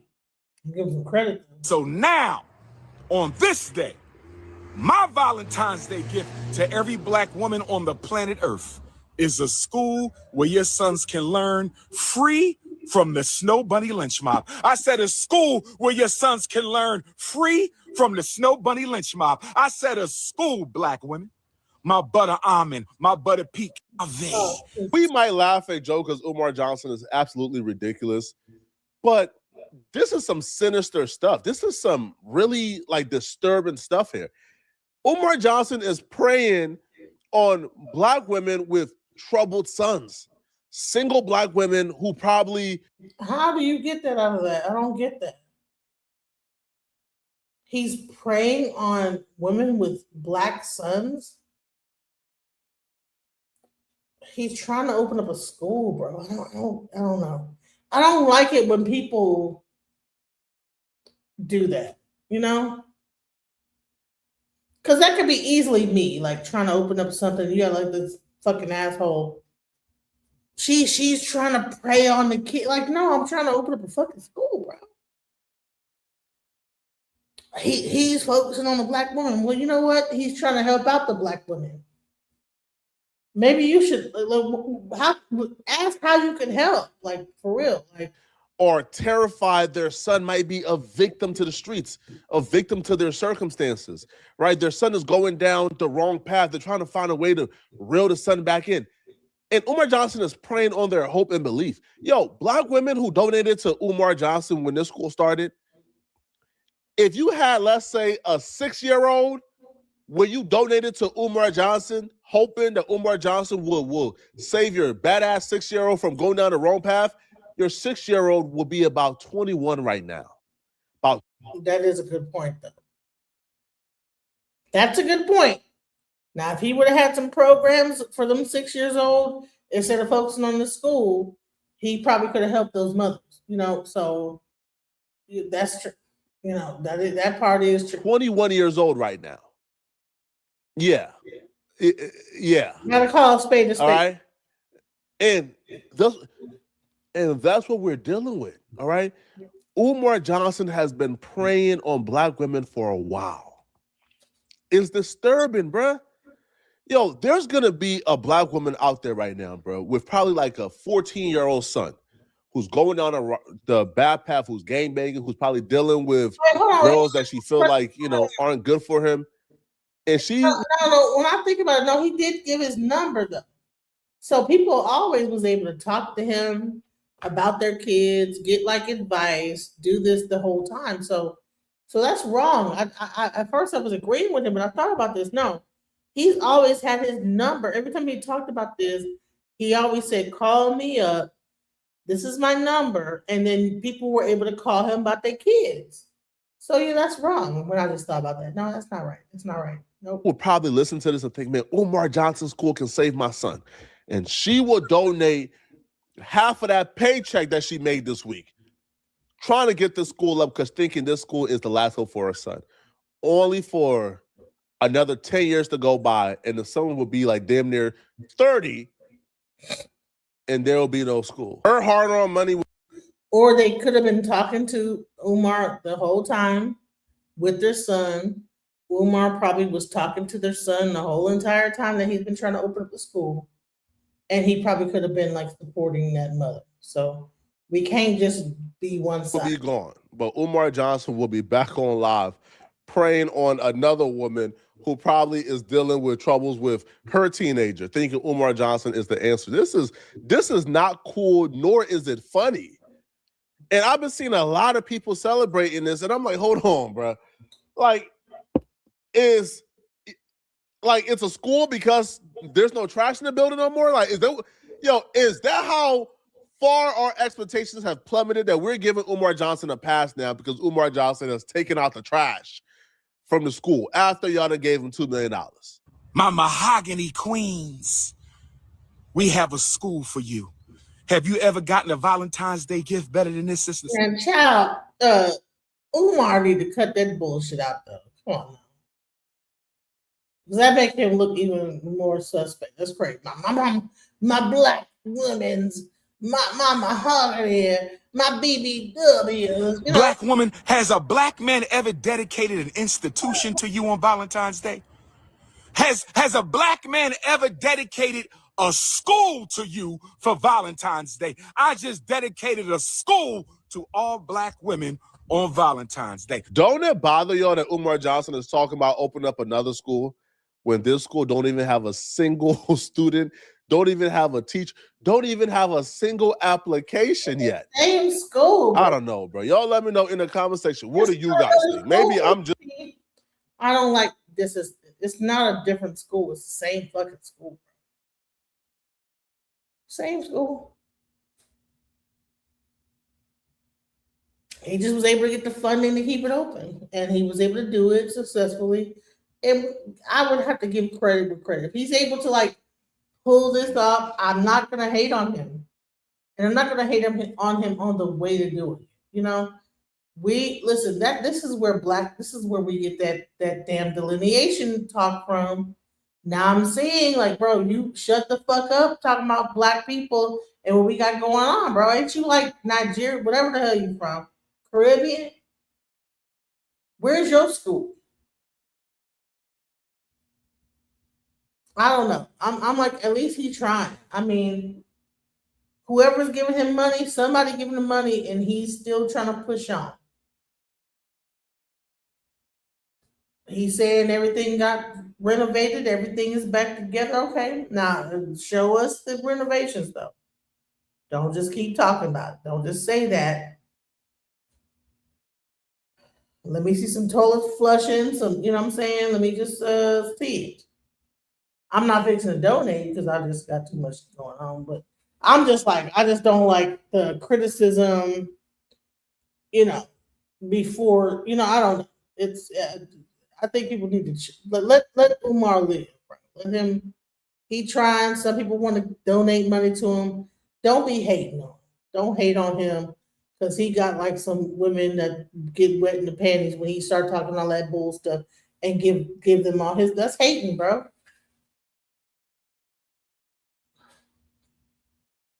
I'm sure if he was charismatic, he probably could like talk the draws off and talk the how much money and draws have men been talking off women's behinds for years. If they want to give him this nigga they money, let him. You know what I'm saying? Let them. There's a thing called let them. Have you heard of let them? It's an actual thing called let them. If a person don't want to do it, let them. It's a whole thing called let them. By Mel Robbins, bro. Listen. I want y'all to check this out. But this is going to be my last thing I'm going to play because I've been all around the Bulberg Bush and all kind of crazy stuff. But I want y'all to understand this thing called let them. Go ahead. You will never prioritize your own happiness until you learn how to let other people be unhappy. Hey, it's Mel. Today on the Mel Robbins podcast, we are diving into the let them theory like you've never heard it before. Hey, it's your friend Mel, and welcome ago. This book, in just 6 months, is being translated into 63 languages. In 6 months, it has sold over 6 million copies and counting. That's bananas. We just learned that halfway through this year, the Let Them Theory is the single best-selling book on the planet of all books right now. All books, fantasy. I can't believe that a book that is helping you take control of your life is beating fiction. I love fiction. I love fiction because it helps me escape my life. But I love that you are embracing a book that is teaching you how to turn into your life and how to stop taking responsibility for things that aren't your responsibility, how to stop controlling things that you can't control, and how to have more peace and how to have more power. And so thank you. Thank you for trusting me. Thank you for being interested in the Let Them Theory. Thank you for reading it and being, it's never enough. Well, everyone will be satisfied. Reason why this has exploded like this, it's because the theory works. And when you use it, you feel better. And I love that. So thank you, thank you, thank you. All righty, let's jump back into it. We're talking about the first thing you're not responsible for, which is you're not responsible for other people's happiness. You can live your life in a different way. Instead of taking on this burden, there's a different way to do things. Let me read to you from page 17 of the Let Them Theory. This is chapter 1. Stop wasting your life on things you can't control. If you're struggling to change your life, achieve your goals, or just feel happier, I want you to hear this. The problem isn't you. The problem is the power you unknowingly give to other people. We all do it, often without realizing it. You make the mistake of thinking that if you say the right thing, everyone will be satisfied. If you bend over backwards, maybe your partner won't be disappointed. If you're friendly enough, maybe your coworkers will like you more. If you keep the peace, maybe your family will stop judging your choices. Now, I know this because I've lived it. I've spent years trying to be everything for everyone else, thinking that if I could just do enough, say the right things, and keep everyone happy, I'd finally feel good about myself. But what happens instead? Oh, instead, you work harder, you bend further, you shrink yourself smaller, and still someone's disappointed. Still someone criticizes. Still you're left feeling like no matter how hard you try, it's never enough. Well, today I'm here to tell you, it doesn't have to be this way. And here's the thing about trying to make other people happy and how you assume responsibility for everyone around you being happy. This shows up in really sneaky ways. So I want to give you some examples of how this can play out, and you might not even realize it. So as we were getting ready to do this episode, we were all talking as a team, and one of the producers on the team said that they know somebody who held back from posting their engagement photo on social media because they were worried that their photo would trigger another friend who was sad about a breakup. I mean, isn't that kind of crazy? That's an example of assuming responsibility for somebody else being happy. You don't post a photo online because you're afraid it's going to make somebody else sad. It's relatable, but it's also kind of crazy that we do this. Or how about this one? Writing 5 versions of a text to somebody before you hit send because you're worried about it sounding too harsh and you're worried that they're going to react and not be happy about what. Seriously? Or how about this one? Staging family dinners like it's a UN peace summit, rearranging seats so nobody fights this time and nobody is unhappy about where they're sitting. Or how about apologizing for saying no? Even when no is reasonable, and by the way, no is a complete sentence. Why do you have to apologize for the fact that you're saying no? Oh, I know why. Because you're taking on the responsibility that the person is okay with you saying no and that they're not upset or disappointed because now you're responsible for them being happy, even though you need to say no. Or how about pretending you're, quote, fine, even though you're going through a really tough time, but you don't want to talk about it because you think if you talk about what's going on, you're going to kill the vibe. You're going to bring down the mood and everybody else deserves to be happy, but you, so you're going to take responsibility for that. Or maybe you walk on eggshells at home to avoid your partner's rotten mood after a stressful day at work. So now their stressful day at work is somehow your responsibility to make sure that you don't make it worse. Or maybe you let a friend just vent endlessly about their issues or their breakup or their mother, and you never draw a line and protect your own happiness and say, you know, this is a lot, and I just really can't handle listening to any more of this right now. Or maybe it looks like this. This was me for a long time with my husband. You're constantly managing somebody else's mood and hoping that they're happy. So you check in all the time. Are you okay? What are you thinking about? Are you mad? Did I do something wrong? Because you want everything to be perfect all the time. And if your partner's happy, then you're happy. And it's your responsibility to not only make sure they're happy, but to check in and make sure that they're happy all the time. It makes you crazy. I used to do this constantly. Or always being the planner in your family or your friend group. Because if you don't host the barbecue this year, if you don't organize mom's birthday gift, if you're not the one that's on the ball, then somebody's going to be disappointed. It's not going to happen. And somehow this is your responsibility in life. Or you avoid asking for help because you don't want to add stress to somebody else's plate because they're really busy and it's just easier if you do this and you don't want to rock the waves. Or you say you're happy to help, but secretly, no, you're not, because you're overwhelmed and you just literally are so exhausted, but you just constantly take on the responsibility of making sure everybody else is okay. Oh my God, even just explaining all of this, you just feel heavier. And you might be shaking your head going, wow, I don't do all those things, but I do some of those things. But that's a lot, Mel. It is a lot. This is really, really sneaky stuff. Let me give you another example, okay, of how feeling responsible for someone else's happiness, what this can look like. Let's say you let someone talk over you or speak to you in a disrespectful way, and you don't want to call out this family member because it would cause a scene and make someone unhappy. Or do you spend money that you don't have on gifts or dinners or trips because you're afraid if you don't, someone's going to think less of you?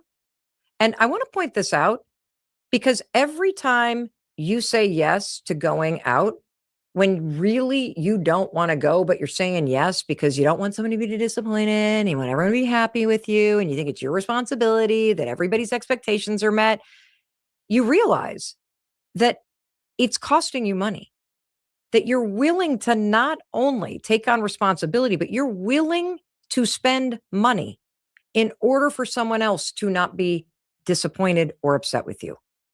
There's a real hard cost to this that also goes beyond time, energy, emotions, and your own unhappiness. This is why it's not your responsibility to manage other people's happiness. It's just not.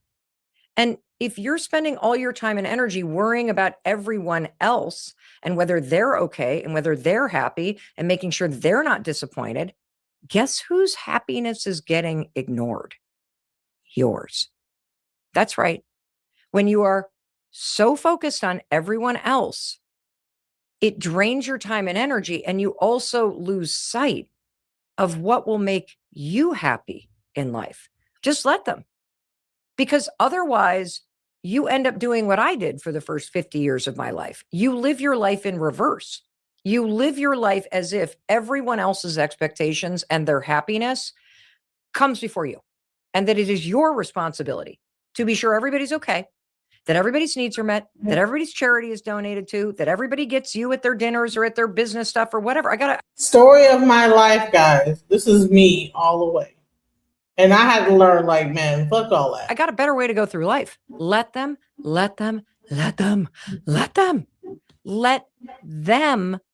deal with their own expectations. Let them deal with the disappointment. People are allowed to be disappointed.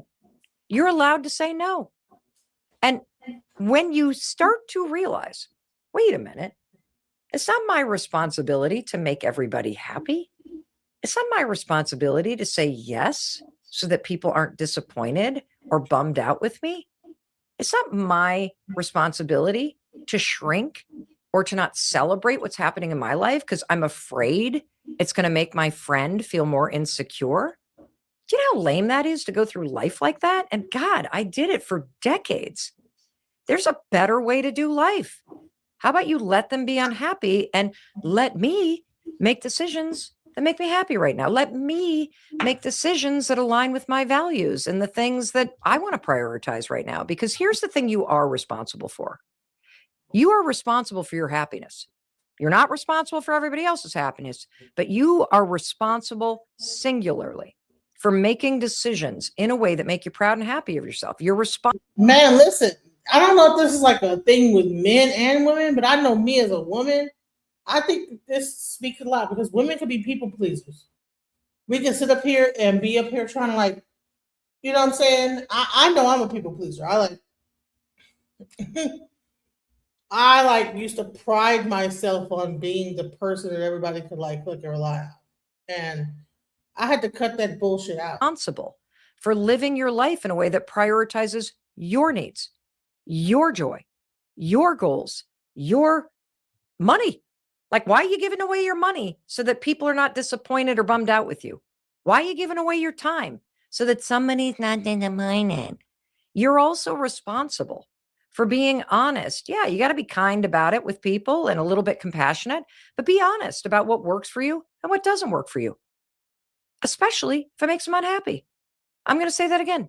You got to be honest, especially if it's going to make them unhappy. And here's the reason why. I have found time and time again, when I look back in the past, my inability to let other people be unhappy or disappointed was a form of manipulation. I basically was trying to make people happy all the time so they'd like me. And you can never prioritize your own happiness until you learn how to let other people be unhappy. Let me say that again, because that's a big one. You're not responsible for other people's happiness. And more importantly, you will never prioritize your own happiness until you learn how to let other people be unhappy. Because if their happiness comes before yours, you will never have time and energy to make yourself happy, period. And I can hear you as you're considering these examples, but Mel, won't this make me like really selfish?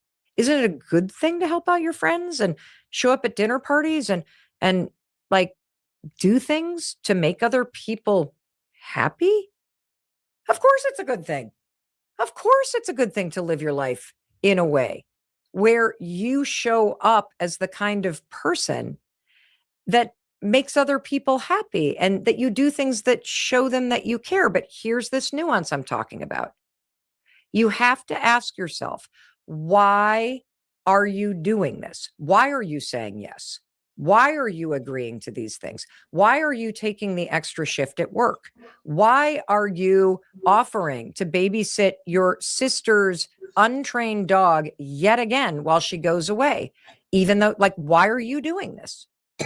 If you're doing it for them and doing nice things for other people makes you feel good, good. That means you're doing it for you because it makes you feel good to be that kind of person. Do you see what I mean? Say yes to babysitting the dog because it makes you happy. Say yes to volunteering at school because it makes you happy. Say yes to changing your plans and going to that wedding, or being excited about the business opportunity over a birthday weekend because it makes you happy. Do it for you. Don't do it for them. Because if you're chronically doing things because you think you should, or because you think it's your responsibility to make other people happy or to meet their expectations, or because you're worried that other people will be disappointed, which is just another way to say I'm responsible for people not being disappointed, I'm responsible for their happiness, that's terrible. That's the worst reason to do something. Because number one, now you are assuming responsibility for somebody else's expectations being met. You're assuming responsibility for somebody not being disappointed. You're assuming responsibility for somebody's happiness, and you're ignoring your own. So it's a double whammy of negativity. That's why it's not good. And even more, resentment starts to build up in your relationships. I kid you not, because you start to blame your parents for constantly throwing a guilt trip when the truth is you've assumed responsibility for making sure that they're never uncomfortable or disappointed. There's an easier way. Let them be disappointed.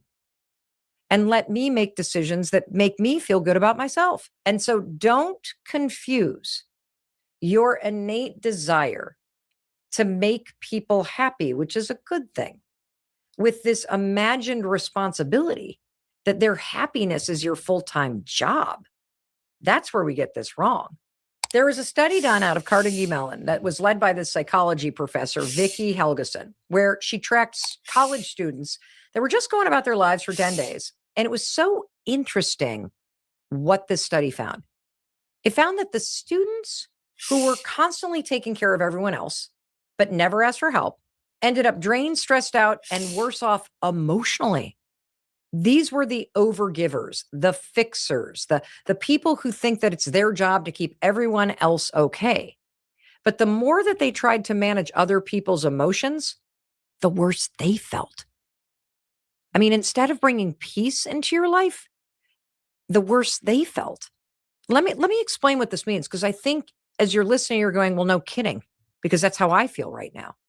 See, instead of bringing peace into your life, constantly overextending yourself because you think it's your responsibility to make everybody okay, it leads to you feeling more anxious and emotionally burnt out. It couldn't be clearer. See, when you're in that mode where you assume responsibility for other people's happiness, you're actually not helping. You're hurting yourself. I'm going to say it again. You are only responsible for your own happiness. That doesn't make you selfish. It helps you make better choices. It helps you own what you're doing, and it helps you prioritize yourself. Let them be unhappy.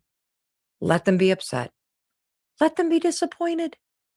And let me make decisions and prioritize my time and energy and live my life aligned with my values and what's happening in this moment, and do so in a way that makes me happy. Because when I say yes, let me be honest about the reason why I'm saying yes. I say yes because I want to say yes. I say yes because it matters to me. And when I make decisions that way, I take responsibility for the choices I'm making. And ultimately, I feel in control. And when I feel in control, guess what? I feel a little happier. Isn't that so cool how that works? Now let's jump into the second thing that you're not responsible for, which is you're not responsible for rescuing people from their problems. Let them learn from life.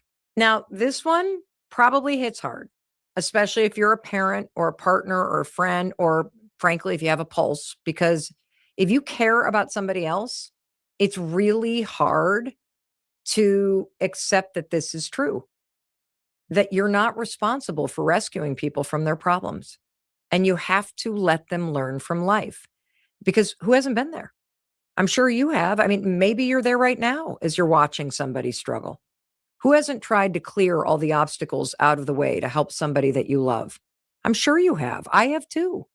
And the reality is simple. You can support someone. You can offer advice. You can pay for things. You can throw down a dozen lifelines. But at the end of the day, people only change when they are ready to do the work to change for themselves. And if you're not careful, your love and your concern and your worry will turn into enabling people who are struggling. And that happens when you assume responsibility for solving their problems. And there are two reasons why this is a very important truth to understand, that you are not responsible for solving someone's problems or rescuing someone from their problems. Number one, the reason why this is important is because every single expert says that rescuing people doesn't work. And based on the research, rescuing people and solving their problems for them backfires. It makes the situation worse. And the second reason is that trying to solve everyone else's— And they fucking hate you for it. For some reason, at the end of the thing, when you try to do all that stuff and doing all this rescuing and everything, they end up hating you for even helping them. Those problems is creating major problems for you. And you're important too. And there's a different way to approach these very difficult situations. And I want to read to you from page 226 of the Let Them Theory book, because I dedicate an entire section of the book to how you use the Let Them Theory when somebody is struggling, and how to stop assuming responsibility for everybody's problems and solving them, and keep yourself in a role of supporting them from the sidelines. So let me read to you. Watching someone you love struggle with their mental health, crippling grief, or an addiction is one of the hardest experiences you will face in life. And an even harder truth is, not everyone is ready to get better, be sober, do the work, use their tools, or face their issues. And not everybody can. I learned that truth from clinical psychologist Dr. Nicole LaPerla's work. She's known online to her millions of followers as the holistic psychologist. And every day her work reminds me that healing is a deeply personal journey. As much as you may love someone and believe in them and would do anything in the world to make their pain go away, you cannot want someone else's sobriety, healing, or health more than they do. The more you try to rescue someone from their problems, the more likely they will continue to drown in them. Allowing someone to face the natural consequences of their actions is a necessary part of healing, growing, and getting better. The fact is, adults only get better when they are ready to do the work. And you're going to be ready way before they are. It's harsh, but it's true. What we're going to talk about is there's a brand new approach to supporting someone through their struggles, which is grounded in the belief that someone can do the work to get better. And in order for that to happen, you have to stop assuming responsibility for doing the work for them. Before we get into what does the research say about how to show up and support in a way that's going to be effective, first, let's take a look at what happens when you assume responsibility for solving someone else's problems. Here are some examples. Let's say you loan your sibling money for the third time, even though they haven't paid you back the last two times. Or you keep paying for the car, the phone, and the rent for your adult kid who isn't working and doesn't really seem to be looking for work or all that motivated to look for work, but still has the time and the money to go out and party with their friends. And every time you ask, hey, how's the job search going? There's nothing but excuses and a request for some more money. And you keep giving it to them. You can't help it. I know, I've been there. Or your partner has let themselves go. So you just sign them up for the gym membership, even though they don't want it. And then they don't use it. But then you start resenting them because they're not doing anything and they're not accepting the help. And you're still trying to solve this. Or how about this one? You keep cleaning up after your messy roommate who refuses to do their share because you can't, quote, live in the mess. But you also can't seem to have a constructive conversation about it with them because cleaning up the mess is easier than being honest about what's not working with this person. Or you have a family member who refuses to get help for their addiction. And you know they're hiding their addiction from you. You know they're not honest. You think they're still using. And yet you're hiding what's going on from your friends and you're not talking about it openly and getting the support that you need because you're trying to, quote, protect your family member. So you're not honest about what's actually going on in your life and getting the support that you deserve. And I struggle with the same stuff myself. I mean, this is really difficult to do. And it's very personal in terms of where is that line where you're solving the problems and you're overextending yourself versus standing back and offering support to somebody who wants it. I have to constantly remind myself that it's not my responsibility to save people from themselves. even when I'm related to them. And here's something that's really helped me to be honest with myself and to call myself out. It's asking, what is the problem that I'm trying to solve? Like, I want you to think about somebody who you feel like you are really worried about. You're either paying for parts of their life or you're trying to motivate them. What is your problem to solve? Is it the financial situation? Is it sobriety? Is it the lack of interest in school? What is your problem to solve? Your responsibility. And here's what I've discovered about myself is that oftentimes I've made it my problem to solve other people's problems because I don't like how uncomfortable I feel when I'm worrying about somebody. And so I can just make this go away. I can make myself feel better. I can make myself feel like not as worried if I pay for something or if I avoid the conversation. That's easier than taking a step back and reminding myself at some point, this person is going to have to find the strength within themselves to step up and face the issues in their life. And when they do so, I will be here by their side. But in the meantime, I got to take a step back and let them. And so it is helpful. Ask yourself, what is the problem you're trying to solve?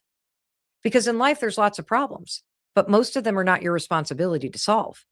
And often when you step across that line and you try to make somebody else's problem go away, you make the situation worse. And you may be thinking, how can I be making the situation worse, Mel? It's already terrible. They're already unmotivated. They're already spiraling. They're already struggling. How is my help making the situation worse? It's the exact question to ask. It's the right thing to grapple with. And so I've grappled with the same thing, which is why I want to turn to two world-renowned experts who were part of the research that we did in writing the Let Them theory.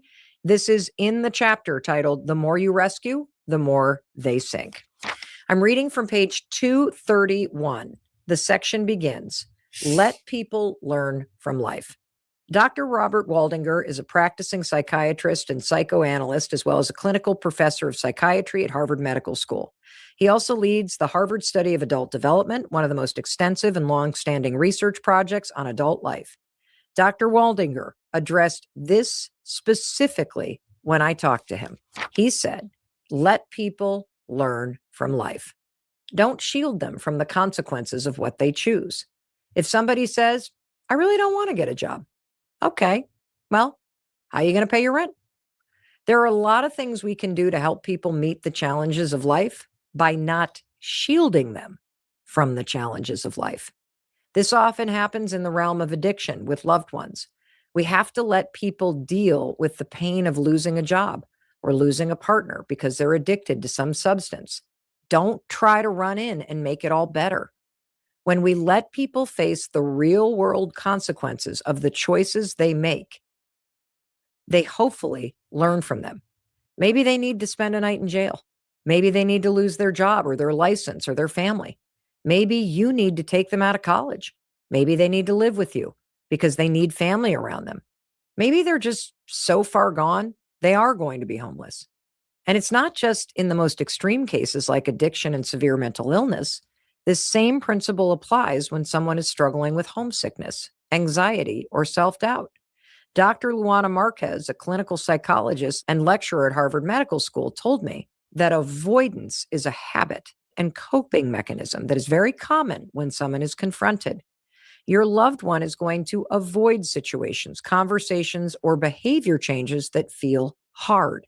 It's human nature to reach for what feels easy and to move away from what you're facing that is difficult, whether that's going back to school or looking for a job or maintaining your sobriety or asking for help or filing for bankruptcy or filing for divorce. It's important to embrace the facts here so you can approach this from a rational and science-backed method. Stop avoiding the problem. Stop solving their problems and let them learn from life. The fact is, helping takes two people. The person giving the help, that's you, and the person accepting the help. If you're giving someone help and they're not accepting it, it flips from helping to enabling because you're the one doing all the work. They're not an active participant in solving their problems anymore. You're the one solving it.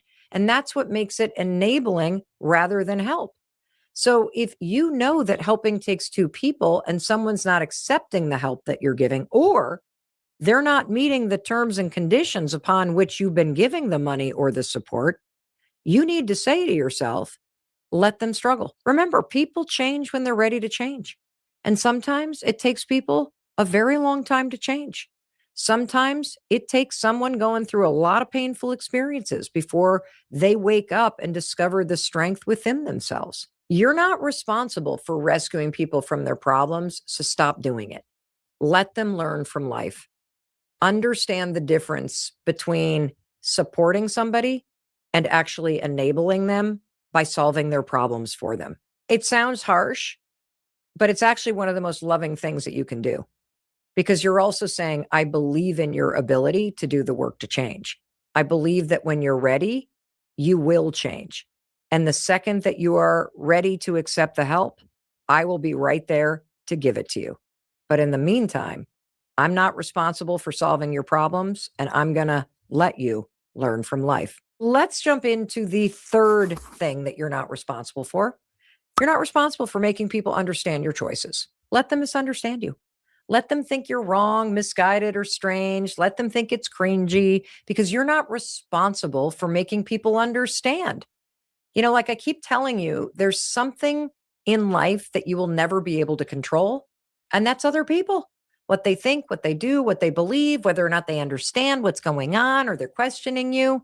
That means you cannot control what another person thinks about you, about what you're doing, about what you're wearing, about your career moves. You will never, ever, ever, ever be able to control that. So you got to learn how to let people think what they're going to think, and you got to learn how to let them misunderstand you. You know, I'm going to give you an example. The other day I was driving down this road. I'm up in New England. It's beautiful. I'm in this rural area. It's kind of like one of those highways in a rural area that's 2 lanes, 45 miles an hour. We're by a river, driving through the mountains. And suddenly, off in the distance, I see this person, and I'm like, what is that person doing? They're on the other side of the road. They're kind of coming toward me. I couldn't quite make out what they were doing. And as they got closer, I was like, oh my God, they're riding a unicycle. I kid you not. Sure enough, when I got close, there was this person riding a unicycle on the side of the highway, just like it's what everybody does. I have no idea why they were doing that. It was the strangest thing I'd ever seen. I had no idea why somebody would want to ride a unicycle down a highway. But you want to know what? I don't need to understand, because that person riding the unicycle down the highway in the middle of New England, they're living their best life. They're making a decision that made them happy. No one needs to understand them. No one needs to understand how they wake up in the morning and go, you know what? I think I'm going to ride my unicycle down the highway today. Don't you and I deserve to go through life like that, like our unicycle friend, knowing that it doesn't matter what other people think. I don't need to explain myself. My actions are self-explanatory. I'm doing what I feel like doing. And if somebody has a problem with that, let them. If somebody thinks I'm an idiot for riding a unicycle, let them. If somebody thinks it's kind of cool that I can balance like that on the side of a highway and just carry on in my happy way, let them. Because knowing that you're responsible for your choices is power. The only person the unicycle needed to make sense to was the guy riding it. So now let me turn it back to you and me. The only person your decisions need to make sense to is you. There is nothing that unicycle rider could have done to guarantee my approval or to guarantee that I'd understand what he was doing and where he was going and why he was riding a unicycle in the first place. And why should he be concerned about that? He should be concerned about the decisions that he's making. See, the things that you feel called to do, the changes that you want to make, the goals that you have, the things on your bucket list, the wishes that you hold in your heart, the modes of transportation that you want to go on, they're all for you. They're not for other people. They're not supposed to make sense to other people. Your dreams are for you. That's why other people don't understand them. I mean, can you imagine a world where you stop trying to make everyone else understand your choices? Where you stop making someone else's validation a requirement before you can do something? I really want you to think about that. Think about something that you want to do right now. Maybe it's something you've wanted to do for a while. I bet you're not doing it because you're afraid other people won't understand or support your decision. That's why you have to let them misunderstand you. And here's something that's really important to say. Oftentimes, what I've found is that when you make changes in your life, it's the people who are closest to you that don't understand why you're changing. We always love people from our point of view. So when your family or friends are questioning you and they don't understand you, they are questioning you from their point of view. They're loving you from their point of view. They're seeing your decision through their fears, their limits, their life experiences. So they're not reacting from your lens. They don't live inside your body, so they don't know what feels right for you. For example, if your grandmother or grandfather's never quit a job without a backup plan, when you go into business for yourself and you quit that job, that sounds reckless. They're trying to understand this from their experience. If they've never been in therapy, the second that you start to say, no, I'm not going to change my plans, you guys have fun with grandma, it's going to sound really cold. They've never walked away from a toxic breakup. So your breakup makes them start to consider something in their own relationship. They've never stopped drinking. Your sobriety seems like a threat. I've heard this over and over again, that when you're changing in your life, the people closest to you are often the least supportive. And you're going to want your partner to understand. You're going to want your parents to understand. You're going to want everybody in your life to get on board and be excited about your new morning routine, or the fact that you want to become an influencer, that you're going to change your marriage, you're going to get divorced, or you're going to move to a different country. You want them to support that you're becoming vegan. But what do they do instead? They make snide remarks because they don't understand it. And it's not fair, but that's what they do. Here's another example. Like maybe you're thinking about going back to school, right? The kids are gone. You want to go back to school, but all you're getting are questions. Well, how are you going to manage it? How are you going to pay for it? How are you going to feel being the oldest or the youngest person in that classroom? Really? You've been out of school for a long time. I mean, it's kind of cool, but isn't that a lot? That's why it's critical for you to understand it's not your responsibility to make people understand what you're doing. In fact, I want you to expect as your friend that they're not going to understand it because they're not doing it. You're the one doing it.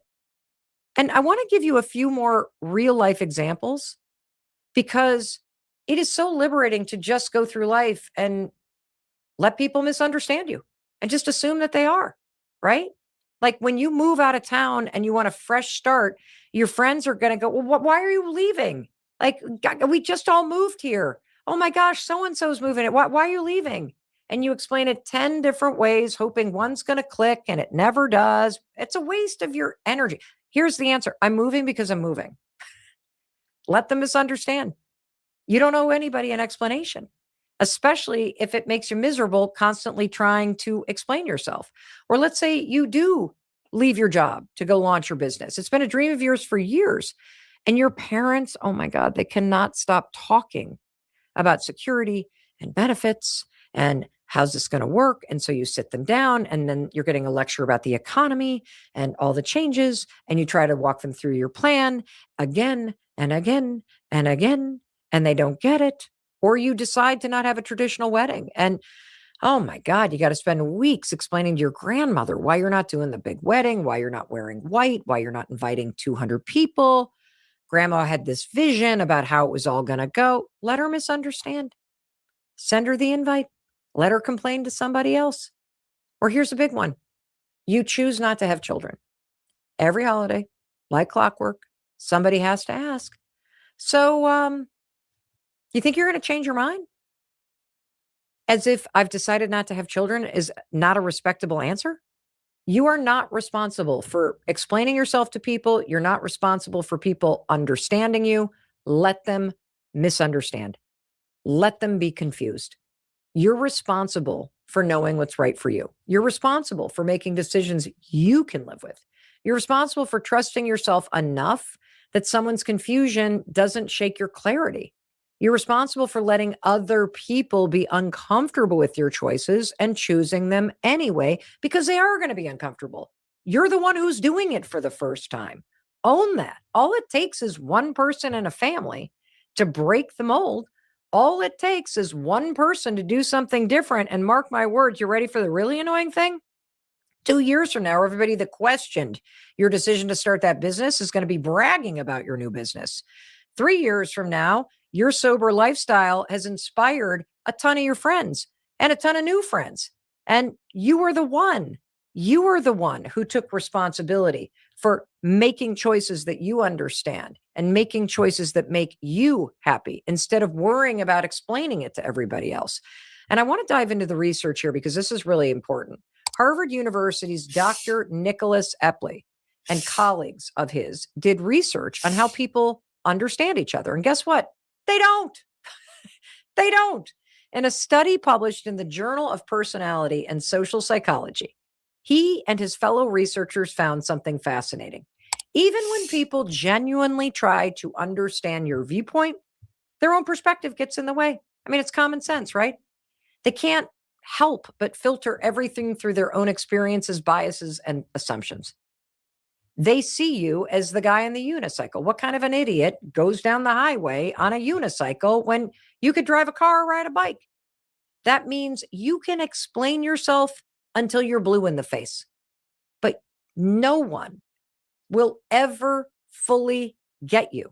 And you can't control whether or not they ever do. So what does this mean? This means whatever their assumptions and worries are about what you're doing, that's not your job to manage. Save your energy for living your life, not defending it. Let them be confused. And let me be clear. Let them question me. And let me just stand firm in a simple answer. Let them have their opinions and let me have my boundaries. Let them disagree. Let me keep going. Let them not get it. Let me stop explaining myself. Let them talk. Let me live. And the fourth thing you're not responsible for. You are not responsible for proving your worth. Let them underestimate you. I know you think, well, Mel, but if everybody likes me and sees my value, then I'm good. Like me, you've been getting it all backwards. You think self-worth comes from everybody else liking you. It's actually the opposite. Self-worth comes from you liking who you already are. That's the real success in life. Liking yourself. Being okay with yourself is the key to showing up, getting things done, and building the life that you want. It's everything.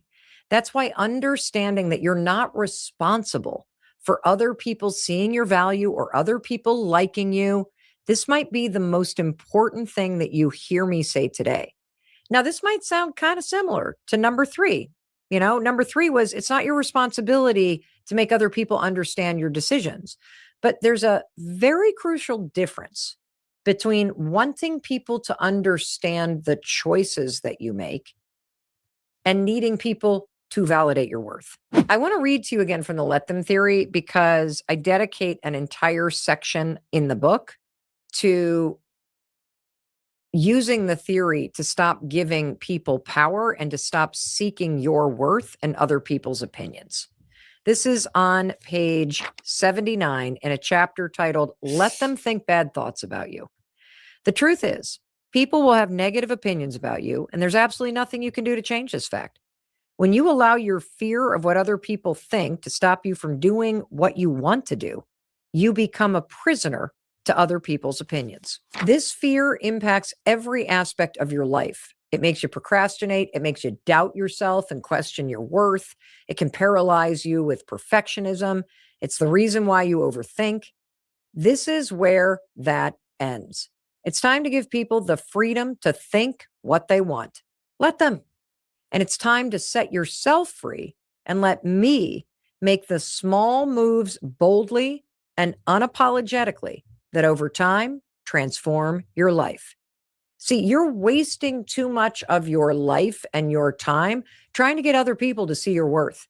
And I'm not just talking about strangers here. I'm talking about people you know, your friends, your family, your high school classmates that are on social media and you haven't seen them in person in 15 years. You're worried about what they think. Your old boss who never considered you for a promotion, even though you worked your tail off. You post something on Instagram that you're proud of. 2 seconds later, you're checking to see if somebody else liked it, which means that you're worthy. You finally launch the thing you've been dreaming of, and all you can think about is who's not clapping, who's rolling their eyes, who's still not impressed. So what do? You shrink. You stop moving forward. You question whether or not you should. You question your worth because of what other people think and do. Here's some other examples. Maybe you don't invite people over to your house because you're afraid that they're going to see the pile of laundry on the couch or the full sink of dishes, or that your furniture is a mismatch of things that have been passed down and it doesn't really look like an Instagram post. Or maybe you devalue yourself because you go out of your way to impress your partner's family, even if it means acting like someone you're not, as if there's something wrong with you. And look, there's nothing wrong with wanting other people to like you. But when you change who you are in order to get the acceptance, that's the problem. That's why it's not your responsibility to have other people see your worth. You have to see it first. If you've ever abandoned a hobby or a personal project or anything that brings you joy because somebody questioned you about it or teased your ambition, or you felt embarrassed to tell people that scrapbooking is your obsession, that's you devaluing yourself. That's you putting your worth in somebody else's opinion. If you're a business owner and you underprice your products, or you give your services at a lower value, or worse, you give discounts to people that you know because you feel like they're not going to see your true worth, and somehow you value the friendship over the value of the service. You've done this. You've given free interior design services. You've helped somebody with their social media. You've given people legal advice or real estate advice. How many hours did you sit with a friend and guide them through the IEP process, even though you work in this area of assessing kids for learning disabilities? Don't do that. And so let me read to you from the Let Them theory, because learning how to let people think bad thoughts about you, learning to let people not like you, learning to let people not see your value and not twist yourself in half trying to prove it to people, this will change your life. I'm reading from page 84 in the section, Let Them Think Bad Thoughts About You. I'm sure you struggle with the same fear I used to when it comes to putting yourself out there. Whether it's your business, your art, your music, your videos, or posting a photo of yourself in a bathing suit. When you censor yourself because of other people's opinions, you devalue your own worth. And that's why you cover up your acne and insist on standing on your good side in every photo. You're devaluing yourself as you are. And this is the same reason why you don't speak up in meetings. Or online, you're afraid to look bad. And at work, you're afraid to sound bad. You're afraid of what other people will think if they see or hear the real you, because you place more value on what they think than on what you think of yourself. And every time you edit a post, or you stay silent in class or at work, or you hide in the back of a group photo, you know what you're engaging in? Self-rejection. That's what's happening. And it's subtle, but it's true. Because you're the one telling yourself you're not good enough as you are. You're the one who doesn't see your own value. The constant questioning, editing, deleting, overthinking, asking other people, does this look good? It only magnifies your self-doubt because you're the one questioning your worth. And most advice on this topic sucks. Most people tell you to just stop caring about what other people think, but no one tells you how. It's time for a new approach. This is where the Let Them theory helps you squash this fear once and for all. Give people the freedom to think negative thoughts about you. Let people not see your worth. This is a radically beautiful idea that will unlock your confidence. It will free your self-expression and catapult you into a whole new chapter of your life. Give people the freedom to think something negative about you. Let them. Because until you can let people think something negative about you, you're going to have trouble thinking positive about yourself, because you've been so busy managing what other people think. How could you value what you think about yourself? Here's what you are responsible for. Instead of wasting all your time on them, focus on yourself. You're responsible for recognizing your own value, even when other people don't. You're responsible for building your dreams, your career, your life, not to impress other people, but in order to impress yourself, to fulfill yourself, to live your life in a way that makes you proud. That's how you feel worthy. You're responsible for showing up with integrity, consistency, and effort, not because you owe it to anybody else, but because you deserve to be proud of the way you live. In fact, you owe it to yourself. And in case you're not convinced yet, just check out this research. Researcher Christopher Sarasoli and his team with the Group for Organizational Effectiveness analyzed over 100 studies on motivation, and then they published what they found in Motivation and Emotion.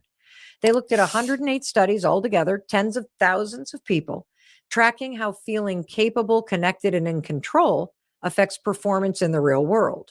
Now, it turns out when you're motivated from the inside, meaning you're motivated to do better for you, you do better, way better. Quality goes way up. When you tie your performance, on the other hand, to things outside of you, like cash or praise or approval from somebody else, that light and that fire within you, it starts to dim. You got to see it for you. Let them not see it. That's not your responsibility. Your responsibility is you seeing it and acting accordingly. And according to research by Dr. Kristen Neff of the University of Texas, this was published in Self and Identity. The more you tie your self-worth to external validation, to other people's opinions, to what other people think about you, the more emotionally unstable you become. Holy smokes. Turns out people who rely on internal sources of self-worth, people who see their value as stable and not dependent on praise from the outside or criticism, you're more resilient, you're less anxious, and over time, way more successful. See, the secret isn't getting more applause. It's caring less about who's clapping. And as long as you're clapping for yourself, you're winning. Let them talk behind my back. Let me build something I can be proud of. Let them doubt me. Let me keep showing up because I'm showing up for me. I'm not showing up for these people that might clap, might not. Who cares? I'm clapping. Let them think I'm not enough. Let me know I am. And the proof is in how I show up, because I show up for me. So let this conversation today be your wake-up call. You're in charge. And this realization is not a condemnation, it's a liberation. I mean, isn't it incredible to know that you're not responsible for other people? You're not responsible for their happiness. You're not responsible for solving their problems. You're not responsible for making them understand. And you're certainly not responsible for forcing them to see your worth. You're responsible for you. Isn't it incredible to know that others can't affect you and waste your time the way that they have, in my case, for decades? Isn't it liberating to know that people can say and do what they want? They can make fun, they can doubt, and you're going to be unbothered? How amazing is it that you get to be in control? How unbelievable that you get to choose what you're going to pour your time and energy into, what you get to say yes to and what you get to say no to. Taking back your power means reclaiming responsibility for your life. It means demanding more of yourself because time is ticking. And like me, you've wasted enough of it worrying about things that don't matter and taking responsibility for things that were never yours to manage. And it means being laser focused on the things you can control and not giving a single second to the things that you can't and that were never your problem to begin with. And in case no one else tells you, as your friend, I wanted to be sure to tell you that I love you and I believe in your ability to create a better life. And the second you start using everything we talked about to stop taking responsibility for things that were never yours to manage, I promise you, my friend, your life is going to get so much better. Just when I thought I couldn't find my way out, yeah, I searched the God in me to find my way out. I know it can seem way out, but the Creator flows to and through me from way out. I'm talking way out, yeah. See, if you believe in the God in you, it's a better place. Creating the force and the power to live a better day. Just know that love and joy and peace is one in all of the same space. That you were chosen just like God.